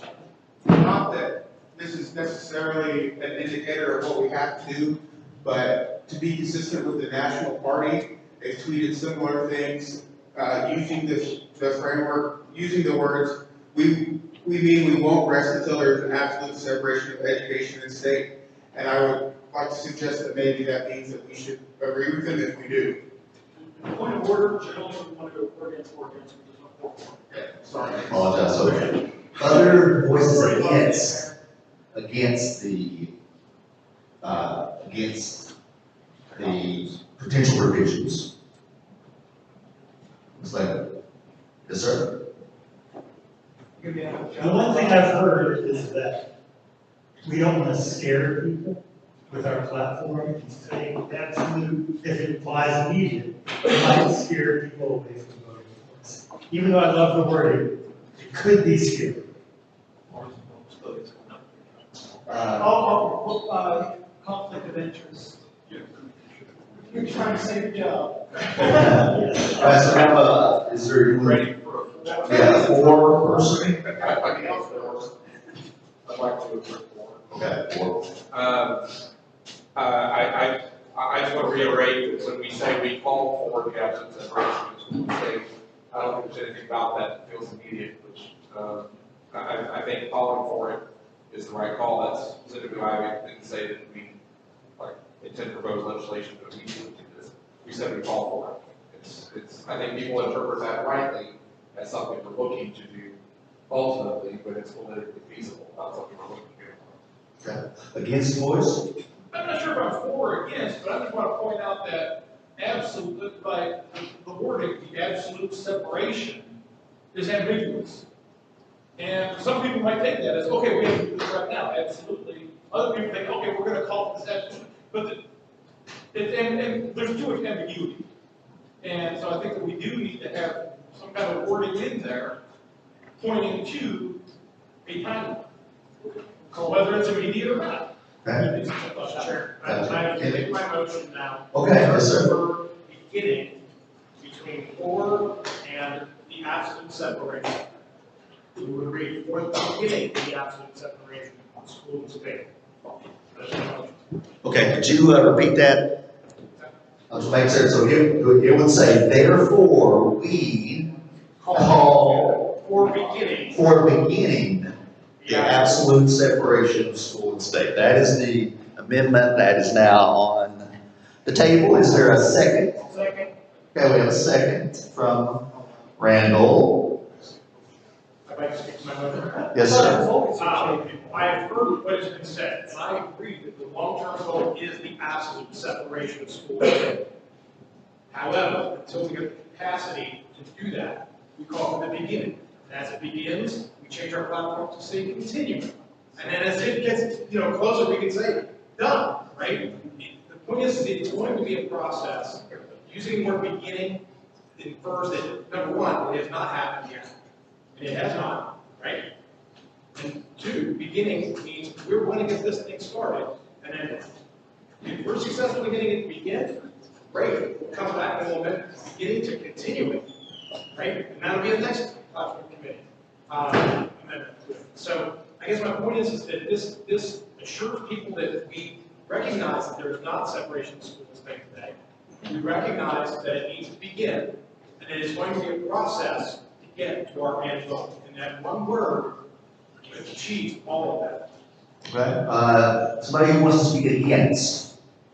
Adding the word beginning to the platform in this place is going to confuse people, and it's going to potentially make people believe that libertarians are for school vouchers, and the Libertarian Party National is very clearly against school vouchers. Okay, someone speaking for. Yes, sir. I guess it would be, we shouldn't allow the winds of the national parties, current people in office to control the social media to dictate what our platforms is. Okay. Further comments, discussion about the proposed amendment to the revision? The question has been called. Is there a second? Okay, we have a second. So therefore, I guess we go to calling the question. Their current question is, do we want it to read in the blue all the way? It would say, education is paramount to the success of future generations. Such an important issue can only be addressed through a free market education, in which parents and guardians choose the best educational solutions for their children. Therefore, we call for beginning the absolute separation of school and state. Everyone in favor of that amendment? What the hell happened? Raise the magic voting stick. All right, so 1, 2, 3, 4, 5, 6, 7, 8, 9, 10, 11, 12, 13, 14. Okay? All those opposed to that revision, magic voting stick up, please. We have 1, 2, 3. Okay, so the revision passes. Therefore, we call for beginning the absolute separation of school and state is now how the, okay, the main motion has been called. We have a second. So we will now proceed to a vote. We will now vote the motion as it is with the, therefore we call for beginning the absolute separation of school and state. Those in favor of this particular revision to the platform. Oh, wait, vote on that first. All right, we're voting on calling the question. All those in favor of voting for Dr. You can ask. Okay. Now, are there any objections? Like, this is probably what I should say, right? If there's no objections, it passes. Okay, gotcha. Now we can vote. The question has been called. We are now going to vote on this. Adding this revision, this revised revision to the platform. All those in favor, magic voting sticks. 1, 2, 3, 4, 5, 6, 7, 8, 9, 10, 11, 12, 13, 14, 15, 16, 17, 4. All those opposed? We gotta have one person opposed. Come on, there we go. There's one. All right, so it's been added. Okay. So back to the original motion? No, That was the. Call the question. I think that wasn't that the original motion? No. Now We're back to the whole motion. The whole report. Gotcha. Okay. That's one. Right. Are there any other motions to select out certain planks or revisions? The entire thing. Gotcha. Is there a second for that? Okay. We have to got it. Now we need to vote on calling any objections to calling the question on the entire rest of the platform committee report. I would like a moment if we can. Sure, I'll stand down for a moment and I can go tap dance. We just look through the rest of the report. Sure. Here we've got the 3 wrong. I know that's not very good. Go ahead and keep scrolling down. I've been working on my karaoke. My new karaoke song is Dick in a Box. Everyone remember the Dick in a Box song? 1. Could I hold the box? 2. Would you jump? Okay. Nobody seems to be excited about this all the time. All right, if Ken's done, we can move on. We have to vote on. No objection to call the question. All right, so Ask if there's objection. are there any objections to calling the question on the bulk of the platform committee report?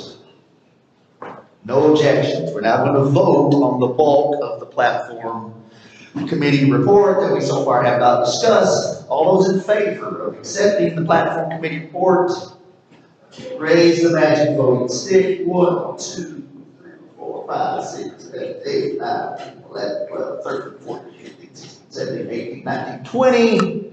Anyone opposed? No opposition. Okay. All right. Excellent. Thank you very much. Now, There could be additional floor. Okay, sure. Absolutely. Are there any additional potential new planks, revisions of planks, anything anybody else wants to discuss? I may have something. Okay. All right. Point of order. Yes, sir. The chair be taking over at this point. I mean, I realize the committee report is finished, but now it's the chair's responsibility.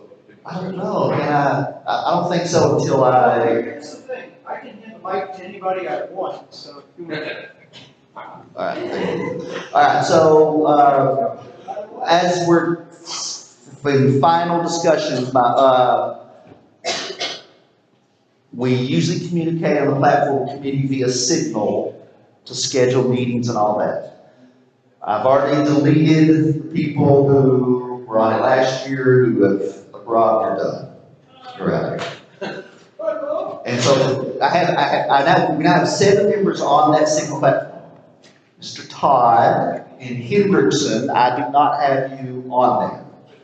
So I need to get with you to get you on our Signal platform committee Signal group so you'll be able to participate. So before you leave the convention, please get with me and we'll get that done. Okay?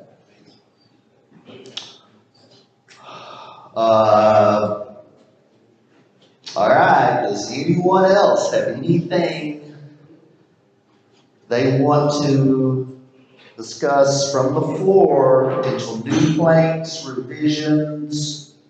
You do not need to wait on me. Okay.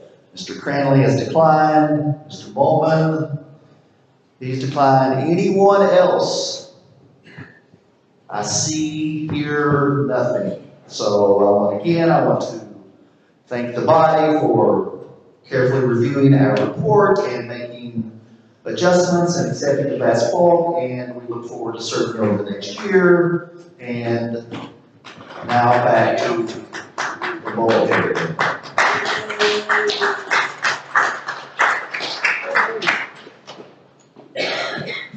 We have been back to order for a hair over 2 hours, and so now we're due a 10-minute or longer recess. If anybody would like to, yes, Mr. Molman. If I remember correctly, we called back to order at 1:56. 1:56. Oh, my bad. We have 10 minutes before we have to recess.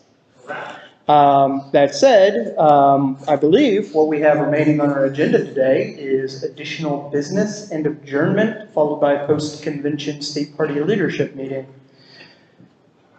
So we could actually end up wrapping very quickly. Dustin, Anna. Be amenable to adding 5 minutes of fundraising. Sure, you can give me $5. The body that participated in might be, I need to talk to you privately about it. Well, then we'd probably need a little bit of a recess.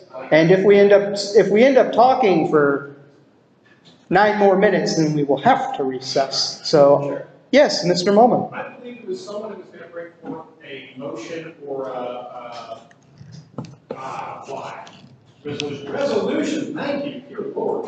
Oh, about the instructing the platform committee? If it was ready. I believe that person who stepped out. That is correct. Do you guys just want to recess for 10 minutes before we have to recess for 10 minutes and 10 minutes? Mr. Molman, yes. Motion to recess for 10 minutes. Alrighty. I hear a motion to recess for 10 minutes. Is there a second? All right. Thank you, Jordan Borders. Do we have any objection to a 10-minute recess / credentialing break? Hearing none, we stand at recess. Go get a dodgeball. What's up, Nina? Welcome back. Our 10-minute break has been 17 minutes. I got to talking, and as you all know, I am very long-winded, especially on the phone. Don't call me. I'll talk to you all day. All right, so we will be coming back to order at 4:04. All right. What, Ken? Oh. Well, agenda not found because I left it right over there. I believe what we had left was additional business. Do we have any additional business? Does anybody want to bring forth a resolution or a get-quick-rich scheme to get our candidates on the ballot? We have a get-rich-quick scheme from our region representative to the LNC, Dustin Nett. Thank you very much. You can podium. I'm going to the podium. Thank you. I gotta get used to being the big guy. All right, ladies and gentlemen, first I want to thank you for coming out here today. It's amazing to see so many people dedicated to liberty in one room. I have something exciting to announce today. I hear you guys nominated some candidates for office, so first, congratulations on that. You guys give yourselves a round of applause. So I have spoken with the candidates, Ken Molman and Rob Perry, for statewide office, and I'm excited to announce that myself and those two folks are going to triple match the first $1,000 we can raise here today towards ballot access. On top of that, the second $1,000 we raise will be double matched. So I want to know who in this room is going to help us get our candidates on the ballot.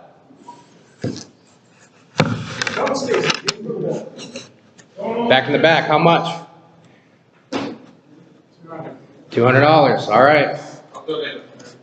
All right, up to $300. Anybody else? Don't be shy. So up to $300, triple matched. How much? $100, up to $400, triple matched. $500, triple matched. How much?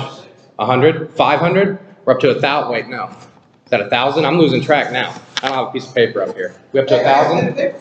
Okay. Is my math right, or did we hit 1,000 now? Is that what we're up to? Here. Use the cardboard. All right. We got Matthew McLaughlin. He was our first at 100. At 100. Right? He said 200. All right. 200. Then we had Jeremy Todd. For 1. 100. Then 100 from the X-Times. Okay. And then 100. 100 from Jill. And then 500 from Robert Lauder. From Lauder. So, yep, my math is correct. You might want to put names. No, we'll worry about it later. Here. You want to write the names? I got you. All right, so we are up to $1,000. Triple matched, so that is, oh, how much? $50. All right, hey, I hear you, man.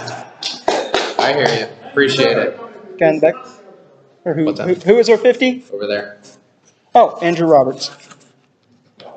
All right, we're up to 1,050. The first 1,000 of which is triple matched. That second 50 that we got after that, that is double matched. Who else wants to get us to 2,000?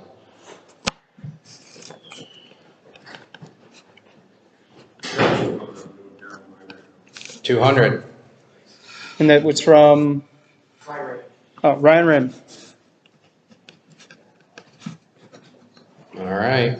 Looks like we're up to 1,250 before any matches.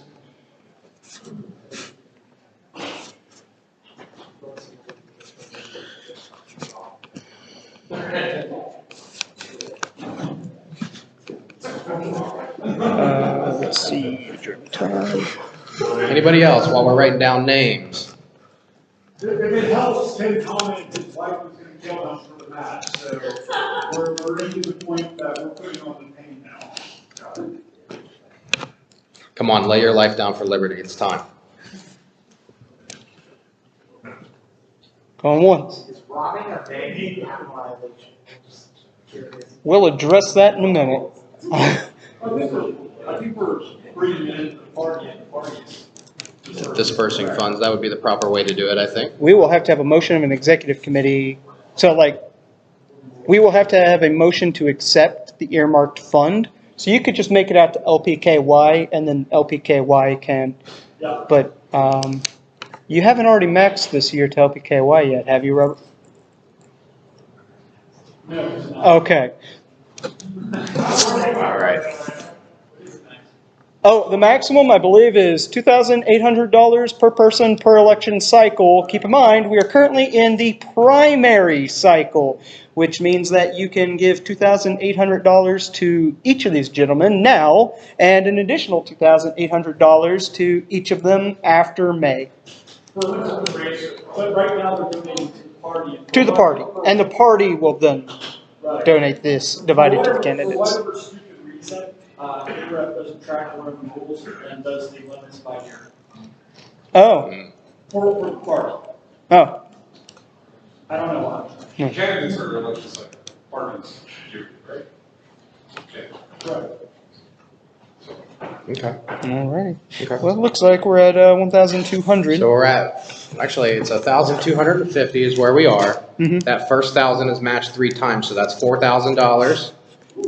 This 250 is going to be matched twice, so that's another 750. So we're up to 4,750. Anybody else want to get in on the action? Going once. Going twice. Sold. All right, folks. Another 50. All right, all right. All right.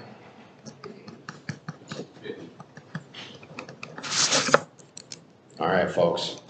Anybody else? Last chance. Well, not the last chance. You can donate whenever you want, but last chance to get your money matched. Point of information. Yes, Mr. Mullen. Are we streaming live on Facebook? No. Just recording? Wait, start this? Okay. Just making sure. I was gonna say, otherwise we can do something where, people donate online.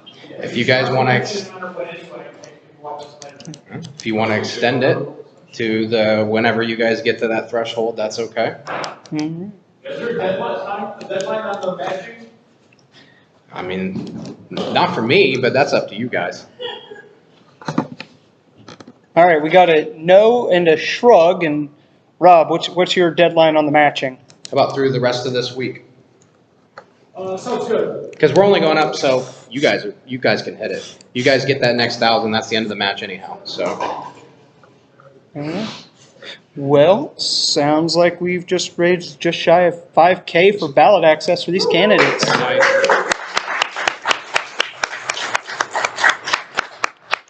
Thank you so much, ladies and gentlemen. Those of you who are wanting to do a donation, hunt down Dustin Nana. He's got this little list right here, and Robert Perry will facilitate this process. So you're saying on LPKY.org such donations? Oh, that is fine, but checks save transaction fees. Yes, Mr. Molman. I'm just going to note that on lpky.org/donate, comment. You can put ballot access in the comment if you want to do it online. We're not allowed to take more than 50 or 100. 100 is the cash limit per individual. Check. Checks work, and then also, like I said, lpky.org/donate, and just put ballot access in the comment, and then we'll know. It's 2 and change percent. 35 cents plus 2.1%. Who's this? It's like, you know.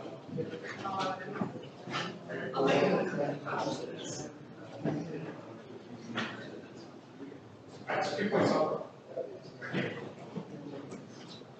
It's not a bad rate, it's like 8%.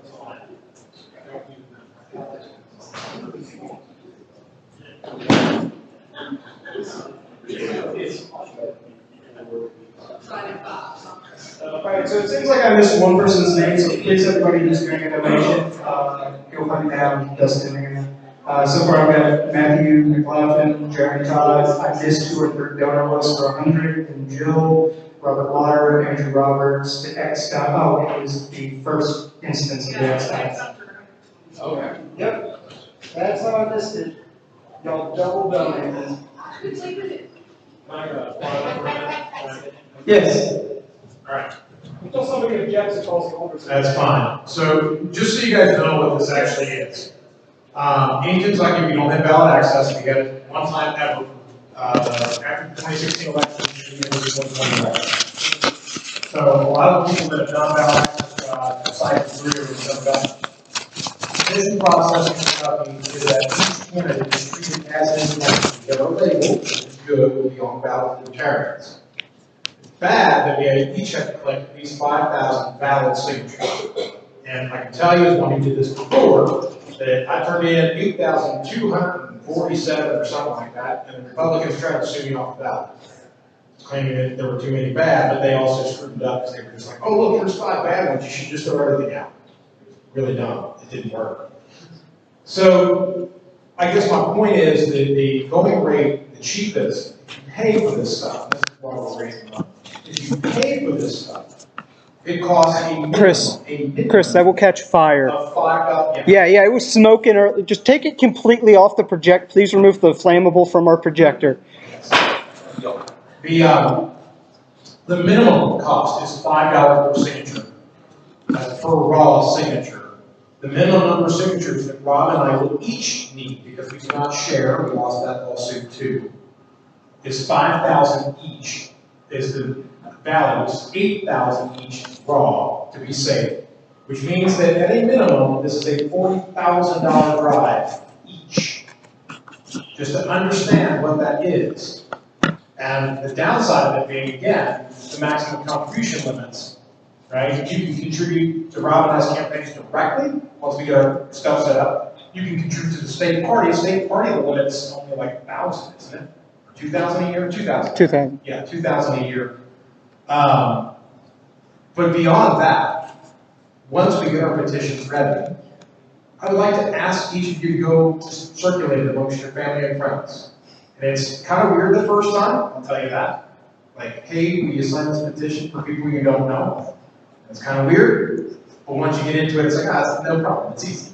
You just get people to sign. And but keeping in mind, we're saving the campaigns, literally every signature, $5. Every single volunteer signature. So I want to emphasize that the donations are important, because I will tell you, we will not get it done on a volunteer. That's not a real thing. It's too many signatures.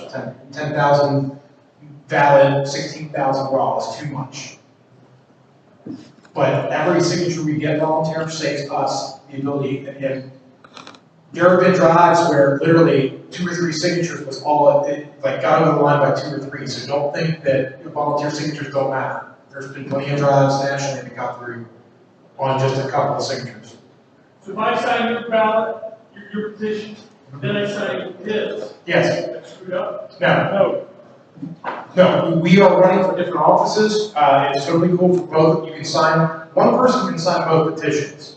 However, the way it works market-wise is that if we hire a professional paid petitioner to do this work, which is what's commonly done, they will charge me, and then they will charge Rob. Even though it's the same person signing it. It's 2 different forms. Every signature, every time they sign, $5. No, where I see a lot of opportunity here is all these signatures that we need. All these signatures that we need are an opportunity. Because if you're going to go, so we can get you a list of libertarians or independents in your area. And, you're probably remiss for not inviting to your meetings anyway, or at least touching base with them, see how they feel. It goes back to what I was talking about earlier, but, who are you going to help in the president's race next year? What candidates are we going to run next year? If you go to those doors right now, people might be open to us, and you collect those signatures, you get a signature for 10. I disagree with him. That's $8. That's not $5 because that signature they did, that's almost certainly going to be valid. So that's $8 for cheap. You get them to sign mine, that's $8 for cheap. But then maybe you get them to come to your monthly meetings. Maybe you talk to them a little about the libertarian philosophy while you're there. Maybe you get a new libertarian. What's that? So, yeah, we're talking about a lot of signatures. We're talking about a lot of work. But what we're really talking about is a hell of a lot of opportunity. That's why you bought today. But it also means you bought yourself a lot of expense and a lot of work. So, this is going to be a road. I would remind you this now, but somebody's good at twisting arms. But if just voting for us to be on the ballot, and then sorry guys, you bought into work here too. If you wanted to actually need anything, get out there, bang on the doors, talk to people, see if you can get signatures. It's an opportunity. It is an opportunity. I just realized people are coming back tomorrow, which hopefully, and then we're gonna wrap this into day. We got back to the Monday. For now, next year we're going to fight over rules more. More rules fights. Please. If anybody's coming back tomorrow, we can today prepare petitions. We can copy them to the business center and hotel. We can get everybody's signature, that gets us a jump. I can give you a few sheets, we can find a printer maybe, somewhere, there was a statement, that still exists. Hey Ken, we have a printer at our office an hour away, if cheaper. But if I go Staples, I can give everybody 10 sheets. Okay. Yeah. One does they won't like me printing 1,000 pages on them. We want to send. Yeah, but I'm sending them home with everybody. Yeah. Yeah. I'll send a few sheets with everybody. I mean, everything. Anyway. Alrighty, well. I was motion, since we are a pro-marijuana party, let's adjourn exactly 4:20. Ooh, time is it? 4:21. No! Hey, no, it's 4:20 somewhere. It's 4:12 for returning. Alrighty, I see Ryan Patrick's hand in the air. Ryan? How about those t-shirts over there? Oh, to buy those t-shirts, go to Ryan Patrick. Oddly. They're buying anything. You're making donations. Oh, you donate to Ryan, no, you don't get LPKY? donate to LPKY. Ryan Patrick's giving away free t-shirts to anybody who makes a $20 donation. Is that the appropriate, like, is that how that's working? Yes. Okay. I'm not Right, a t-shirts, go get your t-shirt, we're gonna need such a t-shirt when we go door knocking. Alrighty, so on our agenda, we are left with additional business. Does anybody have any additional business on this body tonight? Hearing none, do we have any open discussion? Hearing none, all that's left is adjournment for the day. Alright, we have concluded our agenda, we stand adjourned. Alright, so anybody who's sticking around overnight, since we don't have a bunch of business to do, I'd say we can get this venue tomorrow, right? Correct. So, anybody who's interested, there's a handful of people from county parties here. I'd like to get people together and talk about, and just kind of have a roundtable, but also like things I've learned from other places outside, and talk about how to run county parties more effectively, the things that are working, what's working, what's not. Because I really want to, I mean, I'm serious, like I want the county parties to work. And I'm hoping that Rob and his campaign to provide a mechanism to put some of that into practice as well. And because we are definitely going to need help. And honestly, at the local level, is where it's all going to happen. So, one of the guesses is that, let's say what, 10 o'clock tomorrow morning? 10? Okay. We going to get out of here at a reasonable time after that? At 10 o'clock? We don't have to wake up with the crack of dawn.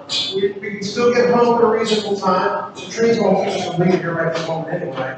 So, the point of this is that 10 o'clock tomorrow? Good? And we'll work on getting some petition forms, the masters done. We'll get our petition masters done tonight and run those Staples. He's apparently 9 minutes away. And we'll bring some extra sheets, get some signatures. You guys can take some. Are we doing training or anything tomorrow? That's literally what I just said. I didn't hear. Oh, okay, yeah, 10 o'clock tomorrow morning. No, I heard 10 o'clock. That's a key. I meant training. Well, I mean, it's training / roundtable type stuff. It's like how to make the county parties more effective by sharing what's working and what's not, right? And I've got some stuff from outside because I've talked to people in other states and whatnot. I was paid time for that. Yeah, okay.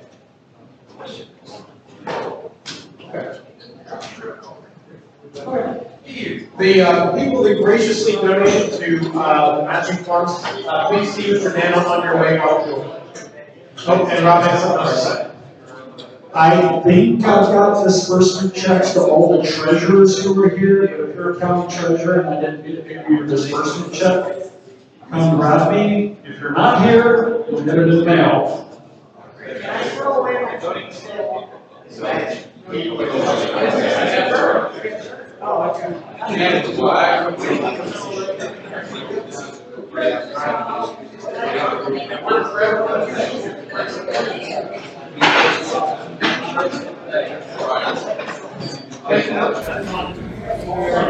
Is the difference between life and death, and the rate we're going by the end of the Yeah,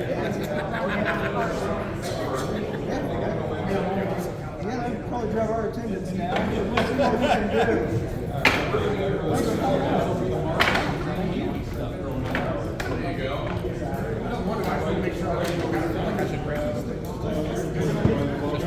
Feels good. Feels good once you do it.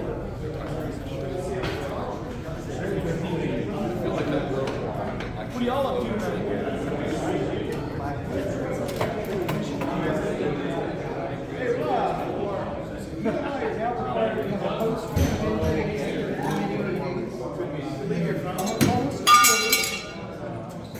We don't have one.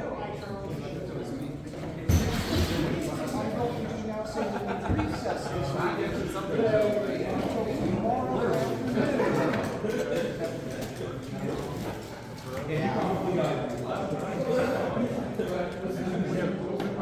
got a quick question for everybody. There's going to be out front, we got Uber sticking on the windshield. Is that someone here? Okay. I don't want to ask you about the dash cam.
set of plans, get done, whatever it is, it's just like, I don't know what it is. Oh, yeah.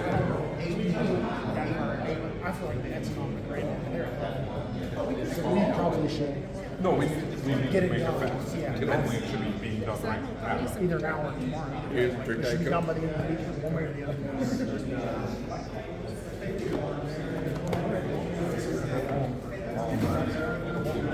Yeah, I don't see you for another 6 months or a year. That's right. Don't That's need right. really much. Or just, actually, you can just keep it free.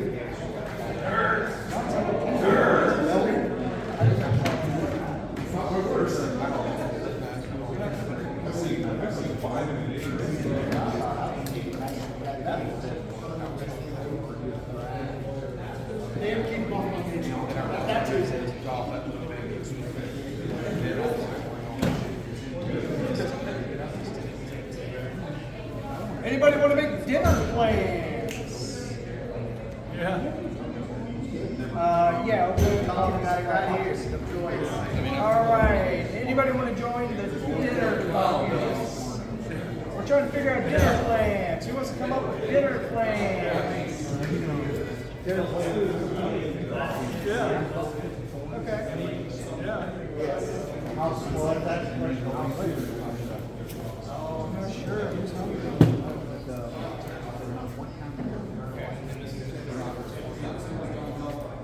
How do I do that? It's a secret. How do you know what we need to do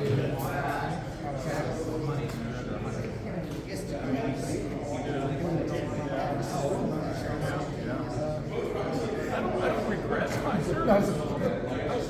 Do I just do? I know who you are? I had a great I need a good time, but I need a wonderful and that's what I love. And I would for my company, and I could be so much further and qualified if I did everything. So I could have done so much more, and I just think my boy's got too much potential.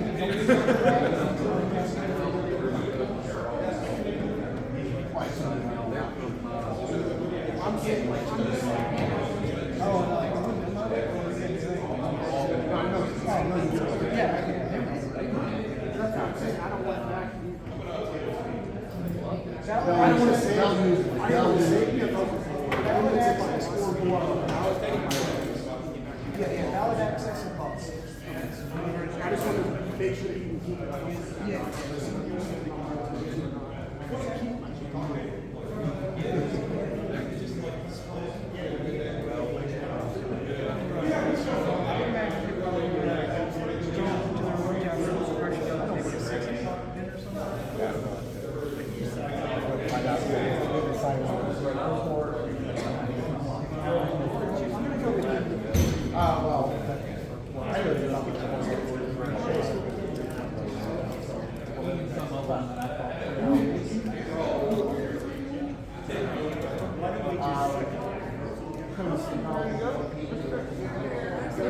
Are you ready, Chris? Okay. Yeah, be back.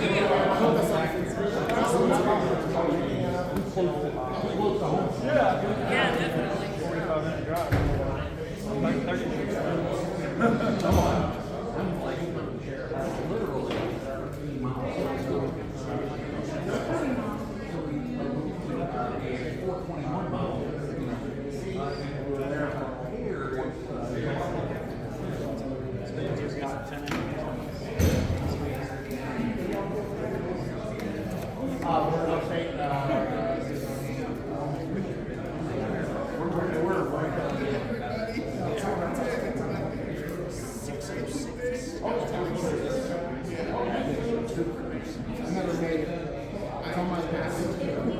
Okay, so a fair number of us are going to be going to counter ones and trying to get seated at 6 o'clock. If anybody would like to let me know a rough head count, just, hands up in the air, I'll get an idea, I'll call them and say, hey, we're expecting so many people in an hour and a half.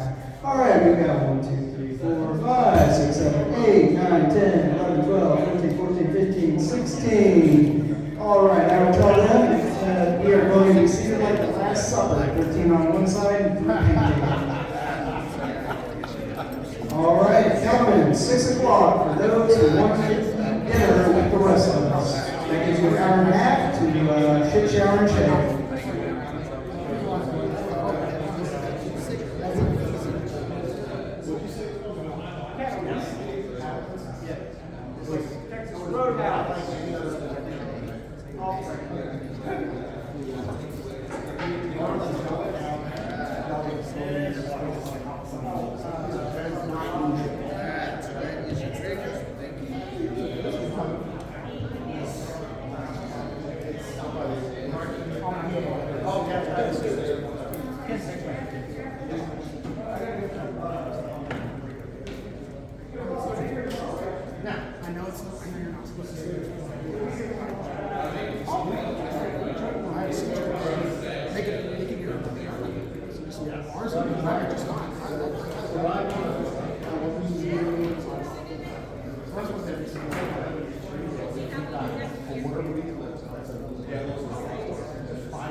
Significant amount of money going out the door.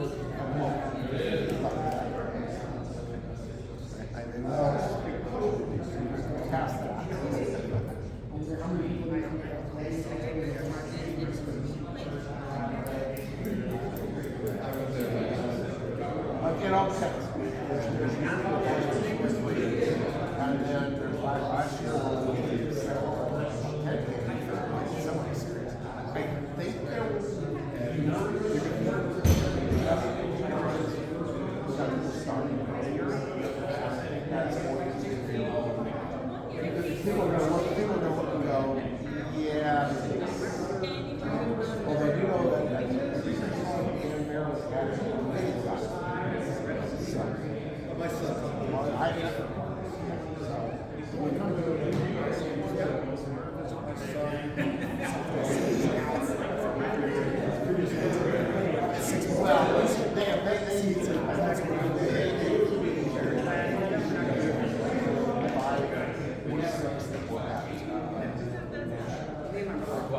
It's like I want there to be as many judges as possible. Also, we'll be here for 15 minutes or something free. Of the folks that have announced, there's at least 2 series. They're already in the right.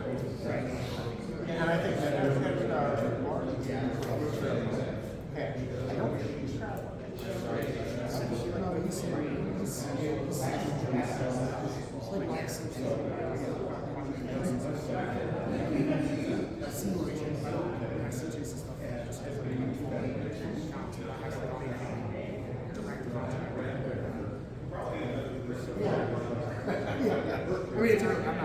don't want to criticism.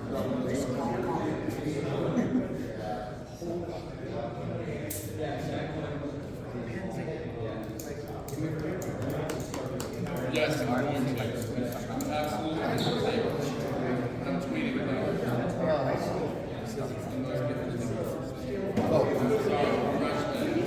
Oh, no?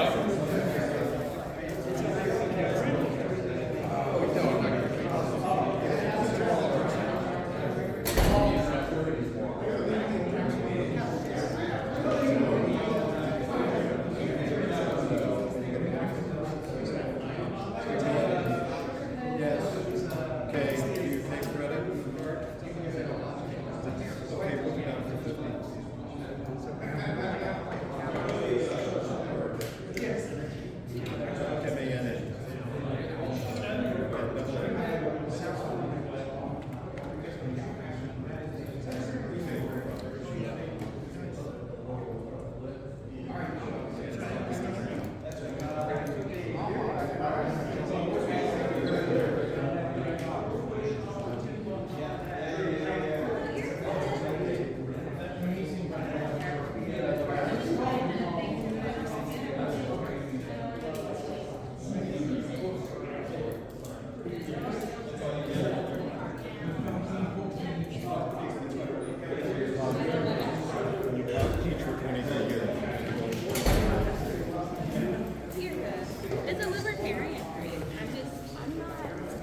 One is done, so.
Reagan, where's Randall's pile?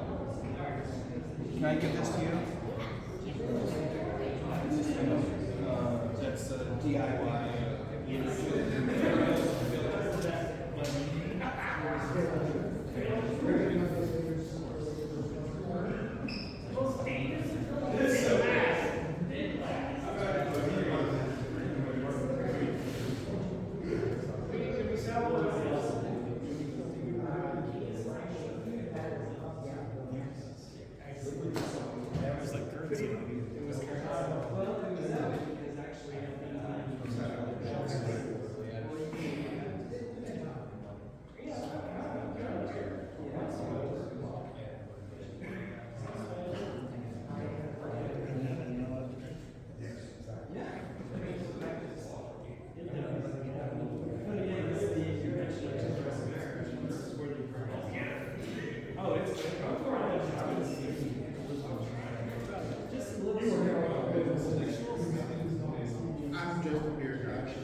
Ryan, you're still recording.